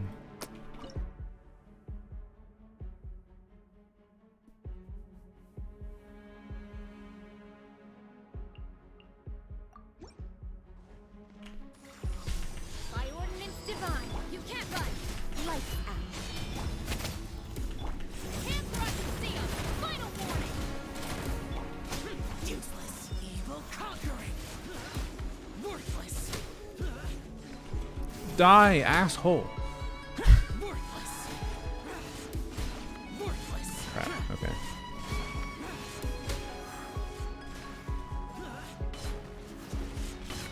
Dragon strike. Shiver. You asked for it. Stop right there. Final warning. Drop your Okay. weapons. Thanks for Take critting your game. true form. Cryo incarnate. 70% crit rate on Shivers, by the way. Lament. Here. Worthless. Worthless. Here. And crabs. Stop it. God, I hate the crabs so much. Justice will prevail. Final warning. Drop your weapons. Fuck ass crabs.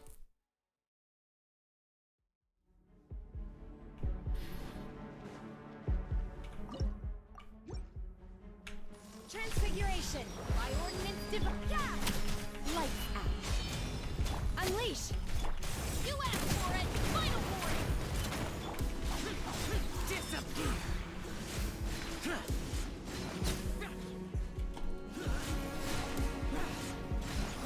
Worthless.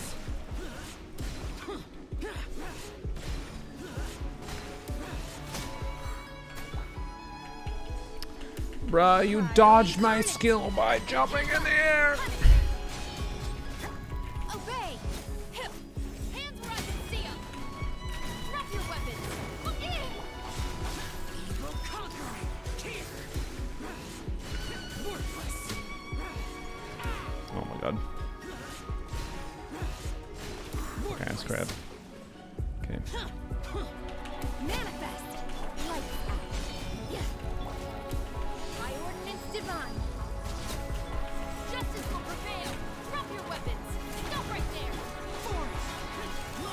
Stupid frog stuck in the air. Alright, the frog come over here.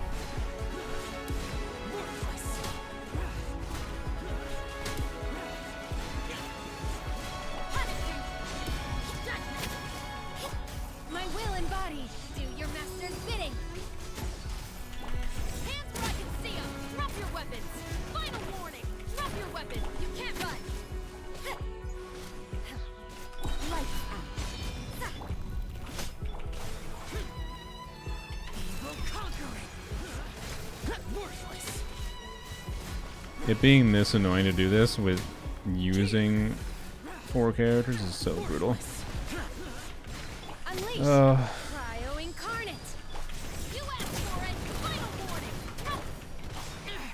Prepare to die, fool. We didn't get the flower. We weren't even really close to getting the flower. Fuck. Cat. Okay. Hello, cat. You don't want to lay on the bed? No, you gotta lay on the mousing area? I understand.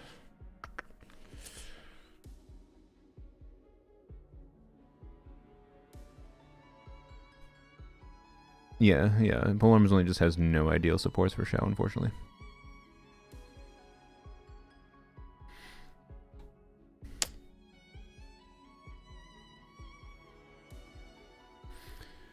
Do I just give up on the full star clear?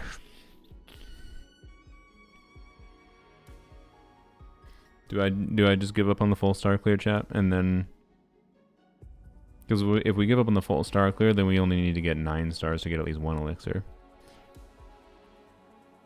Like, I would like to continue, but like we can get the star here. Although if we're not getting the star here, we shouldn't be fucking using 4 characters. I feel like if we're using 4 characters, I want to get the damn star. So we're redoing either way, in my opinion.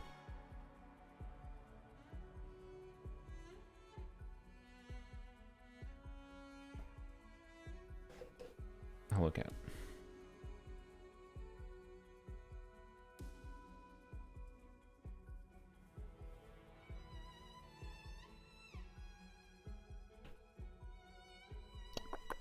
You barely got the star. We didn't get the star at all. We barely got the flowers. Like, I understand. Like, I know it'd be annoying as shit to continue. Really? Sir, my mouse.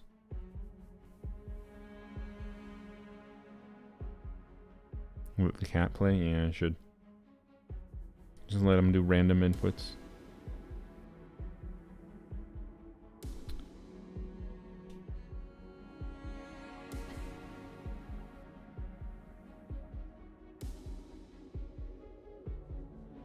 Well, can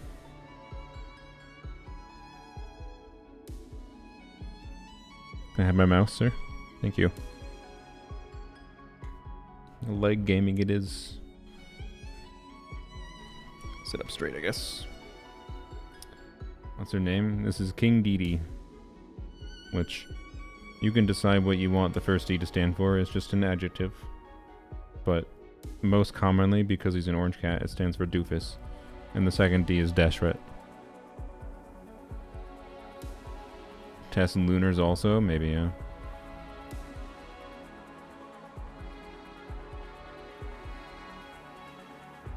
Okay, sir.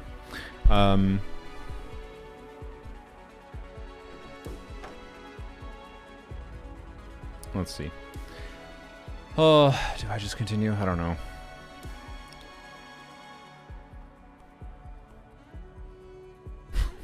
Shenna, Rosaria, Shivers, and Shao. Uh.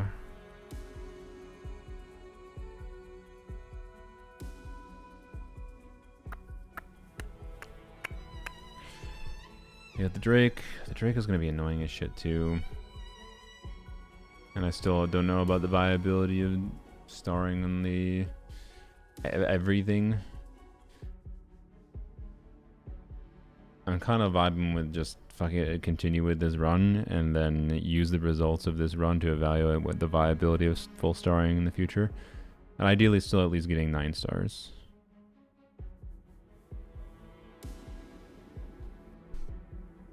Fuck it.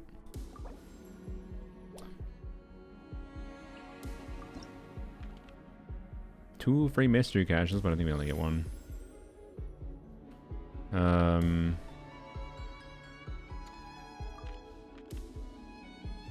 Okay.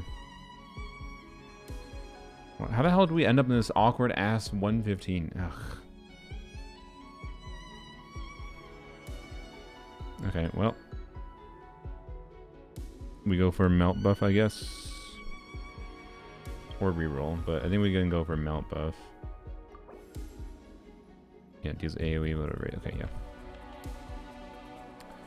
yeah. Cat is in the lap now, which is preferable.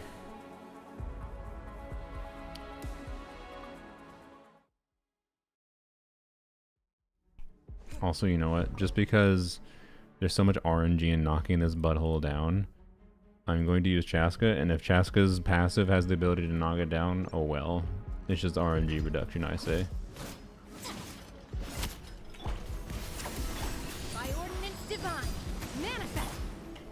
Hands where I can see 'em. Final warning. I did that too early. Drop your weapons. Shit. Yep. This might be the run to experience the most pain in theater possible, potentially, yeah. Oh, Cat went back on the desk. Okay. He left me some space this time, at least. A little boost boost. Yes. Go of excellence. Could save it for a melt Do your setup, but master's bidding. Obey. this. You asked for it. Stop Can right it even do the charge up move right away? I don't know if it can. Okay, let's just save the burst longer. Can't Mika get it down too? I've never been able to. I tested in the past. I never once was able to. I think Mika's skill just doesn't have the AoE required. Cryo incarnate. I wouldn't be surprised if it is doable, to be clear. Just way... Chevrolet is already annoying. I should have saved it longer. Chevrolet is already annoying.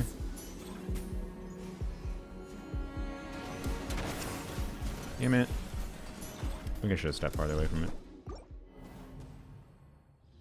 No, Chev, you don't need a bow projectile. You just need to. You just need a hit.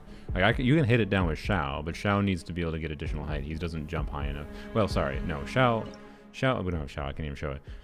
The same way I'm trying to hit it down with Chevrolet, you can hit it down with Shao. Chevrolet is the most reliable way to hit it down in this account. But you don't need a bow projectile specifically. You just need some way of hitting it. Okay. Stop right there. I think shooting it from range makes it more likely. Yeah. Damn it. See, when it does the charge up in the center, you can hit that center core. And Chevrolet auto targets to the center. It's not a real aim, which is a pain in the ass. So, anyways, that's what we're trying to do here. We're trying to knock it down. Actually, I don't know. Maybe we should just like do damage to it, to be honest. Fuck! Aim at it. We're not that far away, Shivers. Drop your weapons. Bro. Cool. Come on, I want to get one knockdown.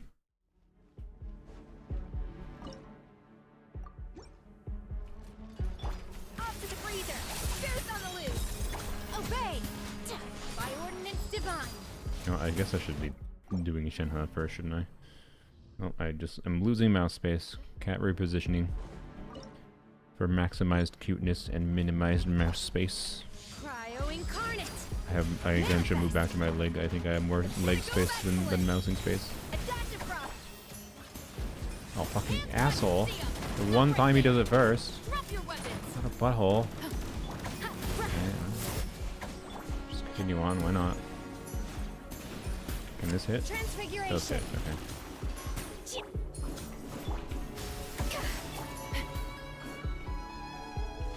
Stop right there. Nice switch. Do your master's bidding. Great, cool. Thanks for running away, coward.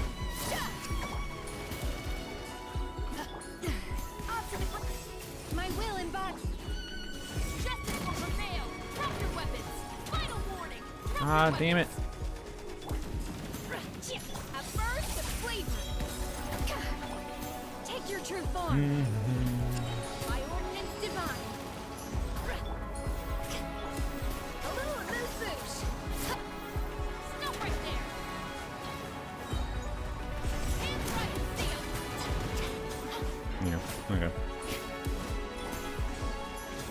I mean, like, doing pretty decent damage to it. Res go down after falling? I think so.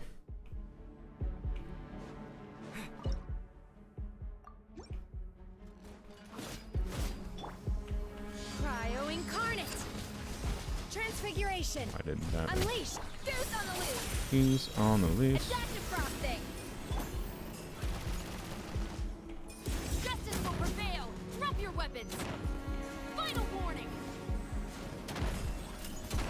Damn it. Continue.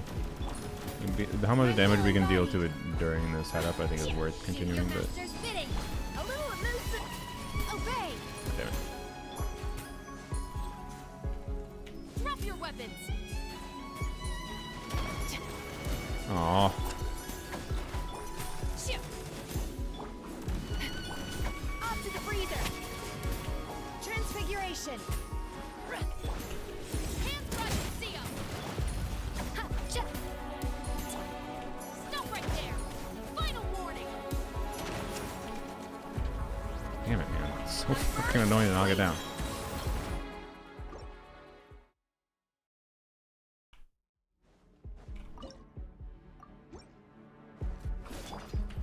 By ordinance divine. My will embodied. The pinnacle of excellence. Particles. Adaptive frosting. I wasted there. Oh, well. Transfiguration. I shouldn't have done a whole damage. No, why'd you do it right away this time? You never do it right away. Final warning. Drop your weapons. Whatever.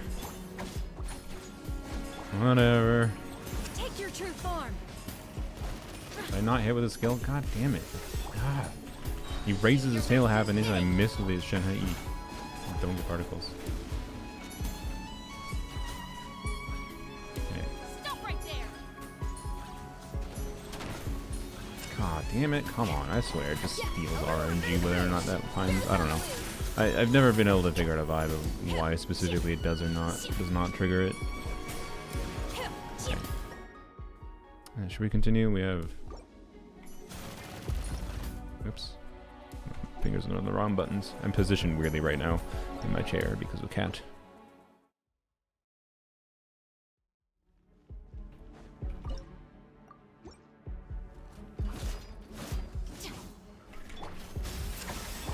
By ordinance divine. Manifest. A burst of flavor.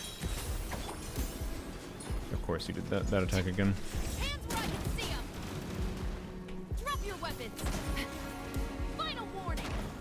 Drop your weapons. Damn it. Cryo incarnate. My will embodied. Bye. Alright.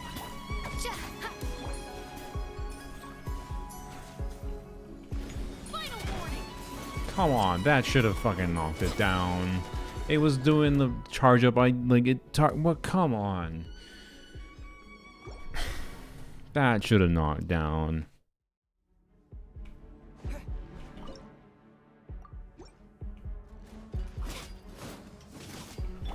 By ordinance divine.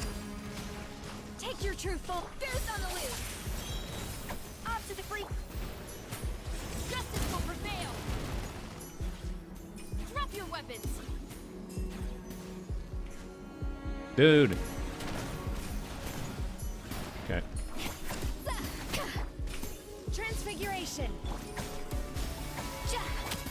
Obey.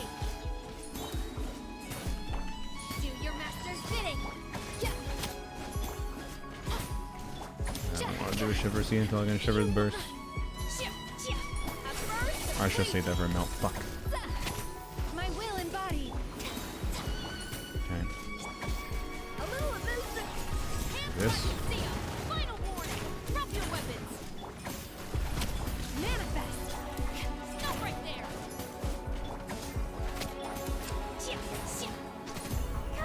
By ordinance divine. Attack the front. Obey.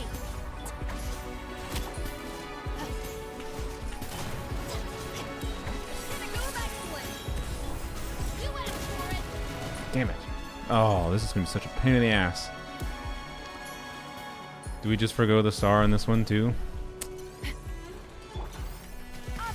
It's very doable, but it's such a pain in the ass. Like, I might have actually gotten it this time if I hadn't bungled the timings of the cooldowns lined up a little bit better, and then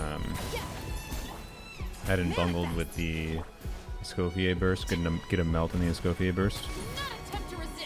Yeah, I chose to continue without a star for the previous level because I just want to see if I can. I want to see how annoying it is to clear it all at this point with like 9 stars, so at least get 1 elixir, and that will like give a future vibe, like because we have like the Hu Tao Vigor refund, right?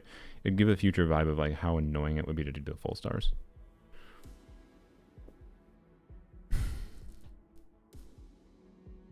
Yeah, Diona instead of Chaska for more red shred, whatever. What do you mean Diona instead of Chaska for more red shred? We're not using Diona, but I also don't know what you mean by Diona giving red shred at all.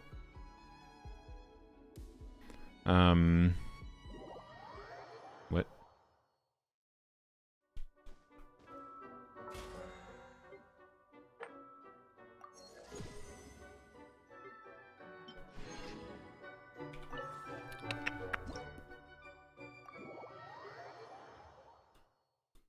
I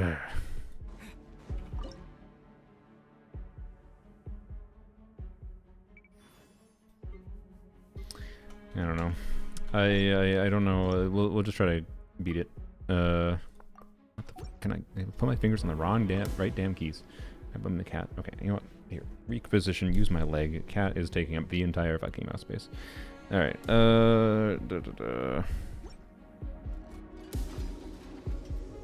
right. Restart.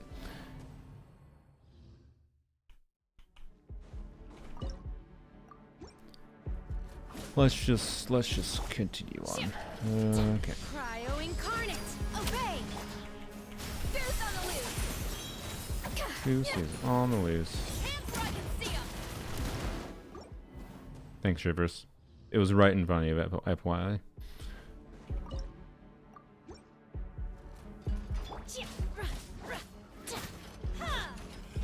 By ordinance divine. The pinnacle of excellence. God damn it. Why do you have to do it right away? Final warning. Manifest. Fuck this enemy.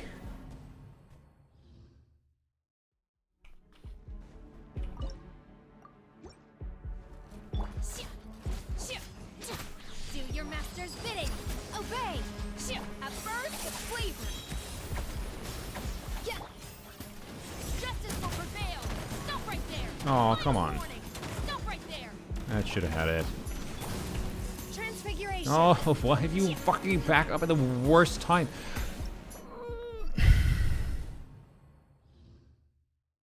Title, Rafa. Look at the title, Rafa.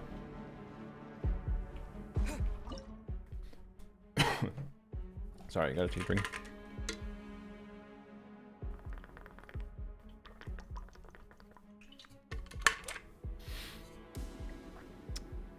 Oh. Destron's trying to protect from forbidden knowledge. God damn it. Wasn't Destron seeking out forbidden knowledge?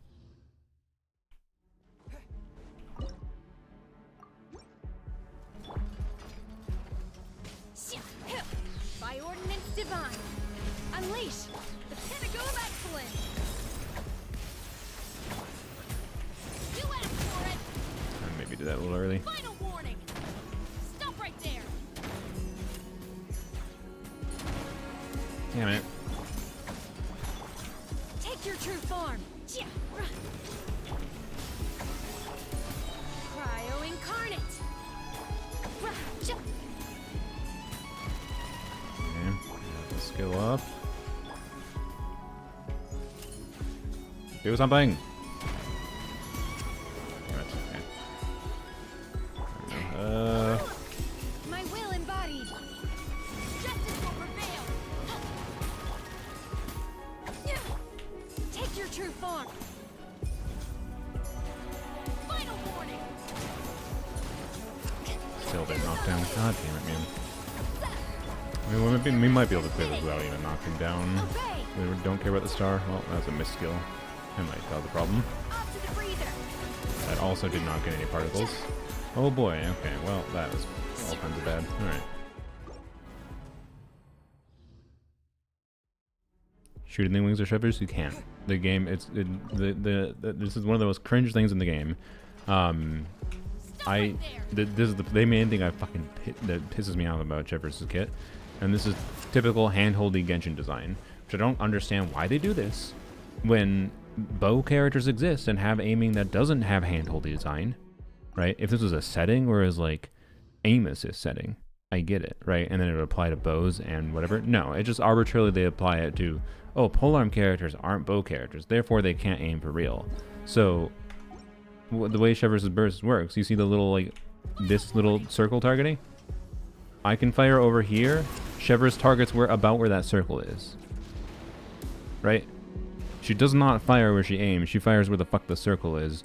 It would, like, a line from... She fires in a line from that circle to where her, like, her gun-ish is.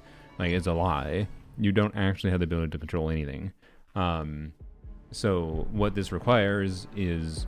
Because Shivers targets the middle of this enemy, she can knock it down, but you have to hit the core as it's doing the attack where it charges its middle core, and have a holdy that hits that, because that's the general area as it targets, that it targets. But it's like a really annoying ass timing. It generally speaking just seems really inconsistent to me. And yep, yeah, auto aim is fine. It's just like, could I control it, Mahoyo? Facing the wrong way, bozo. Shivers, what was that?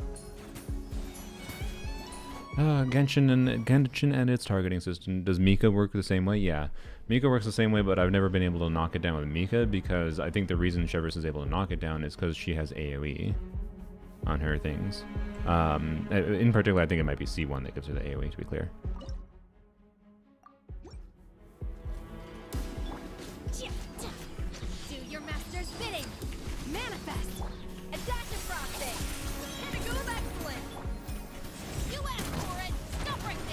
God damn it. See, it does that when it does that move right away, it's ideal. Do I just reset until I get that RNG move right away and just be fast with bursting? Because I'm being slightly slow with bursting on purpose. Because it usually doesn't do that move right away, but maybe I just RNG until it does that move right away. By ordinance divine, obey, goose on the loose. Justice will prevail. Drop your weapons. Fuck you. Can we get it to get knocked down right away? Come on. Let's see if we can do it. Reset button, impact, I guess. Do your master's bidding. A little loose boost. A burst of flavor. You asked for it. Final warning.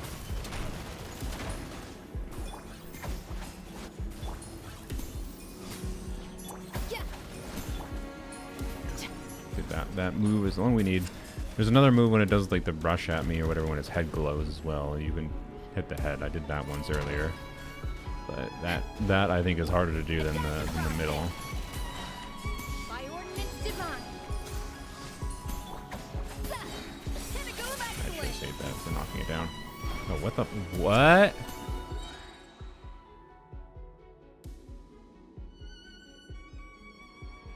Okay.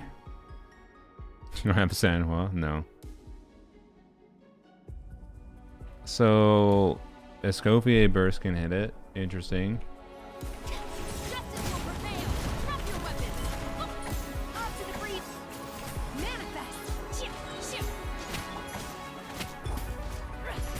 Do your master's bidding.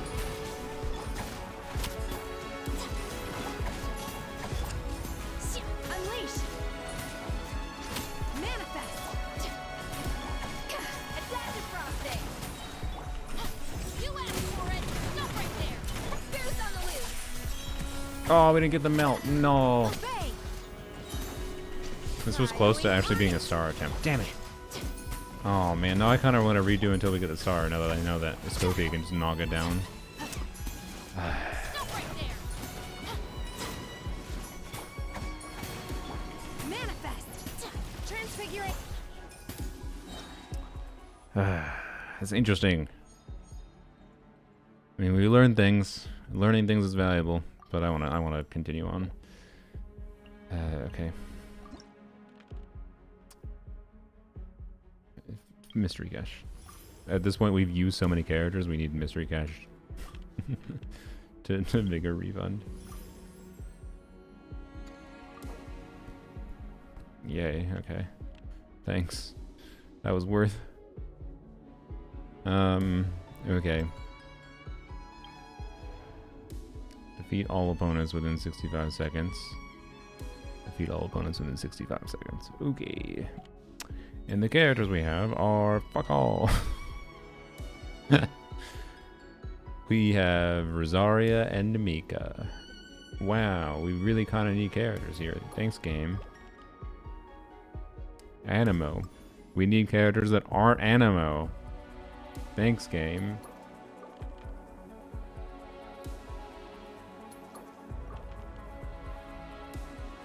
I mean, not want, but...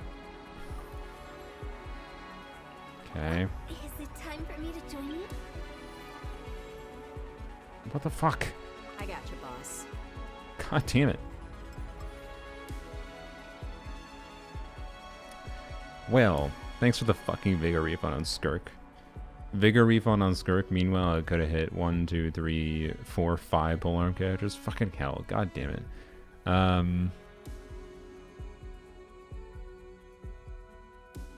Dia missed you, yeah, apparently. I'll forgive her. Okay, well, we got Hu Tao, so that's something. Hu Tao plus, what are we doing? Suwani, so we need a cryo unit. We have Mika available, and we have Rosaria, so theoretically Mika, Hu Tao, and then this chamber, solo Tao. Which one's better for solo Hu Tao? Probably the enemies that sit mostly still, I guess. These things might be better for AoE, I don't know. Anyone have a vibe on it?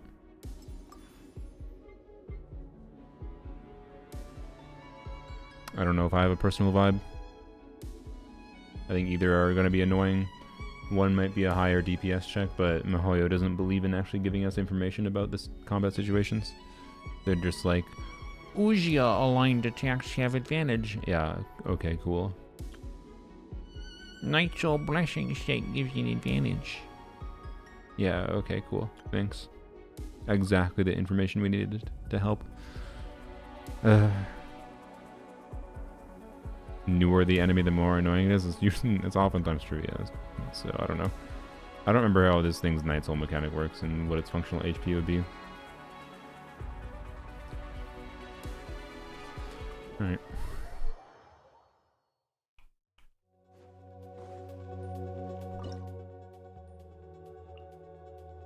Obviously, we'll try not to use anyone else here. Oh, it's one mech at a time? Okay. That's definitely better.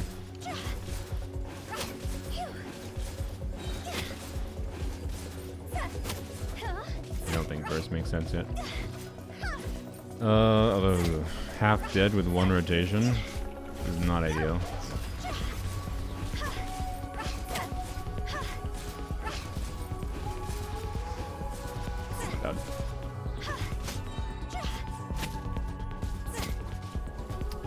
two enemies at once now. Attack this one, the ranger.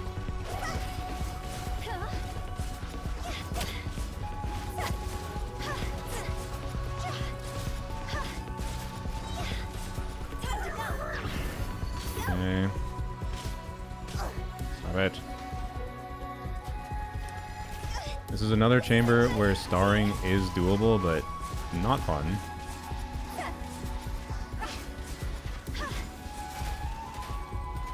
Not solo, at least.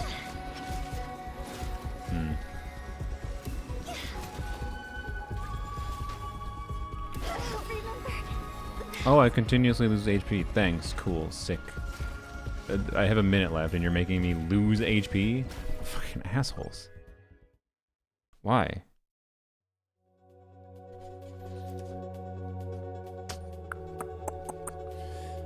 Don't want to have to use Meekers here, but leveling normal attack to 10, I think a lot of them are.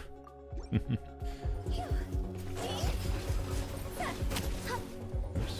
What the?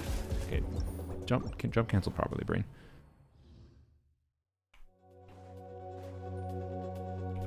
How long till Stygian is out in your region? Tomorrow. Like, over 12 hours from now.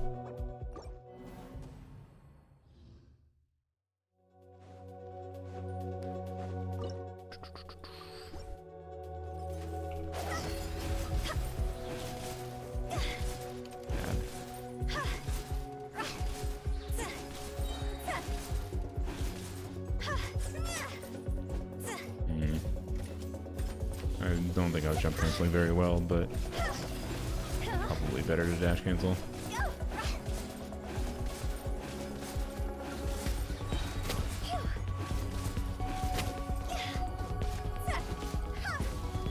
Die! How? You have no health bar left.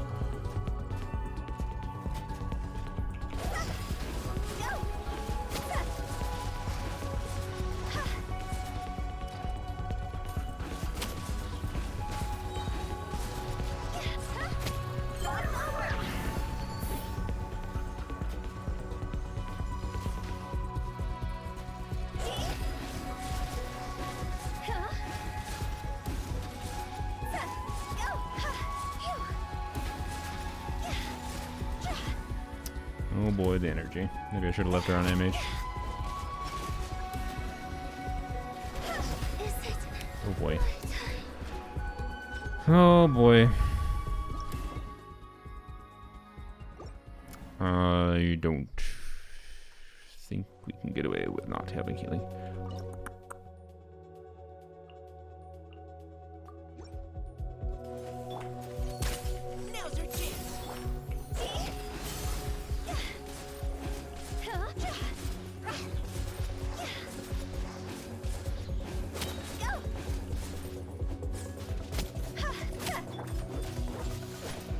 I forgot to change Mika's weapon.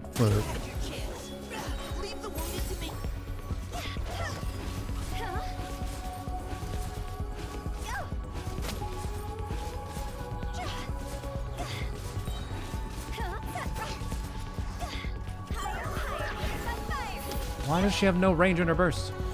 Oh my gosh. Okay, whatever. Under 50% HP.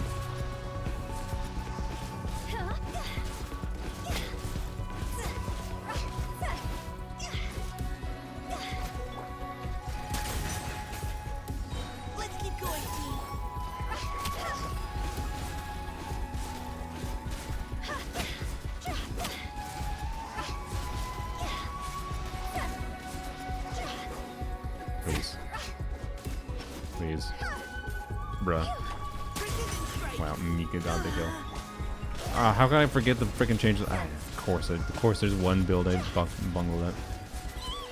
To be clear, would it have mattered that much here? Not really. Not really. Neutralizing threats. Now's your chance.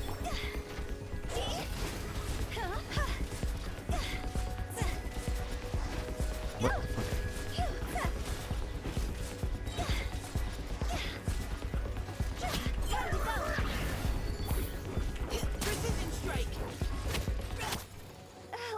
What? Oh, the continuous HP drain. Fucking god damn it.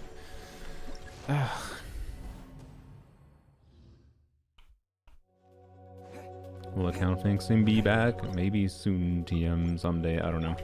You had your chance. Leave the wounded. Not in the exact way it existed before, though, because goals in Genshin Impact don't exist anymore. Precision strike. Outside of very narrow scopes. That's why I haven't really made any. It's not satisfying anymore when the end conclusion is, wow, I was able to get you to clear Abyss for this patch. Have fun getting fucked over next patch because you don't have the chill units next patch. I spent 10,000 resin and 30 hours trying to clear Abyss for you. What's the conclusion? Oh, pull the new units. That's how you fix your Genshin account now. Log in daily, use your damn resin, and pull the new units.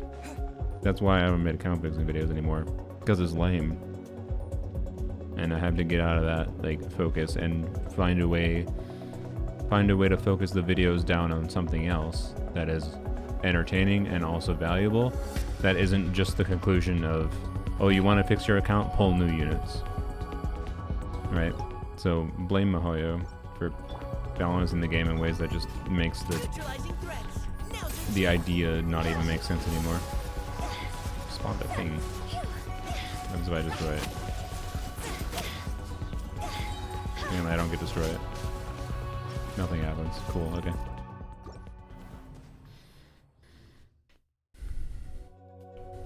So, will it be back? I don't know. When I get motivated to leave the wounded. see if I can figure something out with it. No, I shouldn't do that because I don't get Shimenawas now. Whoopsies. Why are you spawning a thing now?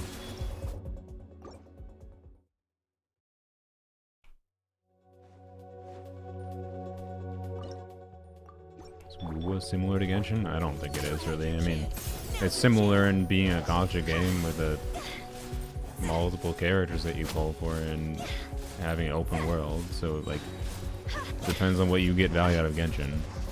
There are some people who the things they get value out of Genshin, Wuwa might be exactly the same to them.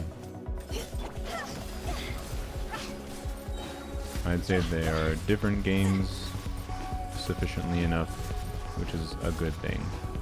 Games should not just all fucking copy each other. They should be their own games. And Wuwa does, I think, a good job at being its own game. Not one that I have a high amount of desire to play, but that's fine. Neutralizing threats.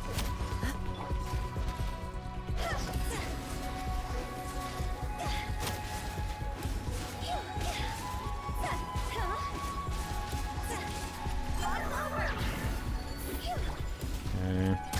Let's keep going, team.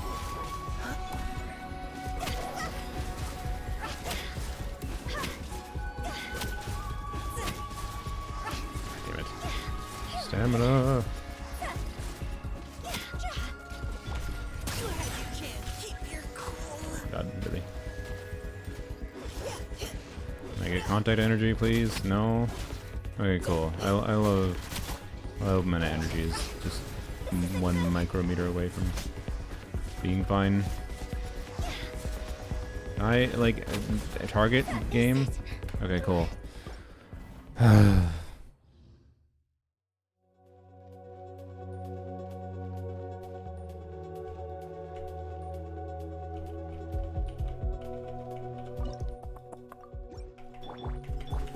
Neutralizing threats. Leave the wounded. Yeah, it's not like you can't fix your account anymore, but I also assure you that 99% of the people that are asking me to fix their account are not people that log on regularly enough to do it themselves.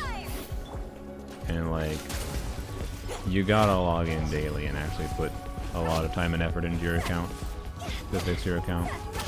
And the goal of the account fixing series is not to entirely fix someone's account for them. The goal is always to put them on a path.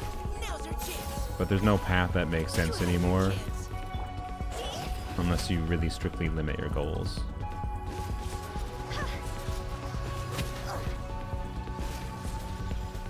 Fuck off. And unfortunately, I think there's a lot more characters that are necessary to pull nowadays to like get an account to the point of like having options for clearing different content.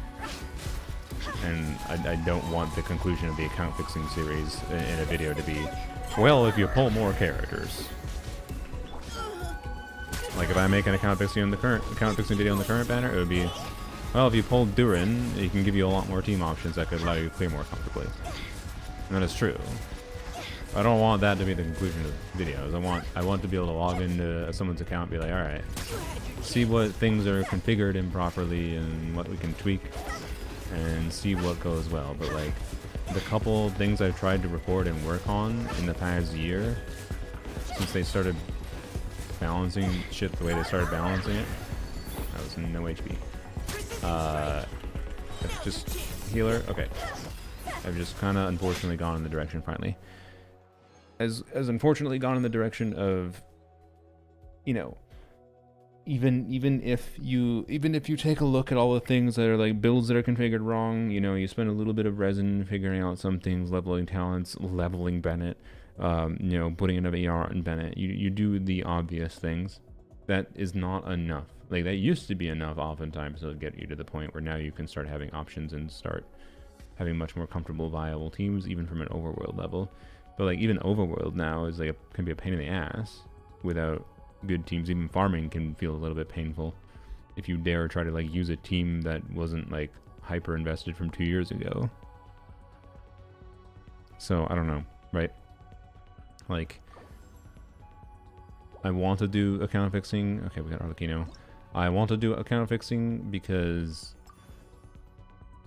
we just have Shungling, right? Yeah, okay. So the only character we don't have, we have Rosaria.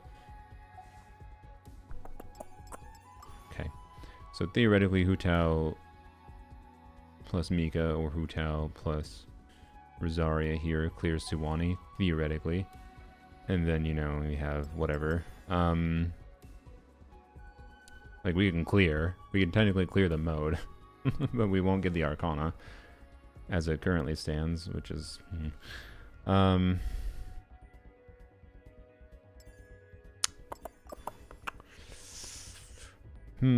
Xiangling can solo. Unless Xiangling solos. Like what we need here is bigger refund in Xiangling solo. Oh god. Alright then. Well, damage dealt by the mods. Well, we can get the Frostfall thing, I guess. Okay. Alright, let's see what happens. Yeah, you can hyper invest. Like maybe the recommendation is hyper invest? Yeah, like I don't know. I don't like the conclusion for like how do you clear how do you fix your account? How do you get to the point of like feeling like you have comfortable options? Is to play the game a lot more, is to grind more, is to like there's no answer. Is to pull more characters, is to hyper invest in your favorite characters. You know, if your favorite character is Lanyon, you might want to consider getting C2 Duran if you want comfortability for the average player. Not that you need C2 Duran to clear Lanyon, but like the average player I don't think clears very comfortably without C2 Duran or having a shield. Like if I want to clear comfortably with C0 Duran, Lanyon, Farazan, Bennett in the second side of this current abyss, I have to use a stronger shield team on the first side, right? That's what I mean by like pulling new units and whatever. If I want to try to clear with Lanyon on the second side, but not using any like non-cries, it's painful. Yeah, and they make modern DPSs super team restrictive. It's just like, yeah, I don't know. And I don't want the conclusion of every account fixing video to be like, well, we managed to fix your builds, but pull new characters. Or pull off-fielders, pull supports. 101 videos from mechanics would be more helpful. Yeah, but like I've already made account fixing videos that went over mechanics. Like I could just keep on retreading the same thing. Maybe I should do that. That's what good YouTubers do. They just make the same fucking video over and over and over and over and over and over and over and over and over and over and over and over and over again. Just to be clear, I mean, I do some of that, but at least when I do that, it's like, hey, we're doing a theater stream, but with a new theater. It's a new puzzle to figure out every time. And that's interesting, right? Whereas like account fixing videos, it's just like literally basically the same thing. But anyways, I don't know. Like I should do them again because they're still valuable to people, right? And it's valuable to like continue making those videos so more new eyeballs can get on, so more new eyeballs are aware of like the accessibility of even doing things like, you know, EM builds early game kind of thing. Like that's one of the most valuable things I tried to do with some of the account fixing videos, was doing early AR accounts in order to illustrate like how you actually have more options even early on to do more damage than you might realize. You just don't quite realize what kind of game Genshin is because it doesn't do a good job at teaching its mechanics, right? And I could make more of those videos again, right? I could just continue to do AR 40 accounts rather than AR 55 to 60 accounts. I don't know. Anyways, Utao, Mika, try that to start. We have to time a Mika skill properly because he only does one cryo. This probably is going to require Rosaria.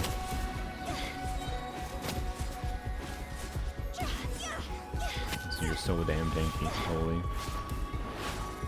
When do you do your thing? Now, okay, so I would have had to wait until. Okay, let's see how it does. One cryo app per 4-star release in Star Rail. Now's our chance. Precision strike. Oh, why did I ever get to do that?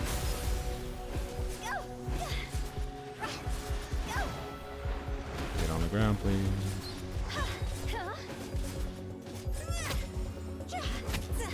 And now we wait.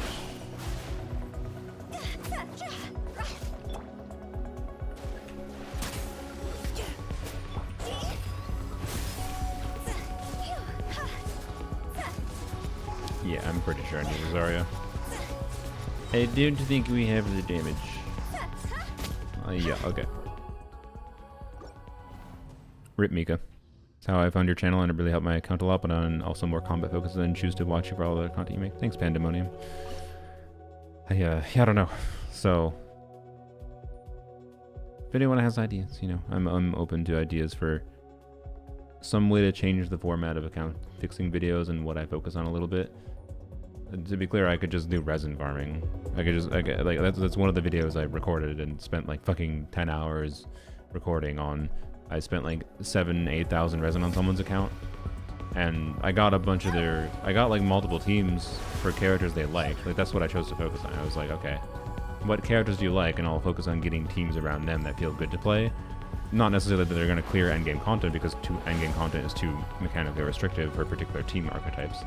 So like, I can't guarantee that for you, but I can at least make sure, like, on a generic level, you can just feel good using these characters with these smattering of team options, and I can provide you different team options. And that's what I did.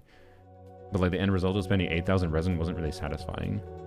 And when like it didn't even like theoretically, if I had spent 3,000 of that resin leveling some different characters, we could have cleared Abyss. But like, then it would have just been for one Abyss and whatever, and I don't know. Fix the way they play combat? Yeah, but then I have to like get on a call with them or whatever, and like, maybe, I don't know. Maybe. And also, I'm not that high a skill of a player. I have more knowledge than I have skill. Like, I'm not actually that good at like watching someone play and be like, oh yes, do this combo. Whatever. Right, that's not my focus. My focus is just on like telling people of the mechanics that exist.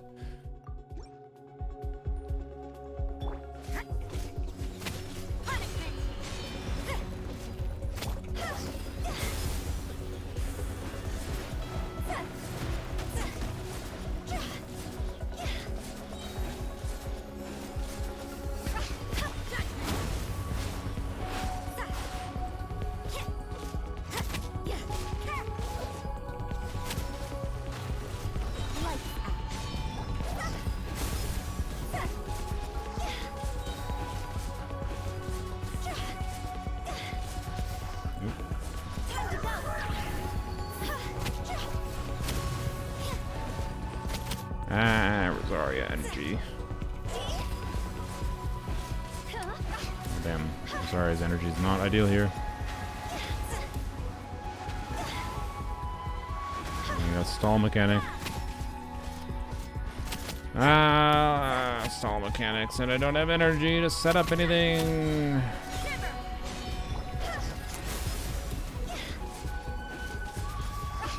I think we're not getting any elixir at all, guys. What? I dodged. Bullshitty. Gameplay reviews? I just said I'm not actually that good at reviewing people's gameplay. I don't actually think that I'm good at that. It's not my focus, and I don't even think it's what I'd recommend people focus on. Like, I think you focus on your gameplay optimization after you have the knowledge. If you don't have like the knowledge framework, I don't think it's that worthwhile to get that focus on like combo optimization. No polearms banner? Yeah, I didn't want to cover the flowers, and it's in the title. What am I doing? Why's the camera over there? You can't run.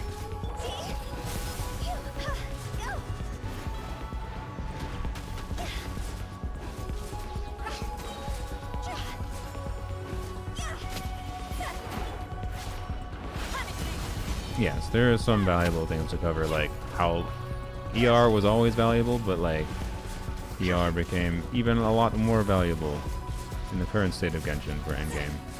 And there is no like lesson. There is modern Genshin.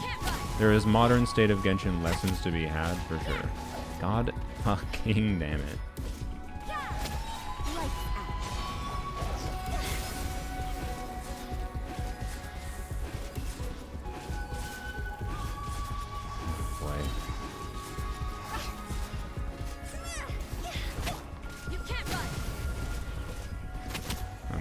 Skill. Just doing annoying shit anyways.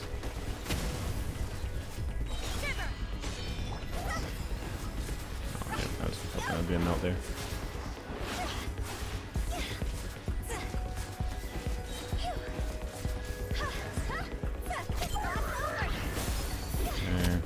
I hate that it has resistance up, by the way, when it does that phase. Because you don't get when you land a melt when it has cryo on it there, you don't get any meaningful damage. Can you target it properly? You can't run.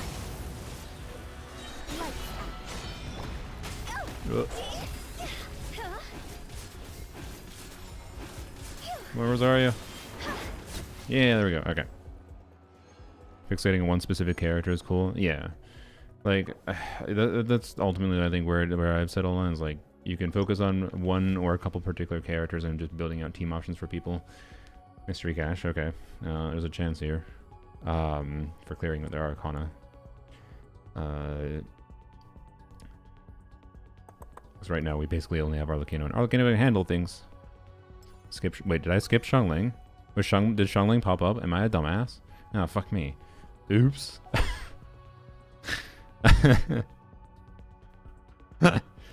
Weapon guide. I mean, I could do guide format things, so I'm talking like things that are focused within the context of an account fixing video. So I don't know. Yes, I should do some more things related to it. I'm not gonna get that. This is whatever without rerolls. Redraw. Okay. Well, cool. Maybe this. Maybe this might give us more mystery caches. Okay.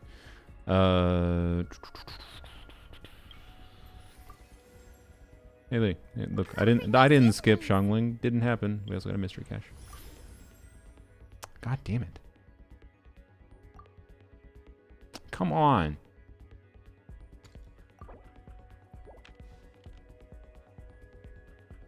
Okay.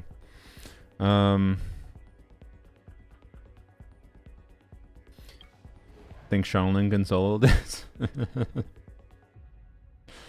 Oh god.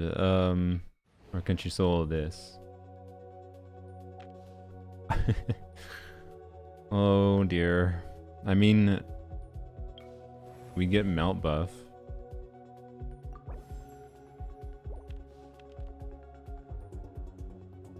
Guess we get more melt buff. Triggering melt, unleash extra instance of whatever. Reduced. Pyro and cryo res will be reduced. Okay.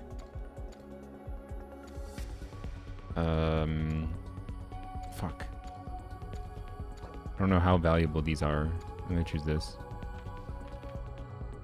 Free mystery cache. We have 15. If this gives us a rare 15 one. We draw. God damn it.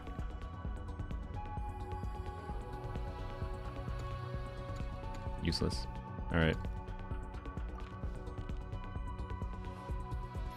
We needed the 15 cost mystery rare thing. Okay, so I think the play is this one because we can actually trigger melts against this thing when it gets cryo shields. So we might be able to solo with Xiangling on this. I think that is the gambit. Okay, we're not going for stars anymore. Because I don't think wait, if we got 1, 2, 3, 4. No, we can't get 9 stars anymore. We needed a star on one of the previous things, so we go for no stars anymore. We're just going for clear. Yeah, doing full star seems... I'm not gonna say it's impossible, but doing full star seems very difficult. It's my vibe so far. Obviously, we can definitely clear, and we can definitely clear Arcana with a little bit of luck, and a little bit of luck or like less characters used at certain previous parts. Obviously, by luck I mean bigger refunding. We could definitely clear Arcana fully, and hopefully I can do that right now. But oh, Elite Assault is interesting.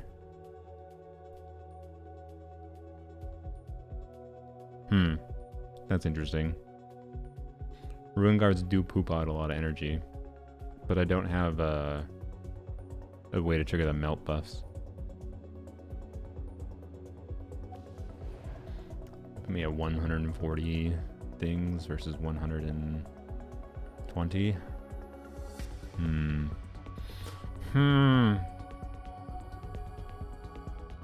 I think melt buff is better, I think, but I don't know. We'll see. I'm gonna risk on the melt buff. If we have to use Arlecchino, we use Arlecchino, and then we gambit for bigger.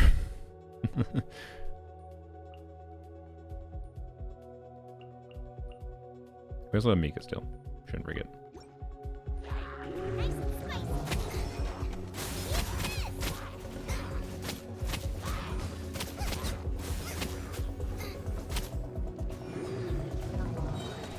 Got our energy back.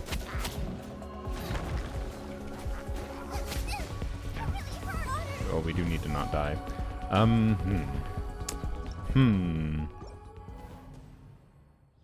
I guess we use Meekers here.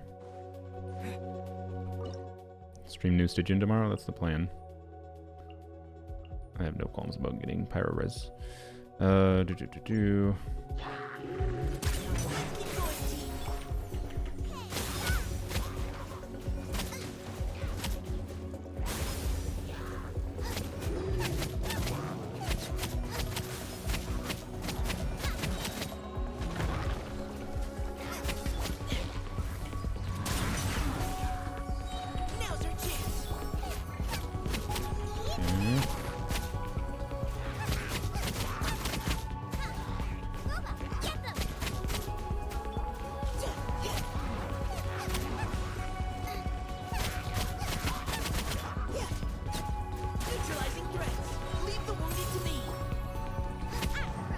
We have to kill 2 of these. We have to kill 2 of these. Shit.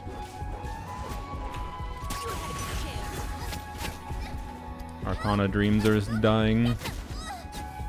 Arcana Dreams are dying. I don't think the Ruin Guards would have been that much better, to be clear. It's just this is not the time for Xiangling to solo was much earlier, potentially. Oh no.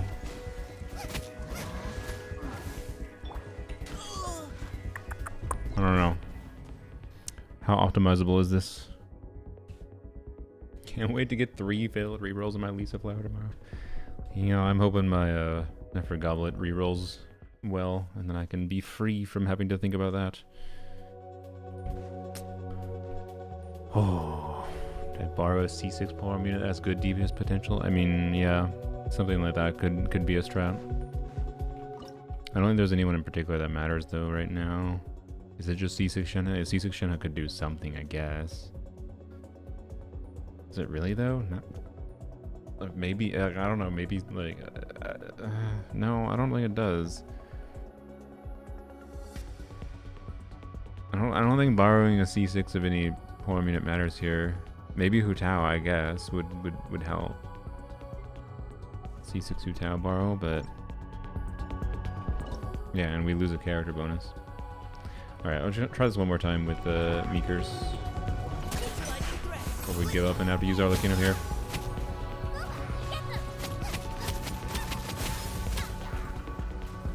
Go for double hits.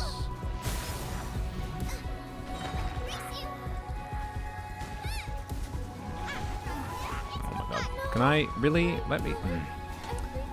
okay. I borrowed your C6 D on 1-1. Nice. Nice.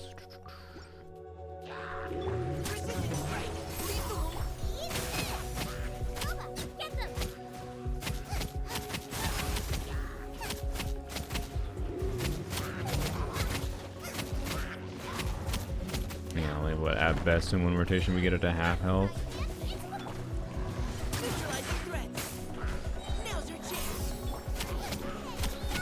So at best we kill in 2 rotations, and then that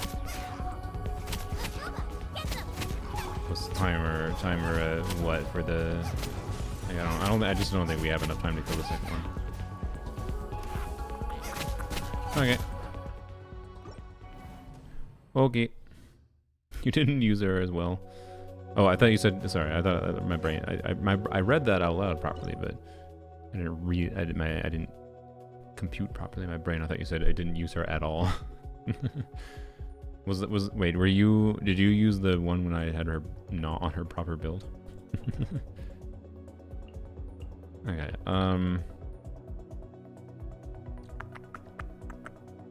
so yeah, anyways, let's see, put in Skirk here because she has an extra vigor charge. Not that that matters at this point.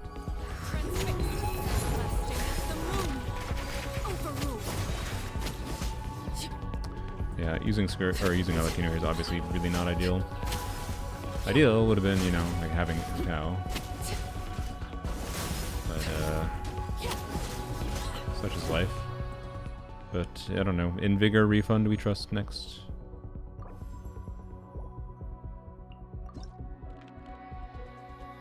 Okay.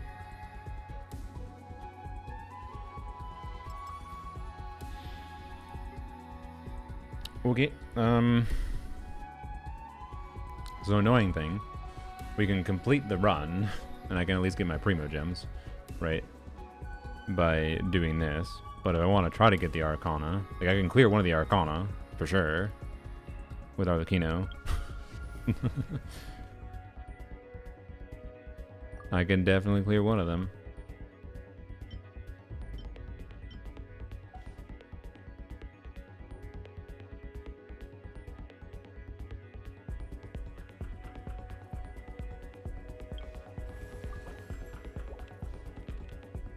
Damn it, can you give me mystery? Fuck you. Now the only chance we have is if we get a free one with like a reduced cost. Fuck you. Fuck you, shitty RNG.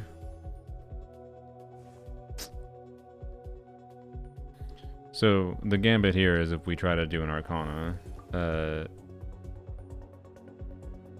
defeat opponents within the time limit, and the other one is living. Only way we live in the other one is if we fucking use Arlecchino. So the gambit here is basically use, because there ain't no way like Shungling solo or Shungling Mika does this.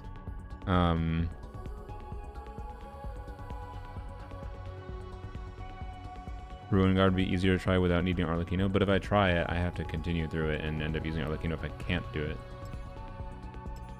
And this is probably where actually not having a proper build up Mika comes to bite us in the ass.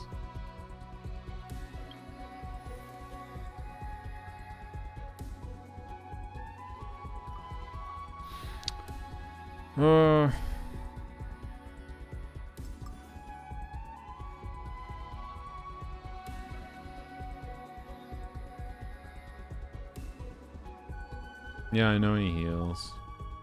And I know it's just a survival challenge.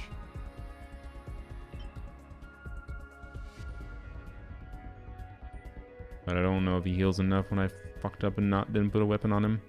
It's a pretty big risk to challenge this at all.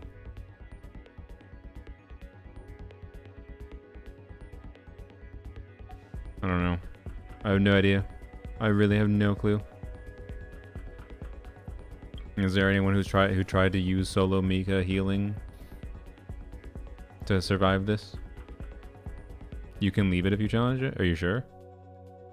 I can leave it and go back to this? If so, then why not, yeah.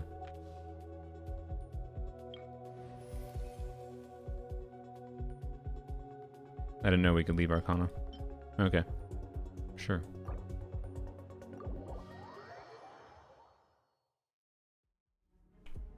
Get your primos and do another attempt. Well, I'm not doing another attempt right now. And I've been doing it for long enough. We've been in this for fucking like 4 hours.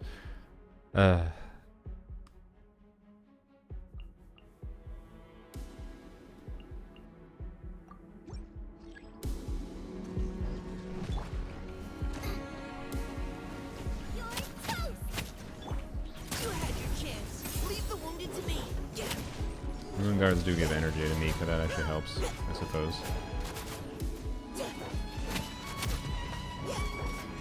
That means we should be able to get our energy back pretty reliably.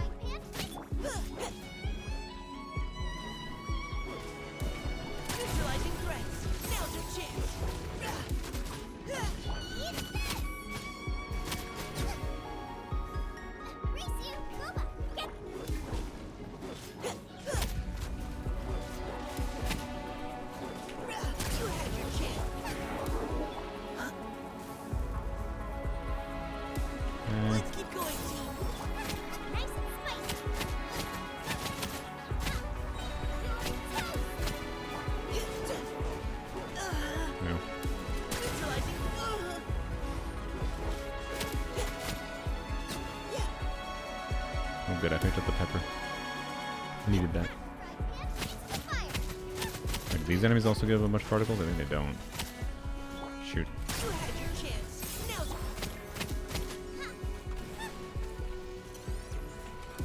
Also, they run away from us, which is extra annoying.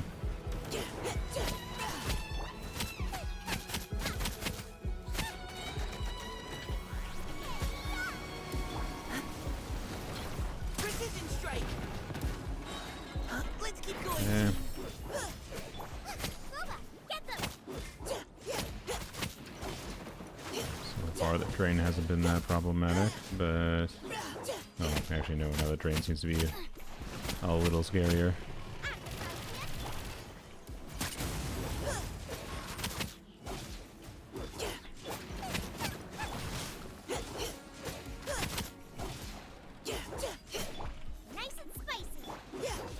Can I ever get my energy? Bruh, Mika. Really not the time to have energy issues, bro. Oh great, more that don't give energy. Fuck. I think this would have been doable if I one hadn't fucked up with his build. Or two. Oh fuck, I just died. We're just gonna die as soon as we come on field, aren't we? Oh, I got a burst almost. I don't know, how doable is that?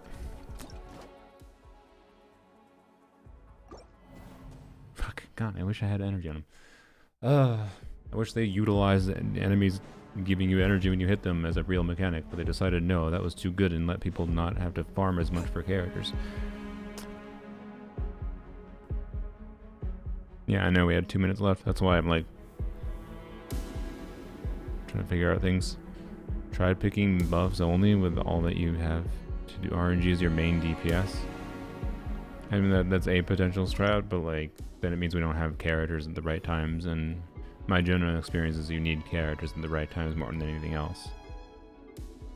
And how the fuck do we take advantage of 2/3 of the buffs do fuck all. We have one animo character.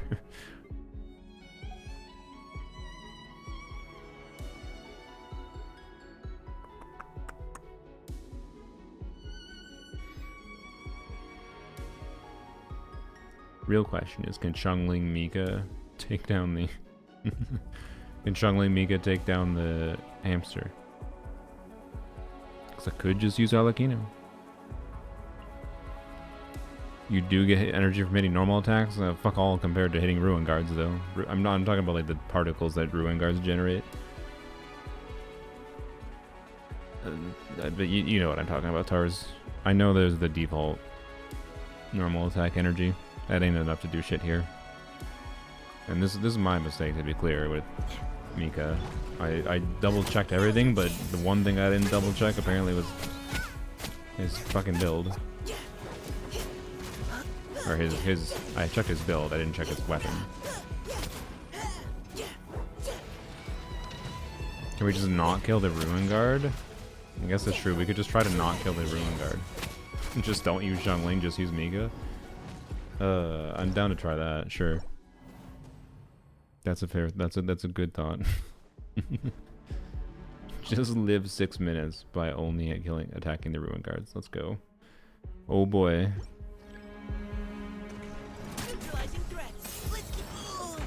Ooh.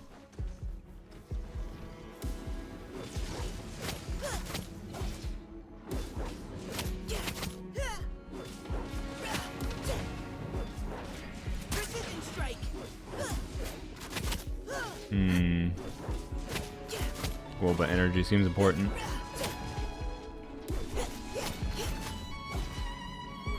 Wilbur energy seems important. Alright.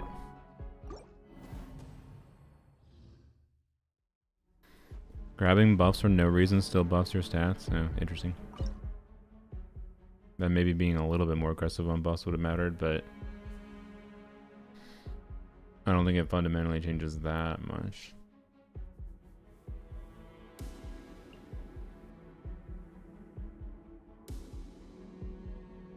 But it might have allowed us to clear with fewer characters earlier on, for sure. Like, it's 100% doable. It's 100% doable to clear the Lunar Arcanum with better gameplay, better mix of RNG, better mix of whatever, right? Getting all stars is a lot harder. A lot harder.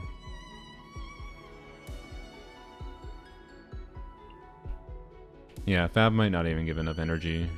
Like, it might not even matter, because, like, we had 2 minutes left, and even if Fab gave it energy, right? Whoops. Even if Fab energy was here for us to burst reliably, you still might just start taking such rapid damage that Mika can't survive this.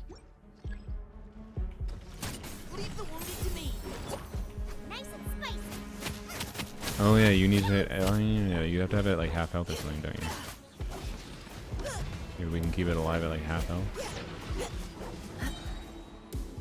If we keep it here, is this good enough?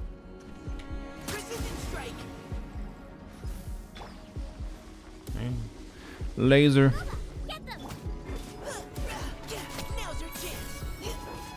Can you swap iframe the hit, like the cryo hit? I think it applies equally to your whole team, no? I'm not sure. I haven't tested. God damn it. So Globa's killing them.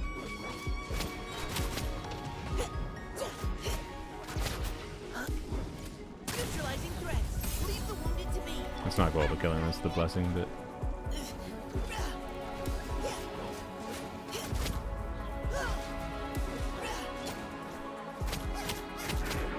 The animation's so shit for when the damage is happening. I just like,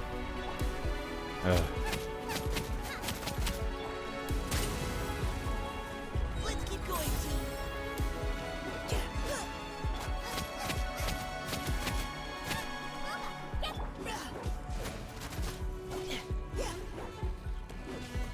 oh yeah, delete Dia and Liquid are taking damage. That's true.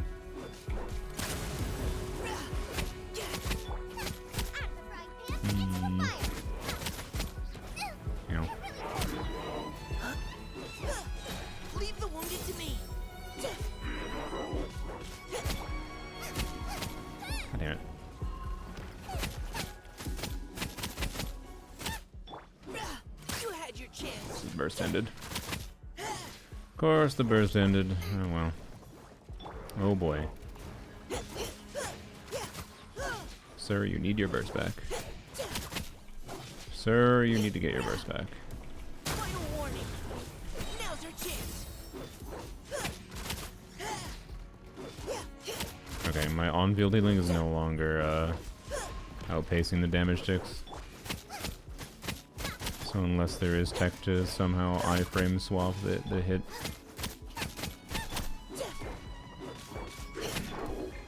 God damn it.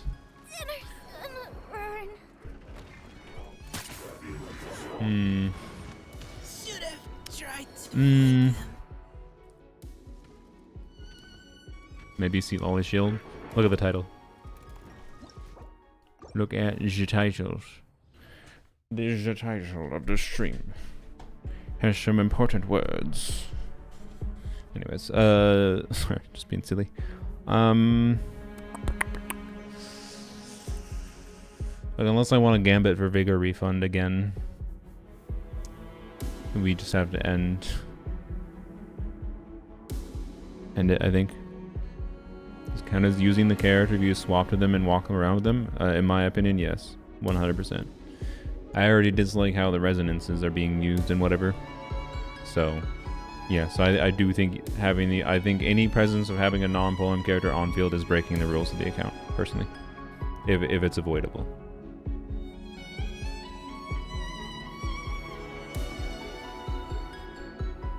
How many levels are there? I don't know. Bye, Bly.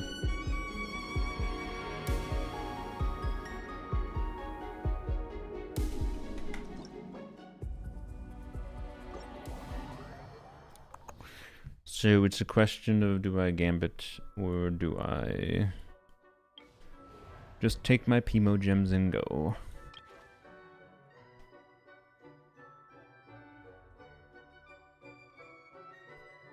Because at this point, this is not a lunar mode clear, right? This is a visionary mode clear. This is a visionary mode clear on a much trickier than expected theater for Polearms Only, due to the conjunction on a lot of things. Yeah, Mika's on a healing build. It's just I forgot to change his weapon, but yeah, he's on a healing build. HP goblet. Does he heal on HP or attack? Fuck.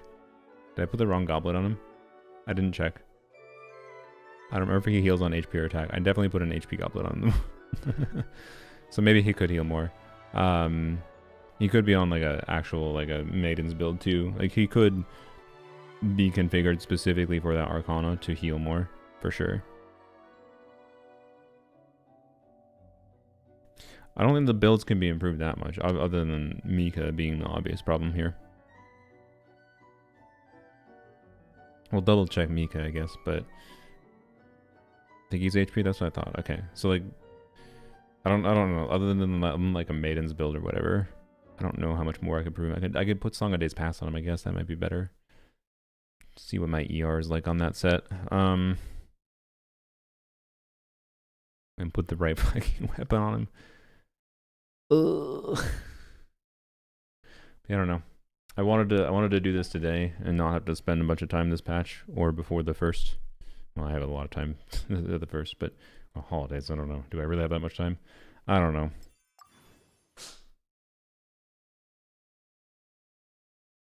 Part of me so badly wants to Gambit. But it'd be so annoying to have to redo the clear for just for the primogems. Oh.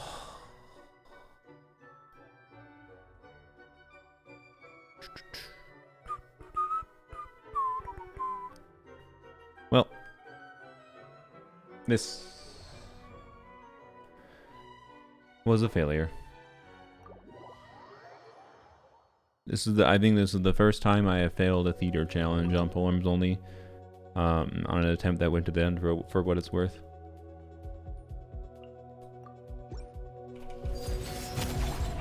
But I'd also say this is probably the hardest theater we've done, which is interesting. Like just on a visionary mode level, right? For the number of characters we have available, this is much harder than expected. I do think I got RNG screwed a little bit.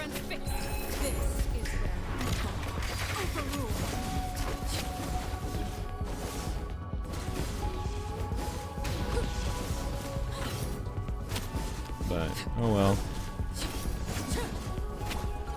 And this dude be tanky as quick. Which ain't ideal. I don't even know if Hu Tao would have been able to handle this, to be honest. So I don't know. I'll have to think things over and see if I want to bother trying to come back to clear the Arcana. It's definitely doable. It's just going to be an annoying time investment.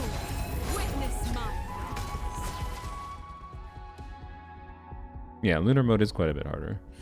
And like some of the decisions we made were around Lunar Mode, but like that wasn't fundamentally the issue at hand, right? Or is does Lunar Mode increase the HP totals from Visionary? Because I guess then it definitely was a factor. I don't know if Lunar Mode it increases like the base HP or whatever.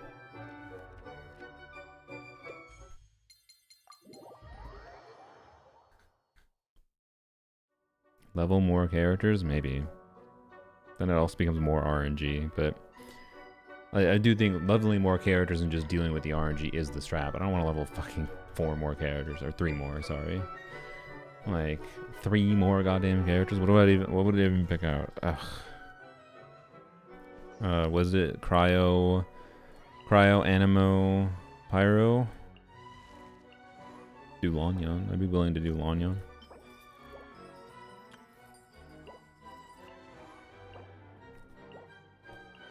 What? Okay, I already have your material.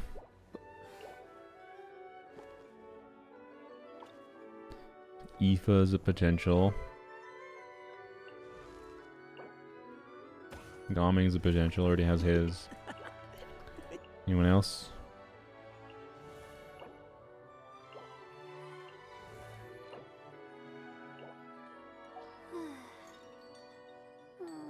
Yeah, Gaming, Aoife.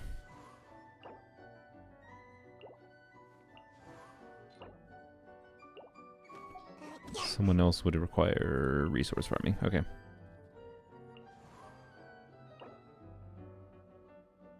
Barzan's are pretty easy, right? Are these annoying? I don't remember. Lanyans aren't that bad. Also, it's Lanyan, so you know. Yeah, I need like 30 more. Okay. I'll jot it down as an option.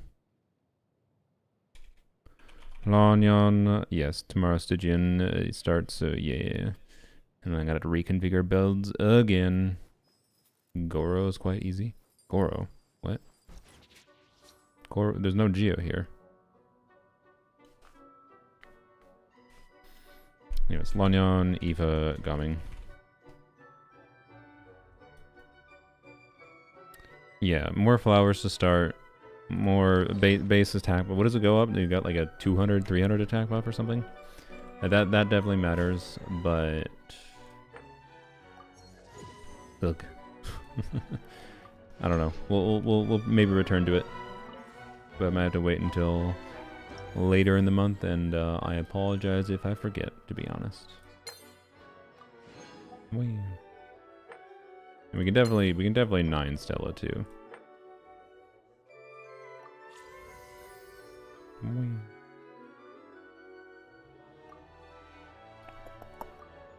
Yeah. It'd be nice to get the debut gift at least. And yeah, I don't know.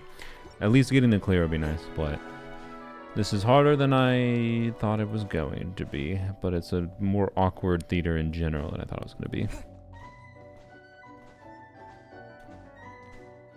Leveling animals might be the way since this pool only has Shao. I mean, the...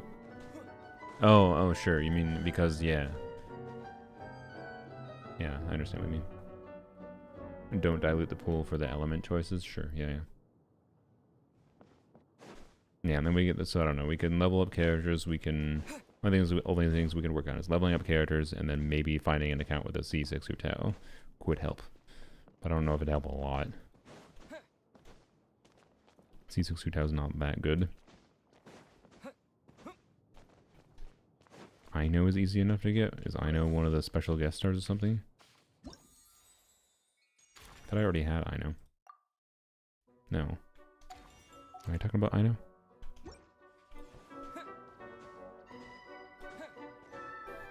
Anyways, okay. Oh well.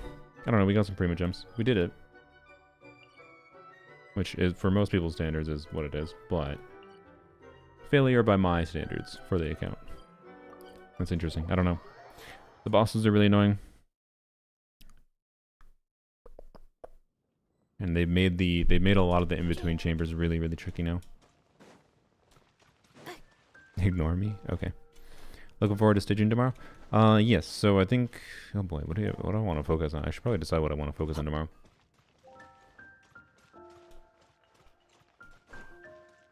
Because, I want to do some stuff on dire difficulty on Polearms, right? Because I'm going to do a Polearms Only dire difficulty video, both including the previous one and hopefully the new one. And if I'm right, in particular, if I'm right. If I'm right about Flynn's being able to at least get the first mini burst hit, like that's like a massive, massive hit. If even one instance of his lunar charge damage can have a 600% attack buff. Lanyan directly tomorrow, and maybe against the bat, yeah. If Venti can do dire, Lanyan should be able to do dire. So yeah, I don't know. We'll probably do some testing on Polearms Only at least. But if it seems like it's difficult to do, we're not gonna get focused on dire difficulty on Polearms Only. Is there anything I need to reroll on Polearms Only? I don't think so. Not super badly. I mean, this is tempting because it's a 4-liner for Flynn's, but it started with low roll values, so it's like It's Oh yeah, this if I want to get Arlecchino back to a better circlet. With the plunge boss, yes. The plunge boss is the only one with the buff. Because the thinking is Arlecchino plus whatever combination of like characters to help with shield breaking would work for the Abyss, Baptist, whatever his name is.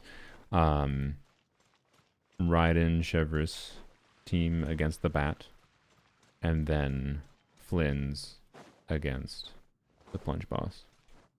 But it's I think dependent on Flynn's ability to land at least one part of his mini burst by doing a jump up and then doing mini burst.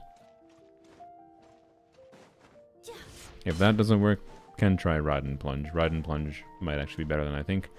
But then like it'd be like, okay, where do I use Flynn's? The Bat? Like maybe Flynn's can clear the Bat? I don't know. It just depends on how long the shield takes. He has the DPS when the shield is down to maybe just power through it. I don't know. Because the HP total on the Bat is way lower. So I'm not sure. We'll see. Yeah, Lisa Dyer cleared. Yeah, it's probably doable. But we'll see. I'm not sure. I haven't fought any of them, so you know, I don't know exactly how tricksy they're gonna be. Do not know. I get Alua for this account. Alua might be the first polearm character I skip in favor of not risking my guarantee, quite frankly. If he's on a Nefa banner, I will probably at least try to get a copy of him, but maybe I'll risk going for C2. I don't know, because C2 actually makes him do off-field damage, and that means he's a theater unit. But he's literally no more than a theater unit, or a meme Zhongli team unit. But like, not really even, because like, well, I guess, I don't know, I could do, right, you can do microwave with Kachina. Where's she? There she is. Any other constructs I'm forgetting? Don't think so. Wow, microwave. Crazy.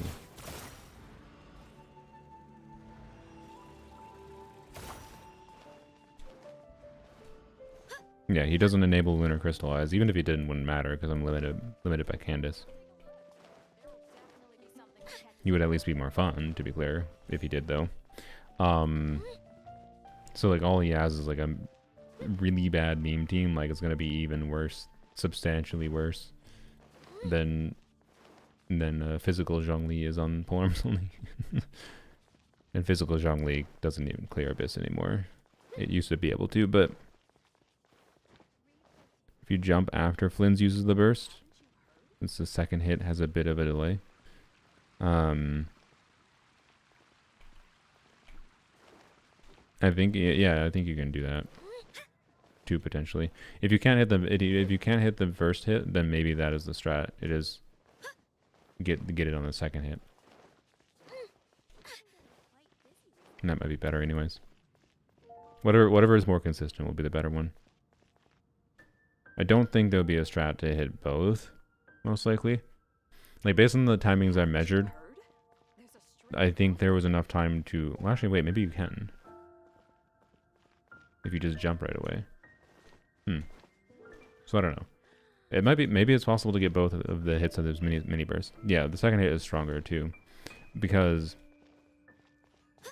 If you can jump after you activate his mini burst and the second hit delay ends up getting the buff because of that, and I am right about the potential for his first mini burst hit, which would be by you do his E, so you do E, don't do his Q yet, right? You hit E, jump up, and then as soon as you land, do Q. And I think there will be time to get the first mini burst hit out based on the measurements I did. I think it's going to be really tight though, and might be inconsistent. But if you can do that, and you're going to do the second hit stuff by jumping after, I didn't even consider that. It might be possible to get both, which would be incredible. If you can get both, Flynn's can definitely clear. Flynn's can definitely clear Dire. Arlecchino plunge. I don't have to use Arlecchino against the plunge boss. Because I mean, if I can figure out a Flynn's team that might clear the Baptist, then maybe. But I don't know what I have for the Baptist other than powering through with Arlecchino. Because the Baptist is going to stall a shit ton from the shield mechanic.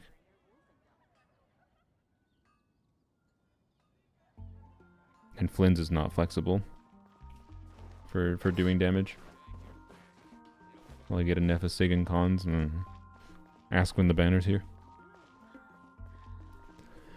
Ask when the banner's here, and when we have rumors of whether or not Raiden is rerunning in version 6 point whatever, the version after.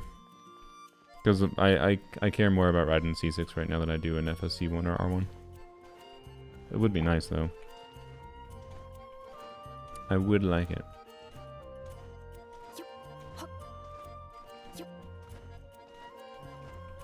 Drag a loose ass through every abyss. Good luck.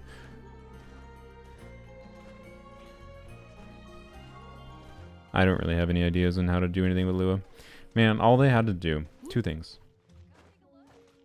3 things. Whatever. The most major thing to make a Lua a super fun and really cool unit. So the third thing is minor, but I think for most normal accounts is unnecessary. The third thing is making him be able to enable the lunar charge, or sorry, lunar crystallized reaction. But that's minor because for normal accounts, I think you should just get Columbina for enabling it anyways, because I think the Hydra unit enabling the reaction is more important than the Geo unit enabling the reaction. Lua enabling it would have just been cool for enabling more accessible access to it, right? But it's no surprise that they didn't want to do it. So that's number 3, and I think actually the least important. Number 1 would be just make it so he actually buffs the reaction itself, instead of, because his kit has phrasing where he only gives a buff to lunar crystallized damage from talent abilities, aka if your name is Jabai or you happen to be on field in Columbina for some reason, and not doing lunar bloom. Right, that at a baseline is all they had to do, and he could have been an incredibly fun unit. But also in conjunction with that, I think they should have made him with Constellation 6 or whatever, I don't care. Just in some way do an external Geo infusion, right? Now that Lunar Crystallized means that suddenly Geo application is relevant and interesting to make utility out of, it would have been so damn fun. It's such a fucking enormous missed opportunity by them to not make Alua give a Geo Infusion. Such a enormous L on their part. And like how fun on-field Zhongli would have been. Even like just Geo Infusion alone, right? Just Geo Infusion alone for on-field Zhongli, and no reaction buffing. Like still the same thing where he only buffs like normal Geo damage by a super tiny multiplier. Zhongli on field with Geo Infusion would have had a ton of hits going on with like microwave shenanigans and whatever. Like, but instead it's just, oh, he was basically just designed as being part of fucking Jibai's kit. But let's cut the character in half because bundle impact and bait people to pull for C6 of a 4-star and restrict people's team options. Like that's all he actually does. It's like, come on. So, I don't know. Alua went from like, I had a very positive reaction to him at first glance, and then we learned what the numbers he gave was, and etc, to, wow, this is the most lame 4-star they've designed in a long while. When they've been pretty good at making interesting 4-stars at least. Like, when was the last 4-star that I feel as negatively about as I feel about Alua? So Yohoda I like, she's jank to be clear, but her kit idea is cool. Dahlia, I don't feel as negatively about Dahlia as I do. I think Dahlia is a missed opportunity. I think he's bad, but I understand what his purpose was. And Dahlia wasn't the same as like Alua is, where Alua is basically glued, and like if Dahlia was an auto slot in, like Skirk had something like stripped from her kit that like you needed Dahlia, and Dahlia had shit in his kit that basically said if your name is Skirk, do a bunch more damage. Fuck off, asshole. If he had your name is Skirk, you do a bunch more damage in his kit, like Alua basically has. That's basically what Alua's burst says. If your name is Jibai, do a fuck ton more damage. Like, then I would dislike him more. But instead, he's just like meh, extremely meh, and a missed opportunity to make something better that gave Skirk teams more flexibility and whatever. I think he was made to be a shitty enabler and a shield, but a shitty enabler of Calamity of Eshu and whatever. So,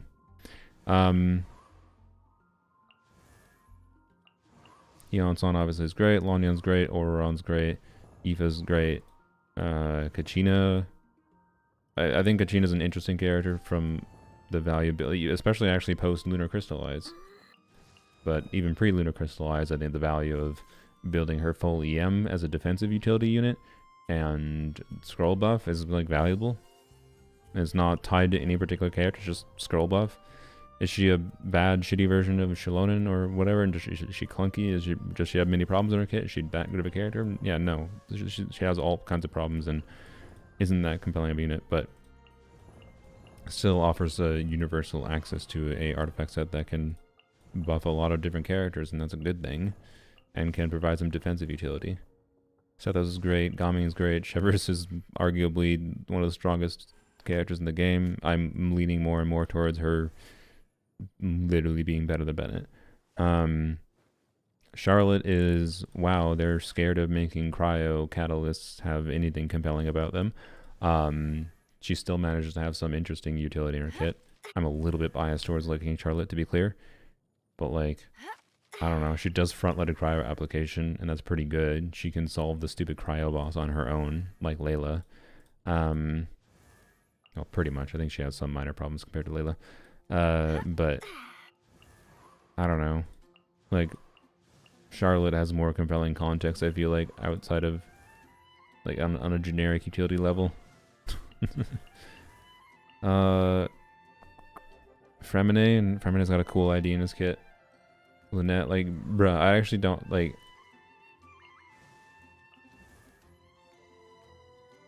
Maybe Layla. I maybe have to go back to Layla. Like, Charlotte's a maybe, Dahlia's a maybe, but like, I might have to go all the way back to Layla to like get to the point of a 4-star character kit. I'm I'm disappointed with as much as I am with Ilua.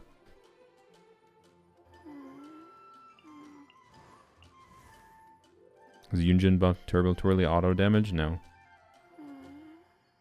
Yunjin only buffs normal attacks. I'm still recording. Oops. Yeah, so, anyways. What is Yunjin scaling at max talent? Forgot. Like, I do think, like, Ilua is a better character than Yunjin. Yeah. What is his max? What is his max? 68% of defense, because he has energy needs that aren't miserable. So for what it's worth, compared to Yunjin, he's basically just better, at least for Geo units. But Yunjin is interesting in that she just buffs any character's normal attacks in the game, right?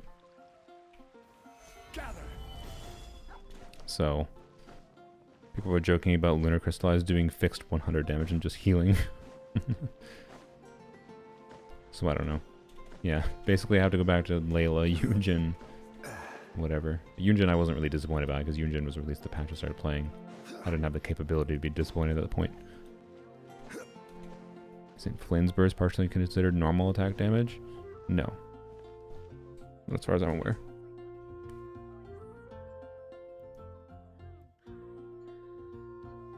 I mean, you can use Yunjin for Flynn's for funnies, I guess, but could have made a Lua like Lauma? Yeah. I mean, they could have. It was obviously a conscious decision on their part. But they were either scared of a Lua being too good. Like their design intent is to him to be a bundle unit with Jabai and basically fucking nothing else. And a bundle unit with Jabai and have the facade of utility in other contexts. And again, all they have to do is like give him a fucking Geo infusion in a C6 or whatever. And it justifies his like other buffing aspects. The best thing would be letting him just buff the reaction. But I don't mind him not buffing the reaction that much, because if he did buff the reaction that much, anytime he wanted to build around it, it'd be like, oh, you should use a Lua in the team, and I kind of wouldn't love that. I wouldn't love having to force like Columbina and a Lua as a default pairing for doing any kinds of shenanigans with Lunar Crystallize.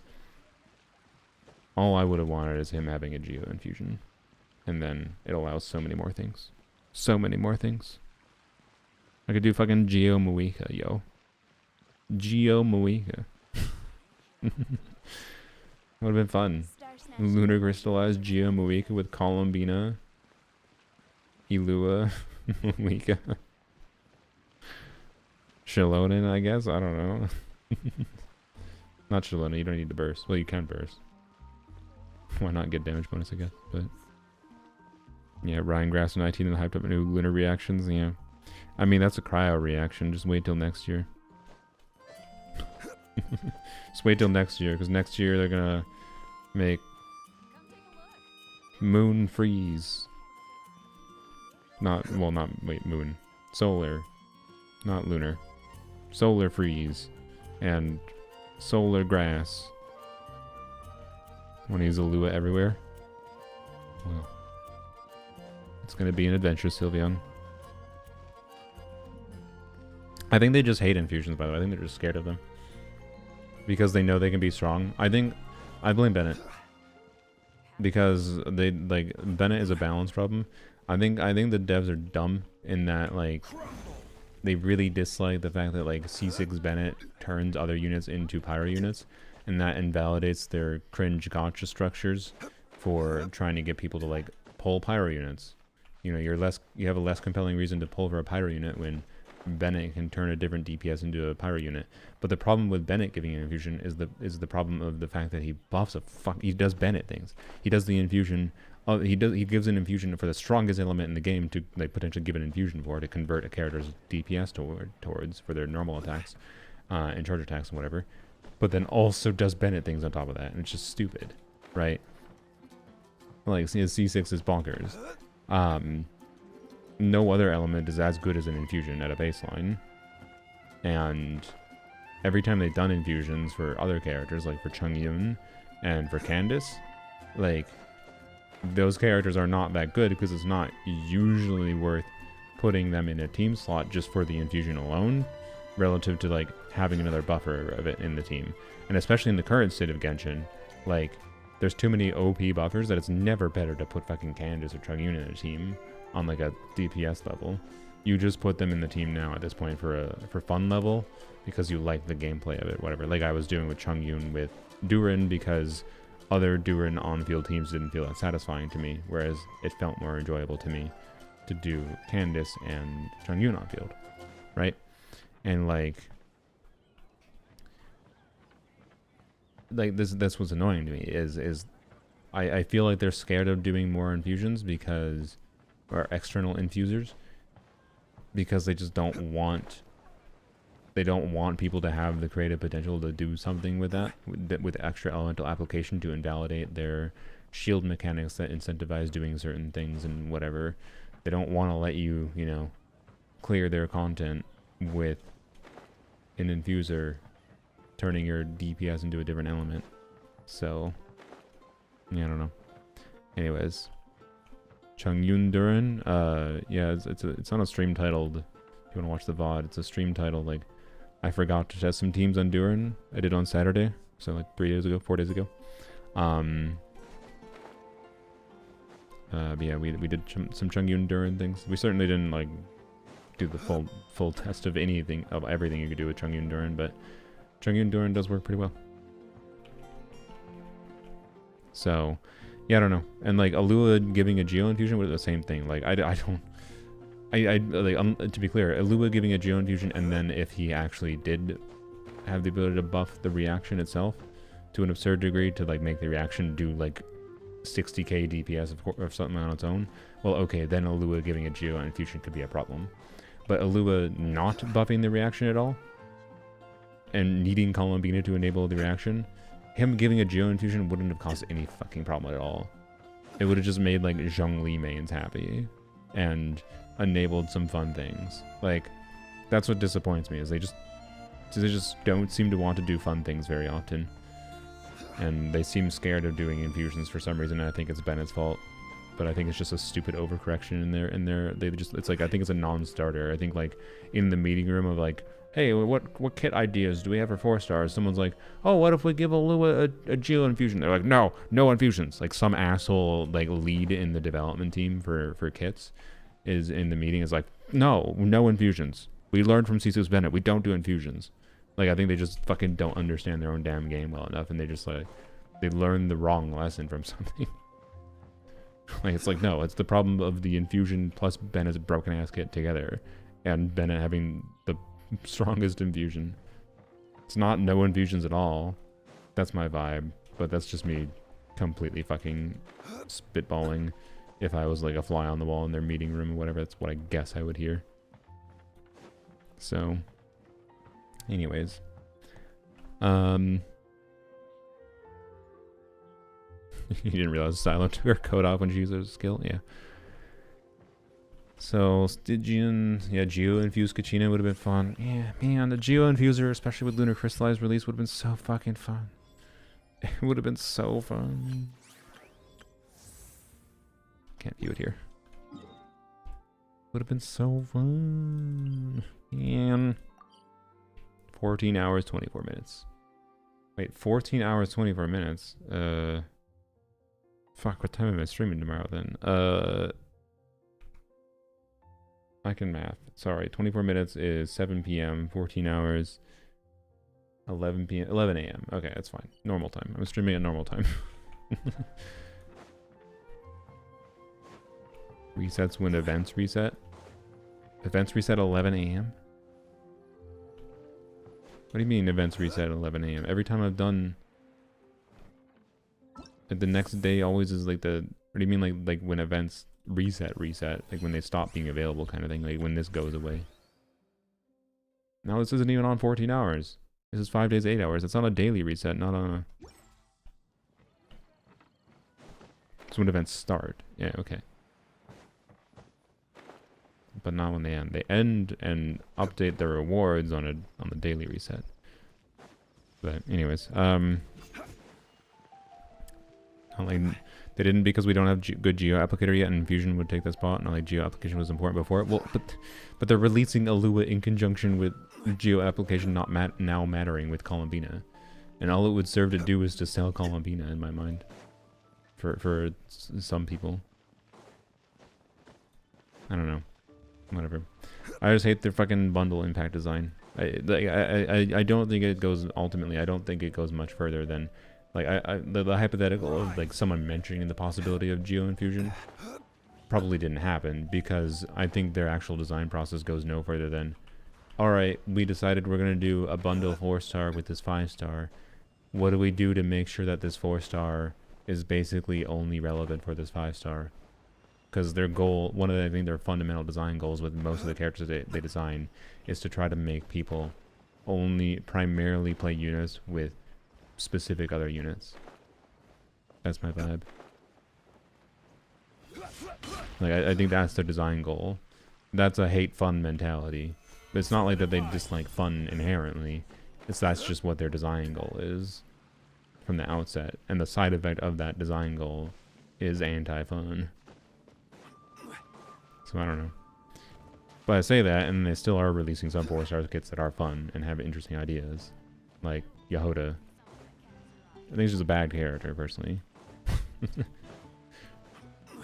And I thought she was going to be a bad character. But she's fun. She has a cool idea in her kit. Does Zhongli trail look like piss? Because Geo looks like piss. Geo is just yellow.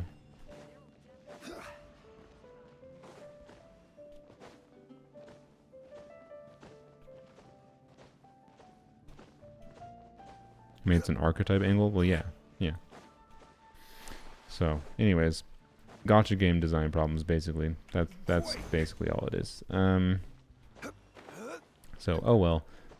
Alua is not a character I feel like pulling for Polearms Only. And that's fine. Duran, though.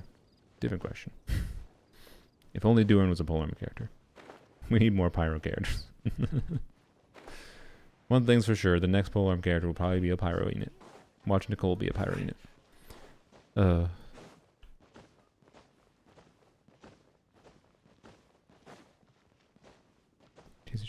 Just going to be resulting in a lot of stuff being not great relative to the best options. Yeah. So I don't know. We'll see next patch if they allow Melee Astra. Man, I feel like Melee Astra next patch is going to be like, yeah, you can bring your characters in. Oh, cool, sweet. We can do custom combat. No, you can just bring your characters in. So if you want to be Zhongli in Melee Astra, wait, that's it? Yup. That's what I'm fully expecting for Melee Astra, but I hope I'm wrong on that, because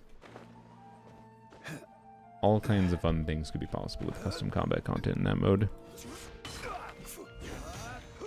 I'm gonna find something to do with Alua. What is there to do with him? Like, the only thing to do with him I can think of is something fun with, on a normal account, something fun with Microwave Zhongli. It's not real on Polearms Only.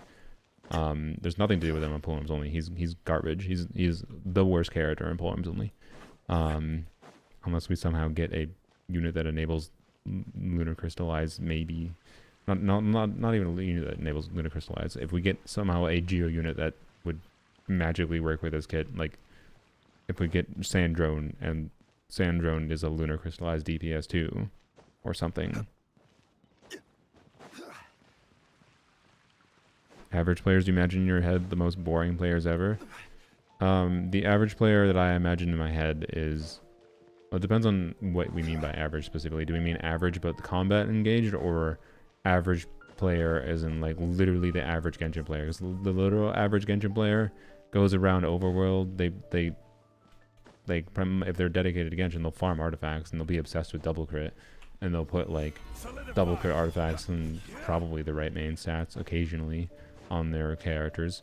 But then they just like press E and Q on their abilities over in overworld. That's the real average player.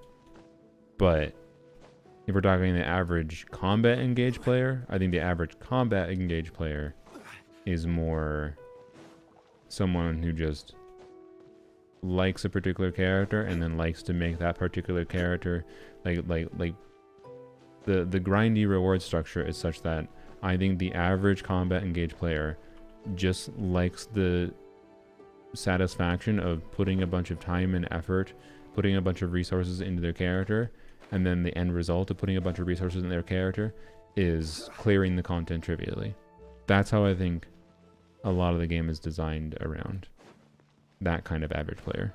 Because I think that's what the average combat engaged player is like. They want the reward for the time and investment they put into a character, not to be, oh, I need to understand how to play this character properly and I need to optimize my gameplay. They want it to be, I just go into combat and I clear. It was AFK, did you clear? I mean, we cleared, we beat Theater technically, but that wasn't really a question. We didn't clear Lunar Mode with the Arcana because we kind of got RNG screwed. Didn't get any. We didn't even have an opportunity for a mystery cache in like the last 2 acts, I don't think, which kind of sucks. And the healing required for the 1 Arcana. We had Mika available for the 1 Arcana. That's just a survival check, but Mika didn't have the healing required. Even if he had a proper weapon, I don't think he had the healing required. So I don't know. Clearing Lunar Mode is definitely 100% doable here, but just annoying. So I might come back to it. It was the end conclusion bot news.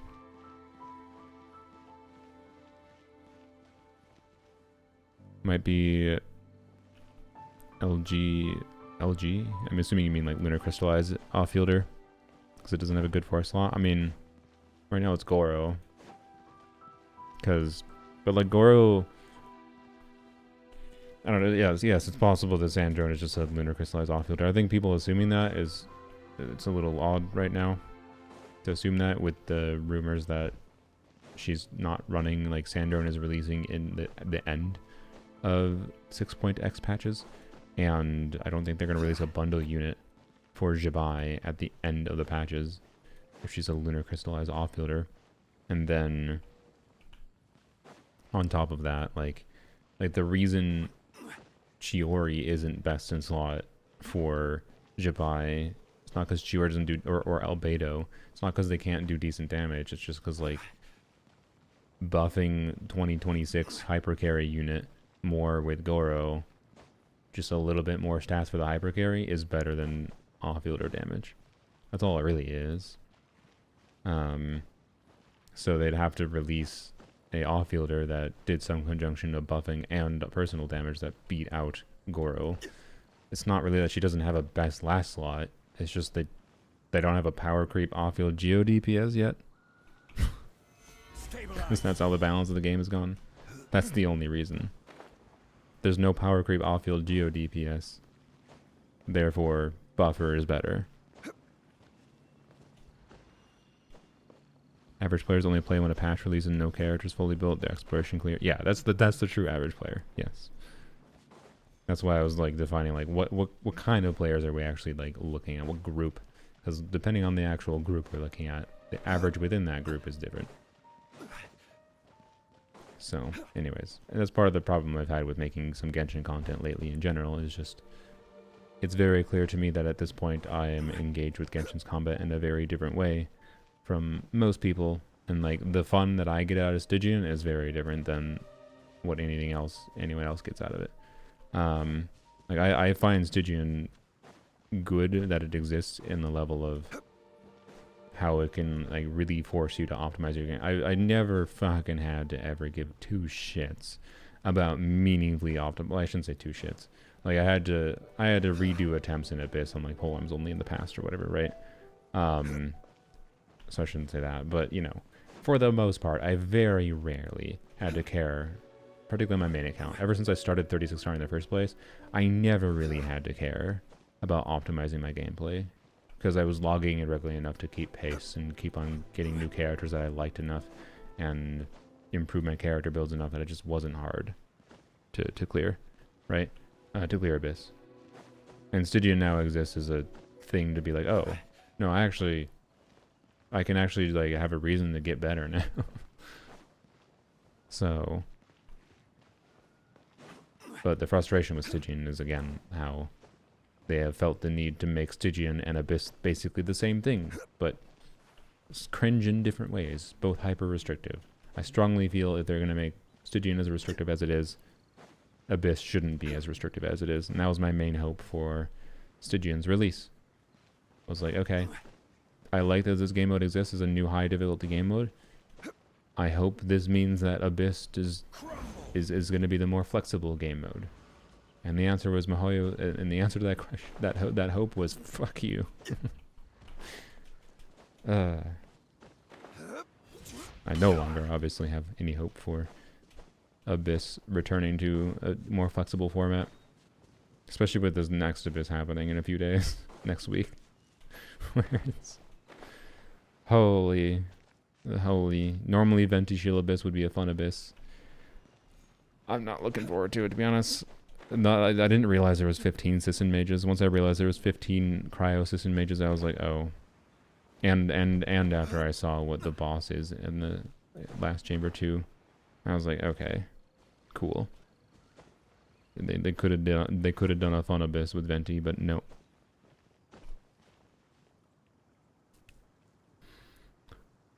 So it's not like it's a bad thing for a Genshin player who only logs into pull for characters like they like. No, I didn't say it was.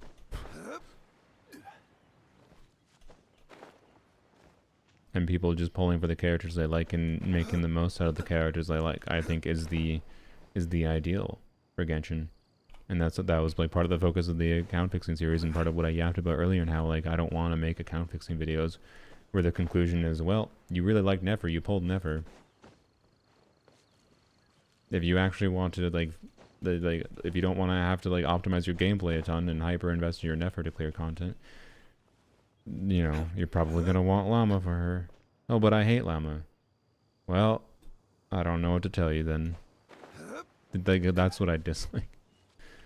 I dislike that state of the game kind of thing. Even as someone who says that, yes, no, I don't think Nefer needs Llama. But she does require a lot more active effort put in to use her without Llama. Right? That's 100% true. I don't think most players want to do that. Because again, they want the gratification of they put resources, they put the prerequisite time into it, and then I think they just want Nefer to feel good and strong.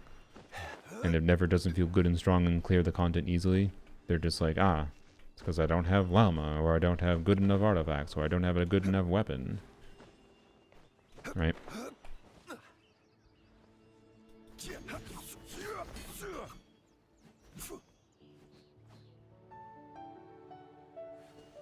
Looking at free to play C1 Llama, C2 I know Nefer. Oh, I should talk about some calcs I did. Do I open my phone still? I think I do.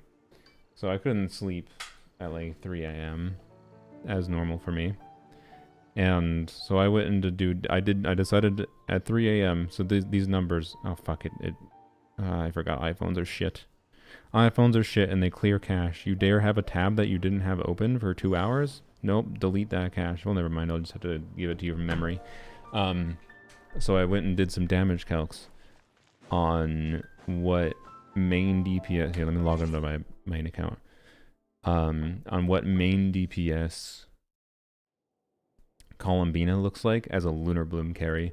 Because as a Lunar Bloom carry, the notable thing is that... So she's not hyper carry like Nefer, right? She's not going to do the same amount of like Lunar Bloom talent damage as Nefer does, right? I want to emphasize that. And also, as a Lunar Bloom carry, one of the main results, and this is not that surprising in hindsight, but I didn't realize it until I actually ran the numbers on it. I was like, oh, I guess, yeah.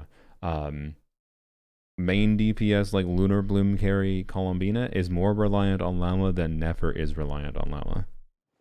Okay? I mean, yeah, it happens on all phones. All phones just clear freaking cache and reload tabs and whatever. You don't have them active. See that league with the Nefer rotation with Llama and Columbina, the Holdy and Llama, which I thought was interesting. Yes, that is the assumption right now, because Holdy on Llama gives more stacks for the flat buff. And the assumption for the calcs that I did also includes a Holdy on Llama for Columbina, rather than doing an extra, because if you could theoretically, right, it takes 3 Verdant Dew to do a Holdy on Llama maxed out. But alternatively, you could do 3 charge attacks on Columbina with 3 Verdant Dew. But 3 Verdant Dew on Llama converts to Llama's whole E damage, and she gives more stacks on her buff to Lunar Bloom damage. And because Columbina has so many instances of hits of Lunar Bloom damage that are low individual scaling, you want those extra stacks. So, so do I need Llama? You really want Llama for main DPS. You really, for Lunar Bloom main DPS, Columbina. Like we're talking the damage. So this is with Prototype Amber, and I didn't like calc energy needs. So take all these numbers with a grain of salt. I did not calc energy needs. It was 3 a.m. I didn't want to fucking calc energy needs. I just assumed that double hydro with like a Fav on the team. I was calculating with Nilu. I assumed that double hydro with a Fav on the team and Columbina being on field catching most of her particles and having Prototype Amber would be enough ER. So yeah, maybe you should skip an FAS potentially. But so with Nilu, so I was calculating. This was a C2R1 Nilu. So this is the same team as I'm using. I calced with, well, mostly the same team. Sorry, I calced with. I checked with Ino. I checked with this exact team, but with Columbina in place of Nefer, and then I checked with this team, but with Nahida in place of Ino. And I also checked the damage with this, but this weapon is super sus. I think on Columbina, it again depends on ER needs. Prototype Ember might literally just be better than it. But I don't know what her ER needs for on field. I didn't check. I don't know. So we're just going to focus on the Proto Amber numbers because I think those numbers are more realistic given her ER needs. And without Llama buff up, by the way, so this is with C2 Nilu. With C2 Nilu with the R2 Kyoko, because I was calculating for my account. I wasn't calculating for like how to recommend things to people. I was calculating for my account. How would she compare? I was trying to get a vibe of how main DPS Columbina compares to Nefer in this team, because of the nuance of like, hey, now we actually have Lunar Blooms available. Like Nilu's whole shtick works. You still get Nilu damage and blooms exploding. And what about Lunar Charge? Well, so the difference is like main DPS Columbina, the only way you do main DPS Columbina to get additional damage out is by doing Lunar Bloom, like using Verdant Dew to do charge attacks. Otherwise, main DPS Columbina is just using her to apply Hydro on field, like if you need extra Hydro for something. But if you want to do like main DPS Lunar Charge DPS, you could like put her with like an Eonson or something. Or sorry, not Eonson. She does HP scaling damage. Fuck. There's no HP buffers in the game, so it doesn't even matter. There's no HP buffers in the game, so there's no way to do like on field. There's no on field only buff that matters for Columbina's damage to like min max. I guess Alua if you want to do main DPS Lunar Crystallize. But it also, her skill only hits, her Lunar Crystallize and Lunar Charge damage only hits every 6 seconds. C4 Yelan. But C4 Yelan is a team-wide buff. There's no only on-field buff for HP or for whatever. I guess you could do well, okay.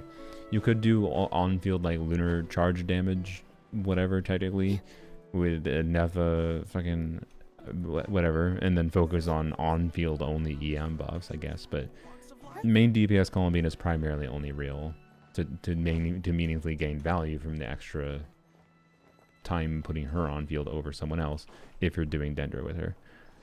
Because you can convert Verdant Dews to charge attacks that do Lunar Bloom talent damage. Anyways, and she doesn't turn off the reaction like Nefer does, right?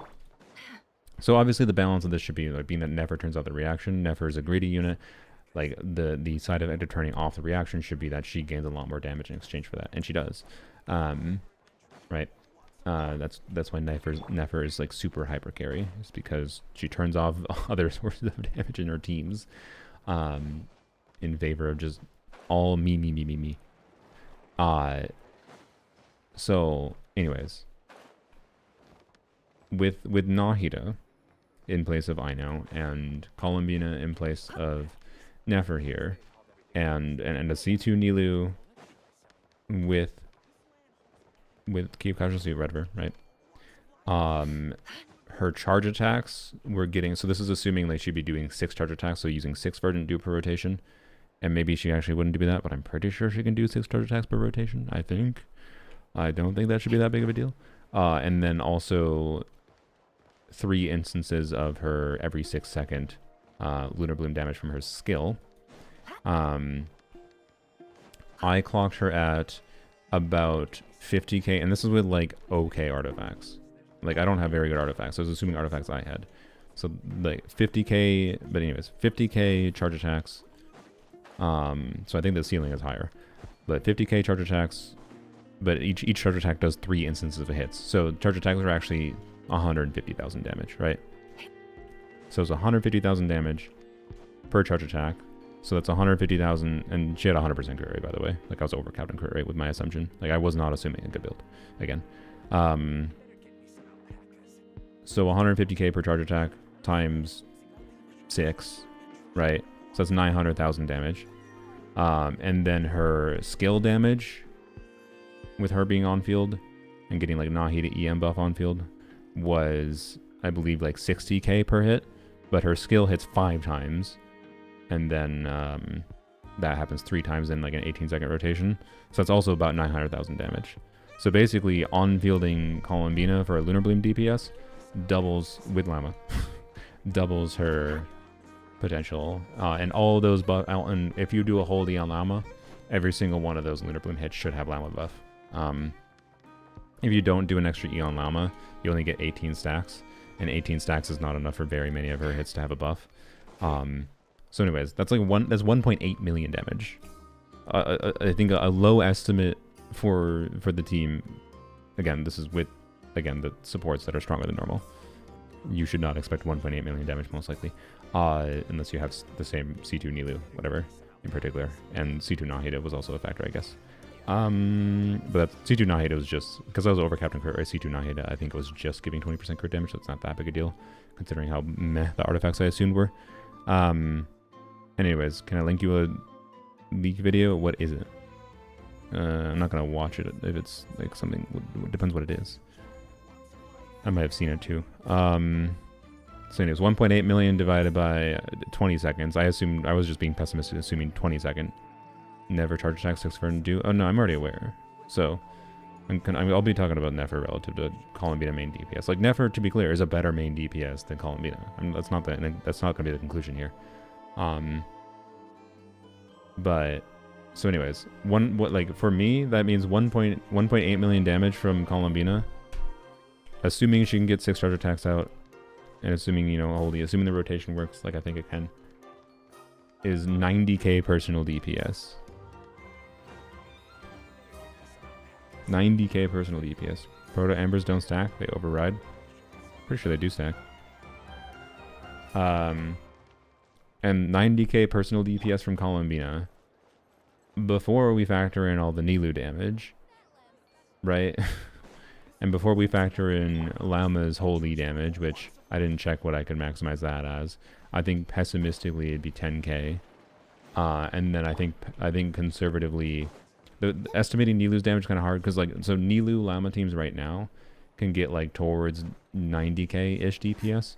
So it's not like Nilu DPS would be 90k and then Columbina is 90k and then so you might think, sorry, I didn't phrase that correctly. So because Nilu Llama teams currently get like 90k DPS, you might think, oh, Columbina being able to do 90k personal DPS in a Nilu team means 90k plus like 10-ish k from Llama Holy. Oh wow, that's almost 200k DPS with a C2 Nilu. That seems way stronger than Nefer. No, because I think Nilu is not going to be doing 90k DPS in with Columbina, because Columbina is eating stacks, and actually the Nilu blooms are eating stacks as well from Llama. There is some leftover stacks for Llama's burst, because the stacks are shared, right? So the stacks for the Pale Hymn stacks gain from Ultimate Burst, and then you get extra Pale Hymn stacks if you do a Holy on Llama. These are shared between whether you get Lunar Bloom talent damage or you buff the Bloom damage directly. So yes, the Bloom cores will steal Llama stacks. The thing is, Llama stacks are just going to convert to extra damage regardless, so I think it's a relatively safe assumption. So I don't know what exactly the actual balance is, because like properly calculating this kind of team, Nilu teams in general, is a pain in the ass. And you have to like map out the dendro and hydro application patterns to figure out when bloom cores are generated when, and figure out like what stacks from Llama's Burst applies to what instances of Llama's damage or Nilu's bloom cores versus applies to Columbina. And it's possible all of Nilu's bloom cores, particularly in AoE, just might eat all of Llama's burst like stacks immediately, and then like it won't even feel satisfying to do Columbina main DPS because of that. But the overall team DPS will still be fairly high. Like my overall estimate, I think, is pessimistically, I think it 1-to-1 replace Nefer with Columbina, but then use Nahida instead of Ino. I think she probably performs as a main DPS on my account as well as Nefer does right now. But Nefer with Columbina would definitely perform a lot better. Like Nefer with Columbina with my C2 Nilu and everything I have going on, with like Nefer's signature weapon and whatever, I suspect stomps the shit out of, to be clear. I think it stomps the shit out of Columbina main DPS. Like I wouldn't be surprised if I'm pushing well past 200k DPS with Columbina with Nefer based on what I understand about Nefer. But that's the weird ass thing, right? Is like I think Columbina main DPS, because of the fact that you can do hyper blooms, that you can accent the team DPS by other forms of damage, even if it ends up being clunky and it doesn't feel that satisfying, I'm pretty sure it's functionally going to be an end result of like Columbina. It might be similar to how Nefer is now, but Nefer post Columbina with Columbina is much better than what Columbina is as a main DPS, right? So like if you have Nefer, you play Columbina with Nefer, and it's going to be much better than playing main DPS Columbina. So like I'm fine with that balance. Is my point. I think that's appropriate balance. But it is weird. It is weird that my rough numbers estimates kind of put her at, wow, this character performs similar to what I think my current Nefer performs like. But you shouldn't feel bad pulling Nefer. Like Bina will substantially uplift her, and Nefer without Columbina has the ability to perform as good, if not better. Like I think, again, maybe I could have made wrong assumptions, and maybe I'm being overly optimistic by accident. This wasn't a proper calc. It was totally ass 3 a.m. vibe check calc, because I wanted to do a vibe check calc to see what it was looking like. But the numbers shouldn't be like insanely massively off, right? No, I didn't do calcs for the lunar DPSs, because this was just something I was curious about in my head for my specific account. But I think most of the calcs I've seen for like the other lunar DPSs from varying people, like yeah, I know there's big ranges that people are giving for Jabai and whatever, but it seems like Flynn's is going to be 120, 130k DPS at C0 investment level. You know, Jabai seemed probably similar, yada yada.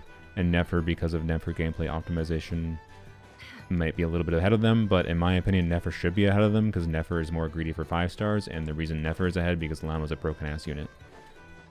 That's why Llama's an imbalanced fucking design mistake of a unit, and that's why Nefer gains more from Columbina. I don't know how they, unless they significantly rework Columbina's kit, I don't know how Nefer doesn't gain more from Columbina than the others do. But I'm fine with that if they do. I don't care that much. So, anyways,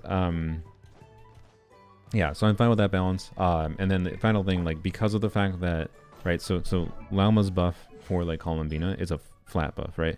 And this is a significant buff to Nefer, right? Just this buff alone, let alone the other things Llama's doing. Just the flat buff alone is significant. Like if we can go into Bisquick.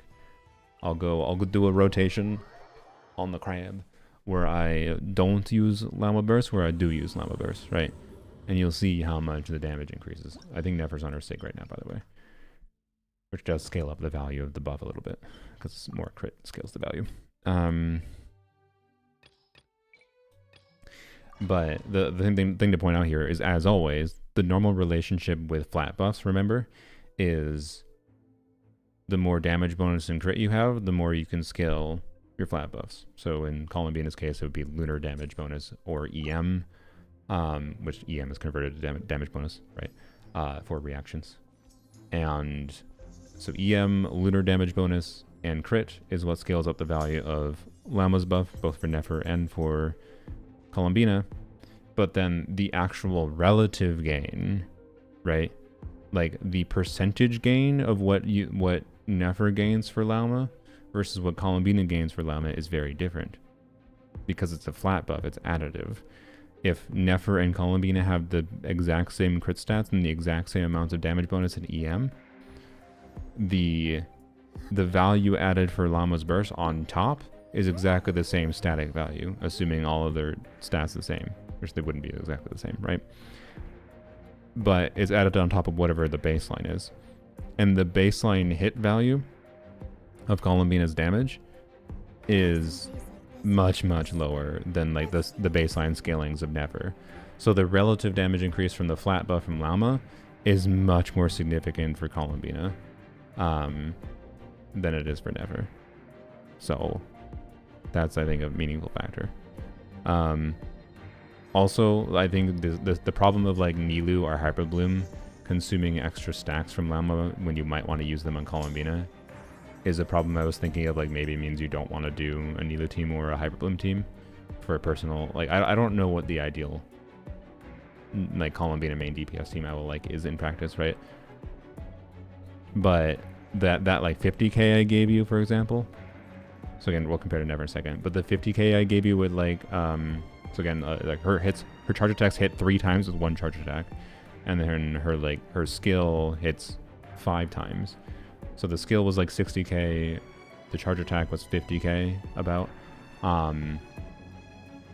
If you turn off Lauma's flat buff from her burst, it drops to like, I think it was 18k on her charge attacks and 25k or something on her skill. 25, 30k. Like Lauma is like doing 120% more on top of Columbina's damage, like baseline damage. like it's functionally coming from Lauma. Like that's what my point was earlier. With Lauma does more for Columbina main DPS relative to what she does for Nefer. If you felt like main DPS Nefer was reliant on Lauma, main DPS Columbina for Lunar Bloom DPS is extremely reliant. But also it's weird because the stacks for that flat buff could end up being consumed by other things. So yeah, you're right, you might want Llama more than you want a Nefa for Columbina.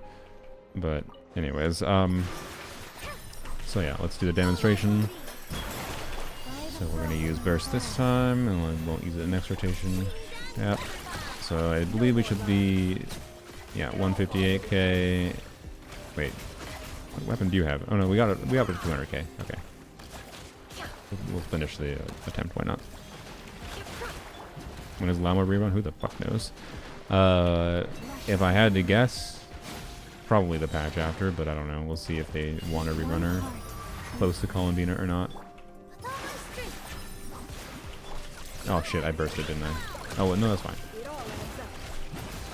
Yeah, we're getting up to 200k, 180k, 200k. Yeah, so that was the peak. 180k, 230k. That's what we're going to compare to. Now I'm just going to do the same thing, but not burst. And it's going to be a significant difference. It's going to be quite big, because Lauma's flat buff is big. Stay your hand.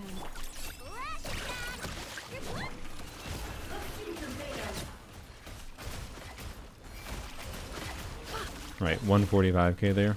I believe that might be the peak we get. We'll see. We'll continue rotations though. I almost altered on habit there.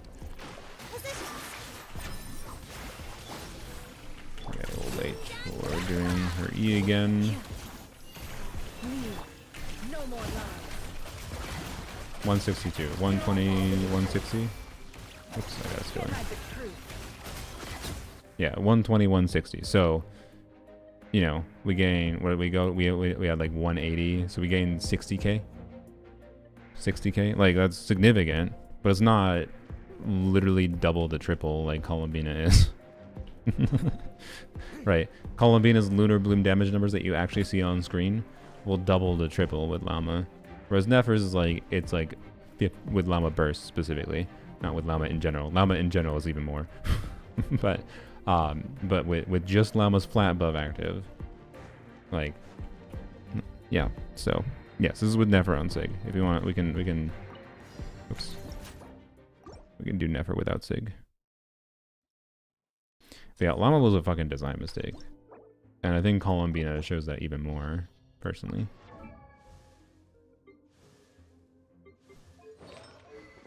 So much of like main DPS Columbina's power level should not be this loaded into Nefer, or sorry, into Llama. And so much of Nefer's power level should also not be so loaded into Llama. I don't understand what the fuck they were thinking. It genuinely, like, Nefer Llama and Columbina Llama main DPSing situation makes me think the devs are incompetent. I'm not gonna lie. I don't hit 100k with Nefer uncraftable with Llama burst up. I feel like you should be able to. Like, to be clear, I'm using C2 Nilu, but like it's not doing that much. But if I remove C2 Nilu for like Nahida, like most people use here, I'm pretty sure I should. I don't know. We could double check if I hit 100k. I think I hit 100k with Nahida. I think I hit 100k without even Nahida. Right? I don't know. Anyways, whatever. I could try Kirara potentially if you want. Anyway, so remove Nefer Sig because Nefer Sig does scale up the value of the perceived value of the buff. Here. This dance is for you. By the frost. Not even just the perceived value. Perceived implies it's not real. No more lies. Time to go clean. Wow, all them non-crits.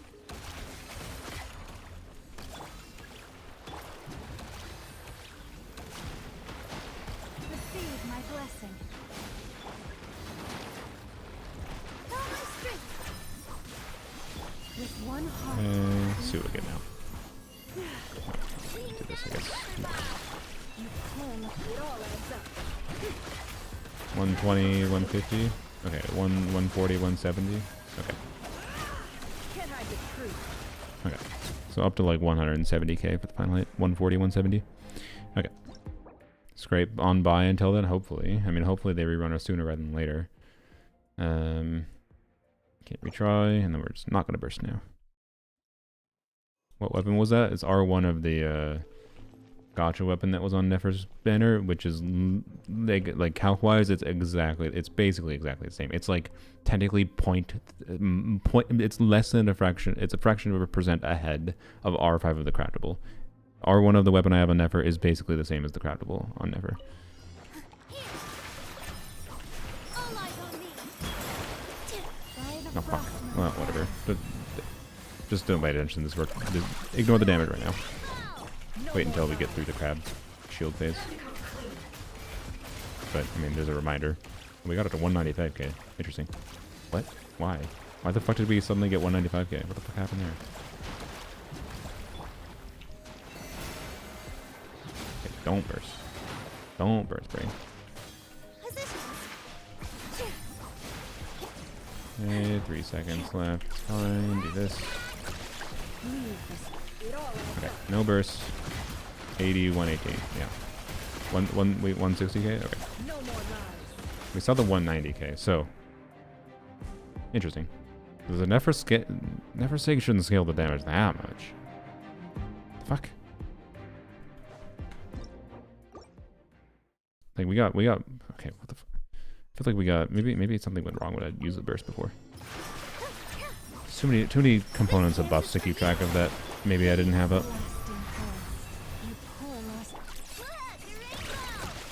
Can't hide the truth. It all adds up.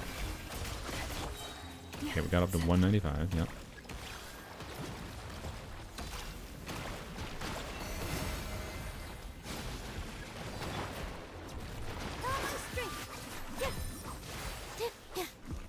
Really? There we go, okay. By the frost moon gold.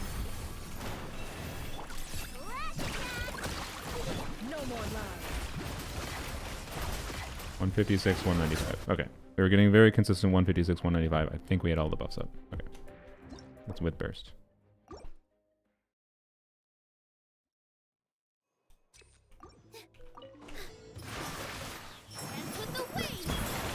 Forgot to finish the E. Forest, protect us. Please. There we go. It all adds up.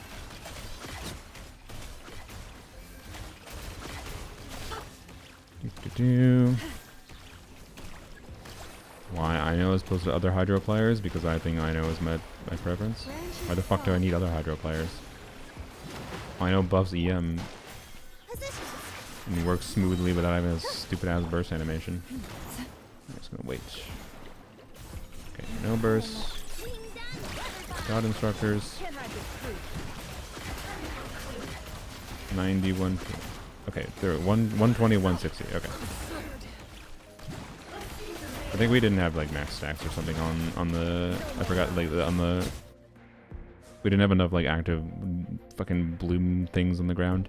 That's probably what happened most likely. That's my guess at least.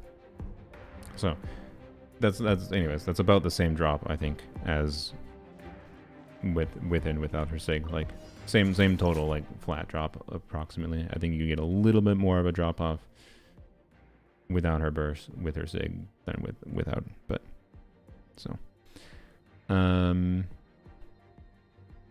just got done watching the silly streamer. Who was the silly streamer? DPS Lanya with Duran. I mean, we can do a full run if we want. But anyways, by the way, keep in mind the freaking first half of this abyss. If you like, because there's some people in chat, I think we're comparing to your own Nefer. Like, there's 75% lunar damage bonus. I have a C2 Nilu. It's also C6 I know, although I'm not using a Sumeru craftable. I could. Do I want to use a Sumeru craftable? I can try.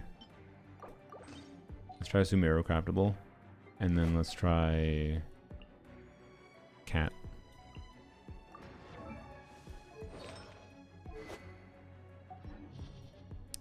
Fuck.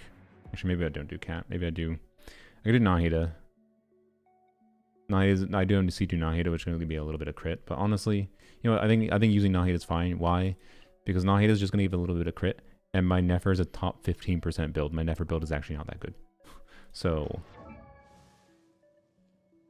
this is C1 Lama, but that doesn't add any damage. So we're removing Nilu C2 and Kyo Couch and Suit, which is obviously a significant buff. So if you want to see a more normal Nefer damage relative to my build. But a lot of people I think just aren't using instructors, by the way, with Nefer, which I think is a mistake. I will try to use Furos Regalia though. So I've got to pick up the leaf on the ground. I'll keep this on her. And yep. And then we'll use Nahida. Nahida should be on Serenade. Fuck. Oh, I hate changing builds, whatever. Bap. Do I not have an EM timepiece? I don't think I do. Okay. That's fine, I guess. Bam, there we go. Nahida now on Serenade. Yay. Ideal Serenade build? No, but whatever. We're gonna have to deal with I know problems now. I definitely prefer Nilu, but oh well. So, anyways. And C6 I know, by the way, is equivalent to like, I think about 100 EM here. So keep that in mind. It's still gonna be probably like I think the C6 I know, if you don't have C6 I know and then C2 Nahida, is probably going to functionally make my Nefer build closer to like a top 1% Nefer build kind of thing, I believe. But I don't know, just subtract a chunk of damage. It's not that hard. This will be much more relatable compared to the Nilu damage. Cube Capture Suit and what's it called? C2 Nilu buff doing quite a lot.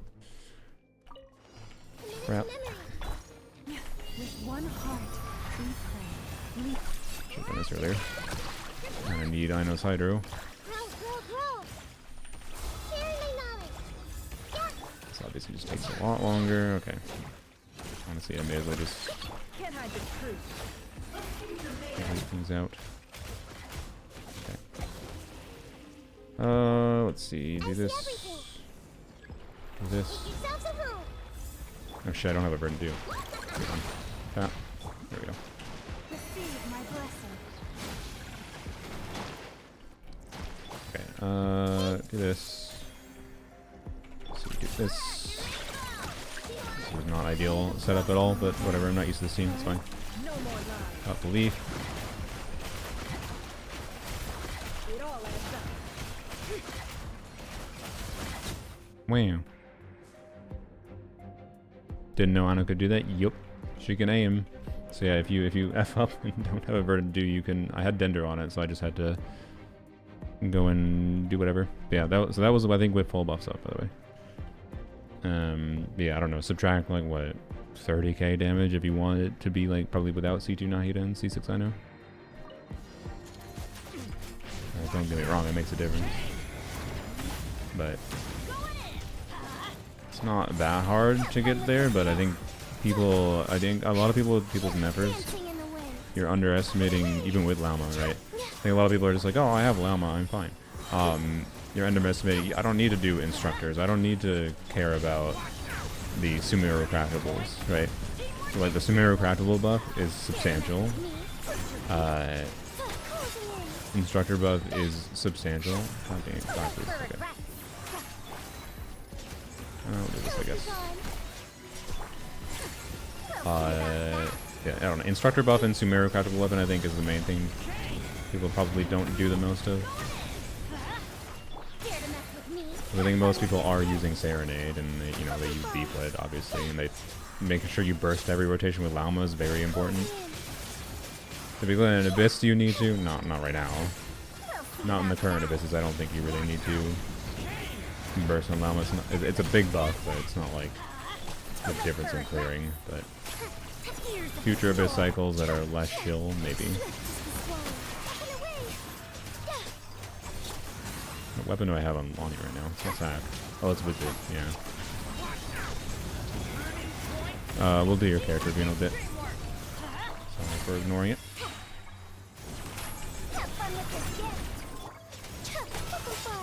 We got the damage bonus though. Oh, got my ult. I could use it, but I'll save it.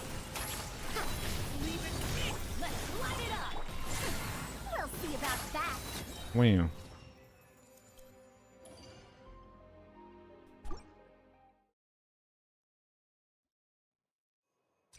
Good team for on-field Columbina if just Lauma, no Nefer Nilu. I mean, you don't if you don't play on-field Columbina if you have Nefer.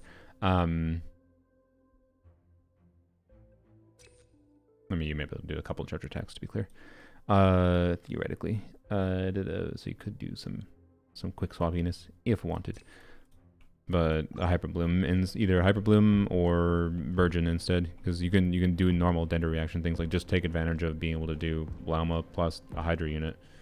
So like it might be that the best main DPS Columbina team, for example, is Raiden or Nefa plus Lauma plus another Hydro to do Hyperbloom.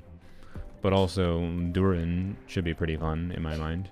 Because Duran can give Red Shred to Dendro and to whatever else. You could do Duran plus Electro unit. You could actually probably get Electro charges too. I don't know. It'd be more fun, I think, to do some more, add some more elements into the mix. But yeah. Glitch Shiro with a raid. Wow. Welcome. Thanks for the raid. I was probably not going to stream that much longer, but how's your stream? What were you streaming?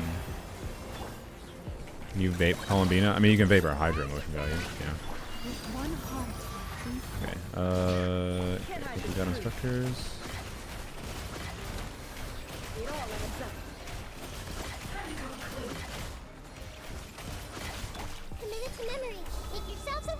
You're still red from this stream. WWM. I don't know what WWM stands for, so I'm gonna make it up. I think it stands for Worldwide Messaging. You're practicing your texting skills. Where wins me? Oh yeah, that game. Yeah, I forgot. People have been playing that game lately. Alright, yeah, we're doing a quick run through Abyss because I was yapping about main DPS Columbina and her reliance on Llama Burst to get real numbers because of lower relative multipliers.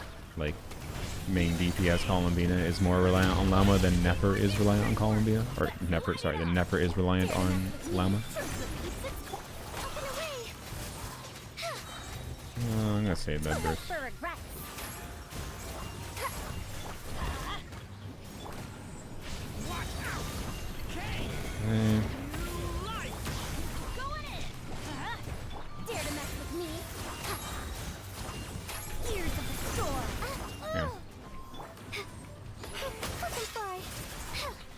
Dancing in the wind. Closing in. Yeah. Duran's Dendro Red Shred needs burning. No, it doesn't. Burning can trigger the Dendro, or burning can trigger the Dendro Red Shred, which they did because Pyro is oftentimes not the trigger for it. So if they didn't do that, you could lose it. He has the line in his kit about burning triggering it, like because so that means that the Dendro unit triggering the reaction can give you the red shred, and it keeps it up. So it basically means if you have any amount of burning happening at all, occasionally, it will give it. Yeah, his red shred is just scroll red shred. Yes, correct. Basically.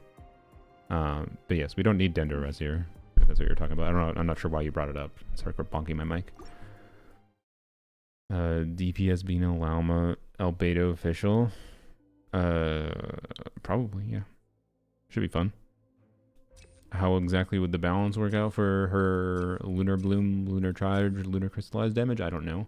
The advantage of doing that is it would ensure that more of your Llama stacks should go to Columbina's damage contribution rather than being eaten by blooms, because you'd have less bloom cores.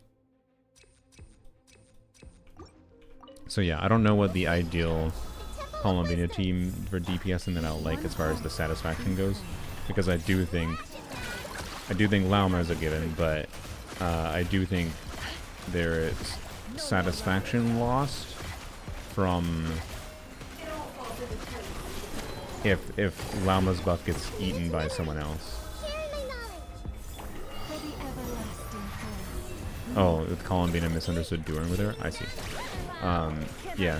I mean, you'll get the Dendro Red Shred. Like, it might have some issues with uptime, to be clear. It just depends. But yeah, Albedo official. Being a llama, it seems like a fun option for sure. I like it. How good will it be? I don't know. But I think it will be functional enough for most contexts. But I could be wrong. I don't know. Please, I need energy. No! We'll see about that. Here's the store. Swift is the swarm. Crap. Up and away. Rain. If I had energy, I might have been able to kill the thing with the right wizard's buff. Oh well. Everybody stand back. Too late for regrets. Have fun with this gift. Dare to mess. Closing in. Yeah. Alright. Just save our energy. Get energy on you. Okay.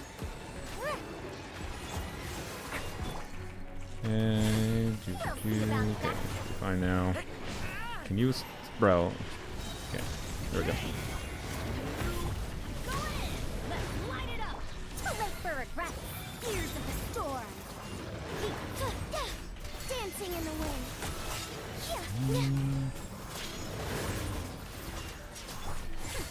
We'll see about that. Definitely don't think I prefer wizard here for this abyss. Stand back. Too late for regrets. Have fun with this gift. Up and away. Dare to mess with me. Buff is up in most rotations, so save the burst for them.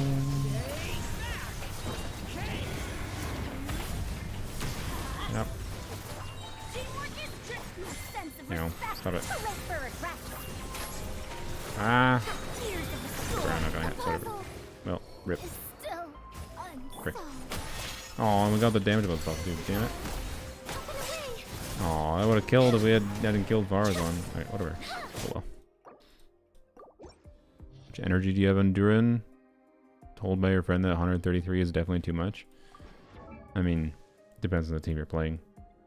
If your friend says that 133 is too much, without a specific team context in mind, they're speaking out their butt, quite frankly. Duran's a versatile character. There's no such thing as universal ER needs, even on a character. I mean, to be clear, I think if you had 200, I would say, yeah, you probably have too much. I have 140 right now, for what it's worth. And I preferred a little bit extra in order to ensure there was no teething issues. But, because I definitely found it, at least when he was solo pyro, with level 9 talents, 120 constantly randomly made him not have his burst up when I wanted his burst up. Not like in a super problematic way. It was in a way that like could be worked around kind of thing, but would prefer not to have to waste the time working around it. So yeah, anyways, I kind of want to try doing a, I don't think I've actually done a Limitless clear with Nefer in this abyss. Did I? I don't remember if I did.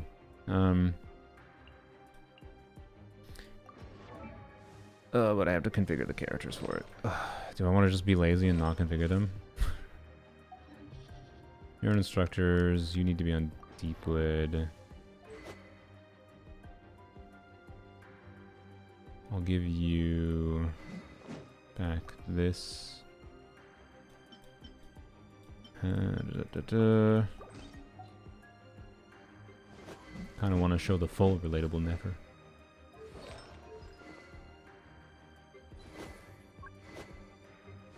What am I doing? Cat. I need cat. Cat.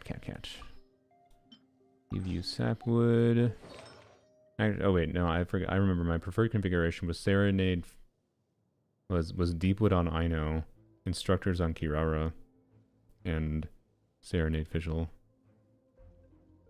I was like overcharging my energy. Yeah. So, anyways, I don't think 133 is too much. Ultimately, it will depend on the team comp, though. There will be team comps where that's probably way more than you need. I felt more inclined to heavily investing in supports than the DPSs. Yeah, I agree. But anyways, I don't feel like super changing a bunch of builds, so we're just gonna be lazy. Throw you on the first Deepwood ass artifacts I see, and hey, that has Hydra with ER. Let's go. Bap. There we go. That's a functional cat. We don't have Serenade, but whatever. It'll be fine. Well, actually, okay. The DPS Lanian team I have on the second side is maybe not quite ideal for this, but I need to start with. I know. Post this video later, like the theater video. Maybe it will, but it wouldn't turn into a video until I actually like return to it. Midnight Fantastic. Oops, No more lies. it's not my best gameplay, to say the least. Oh shit, we have to. Fuck. Okay. I guess we Can't hide the truth. space balloons on Nefer. Is she really? She only hit. Fuck me. Oh my god. She only hit one per. Bruh. I hate this fucking boss so much. I hate this goddamn boss. Holy shit. No more lies.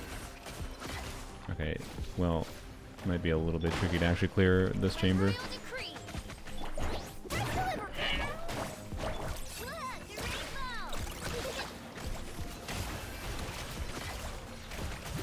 I actually need, it's more efficient to hit those. Deception ends here.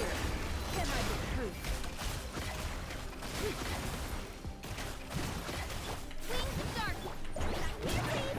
I hate this boss.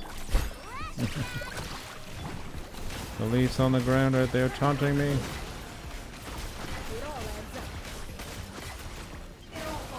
Alright. Only 1 minute slower.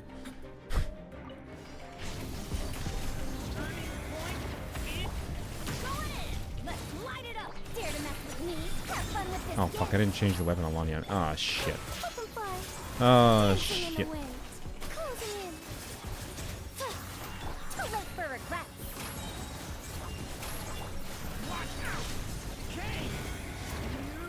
Teamwork is great. My Duran's on triple attack for it, by the way. We'll see about that. In preparation for C1ing. What, how the hell did I not get Pyro Fusion there? Frickin' goddamn it, game, not the time. If I fail to clear, it's because of that.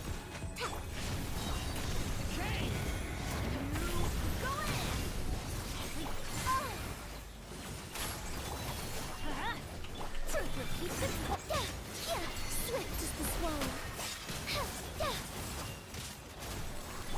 I get 2 skills next rotation, but I think it's not going to line up with it, is it?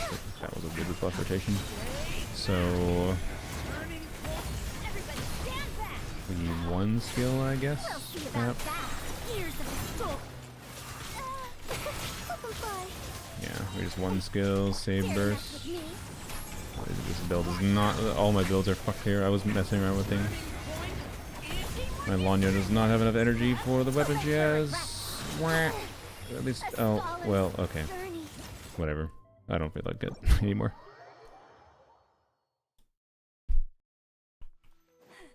I tried. I failed. It's fine. Anyways, I should have used a different team on the second side. If I was doing a lot, but yeah, I don't know. It's a good example, honestly, though, of what I think I yapped about earlier. How, you know, current Abyss structures, like even if you use one of the shill characters, it's not like a given that you clear easily with whatever team on the second side. You have to use a shill character and like the premium team. Then you have the flexibility, and it's just like so lame. So lame that you basically have to have a shield character or try really hard. But anyways. Lauma, Deepwood, and Pamber, Fischl, and Serenade. Fab for energy, I mean... Yeah, if you really need Fav, otherwise it'd be ideal to have Fischl on a damage weapon. I feel like Albedo on Fav would be the better bet, personally. But I could be wrong. I could be overestimating Fischl's damage contribution and underestimating Albedo's. I don't have enough of an intuitive framework for how new Albedo gets good damage relative to Fischl.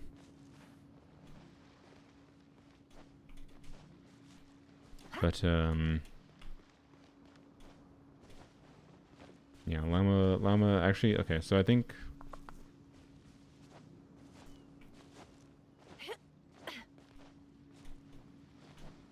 the best bet is probably Albedo on Deepwood with Lauma on Serenade. Or Fischl on Serenade. I think it's 6 of one, half a dozen the other.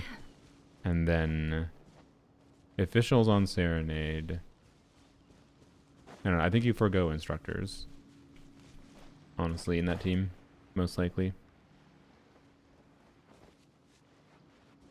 Fischl on Stringless then? Yeah. So, anyways. Should we end the stream? I've been yapping too much. It's 7:40 p.m. I was intending to work on a Yehoda video, and I didn't. Because it streamed too long. It was too long on freaking on the stupid theater. Oh well. Oh well. Expedition reward. Should go raid someone. So, you know what? Thanks for watching, YouTubes. Asia reset for Stygian. Oh, I didn't look at the Nefer build. Oops, we'll go look at your Nefer build. Sorry.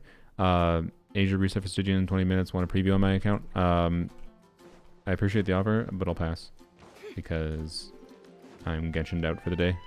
So it's by YouTube. We'll go look at the Shadows Nefer, I think, from forever ago. But yeah, thank you for the offer. Bye bye. Thanks for watching.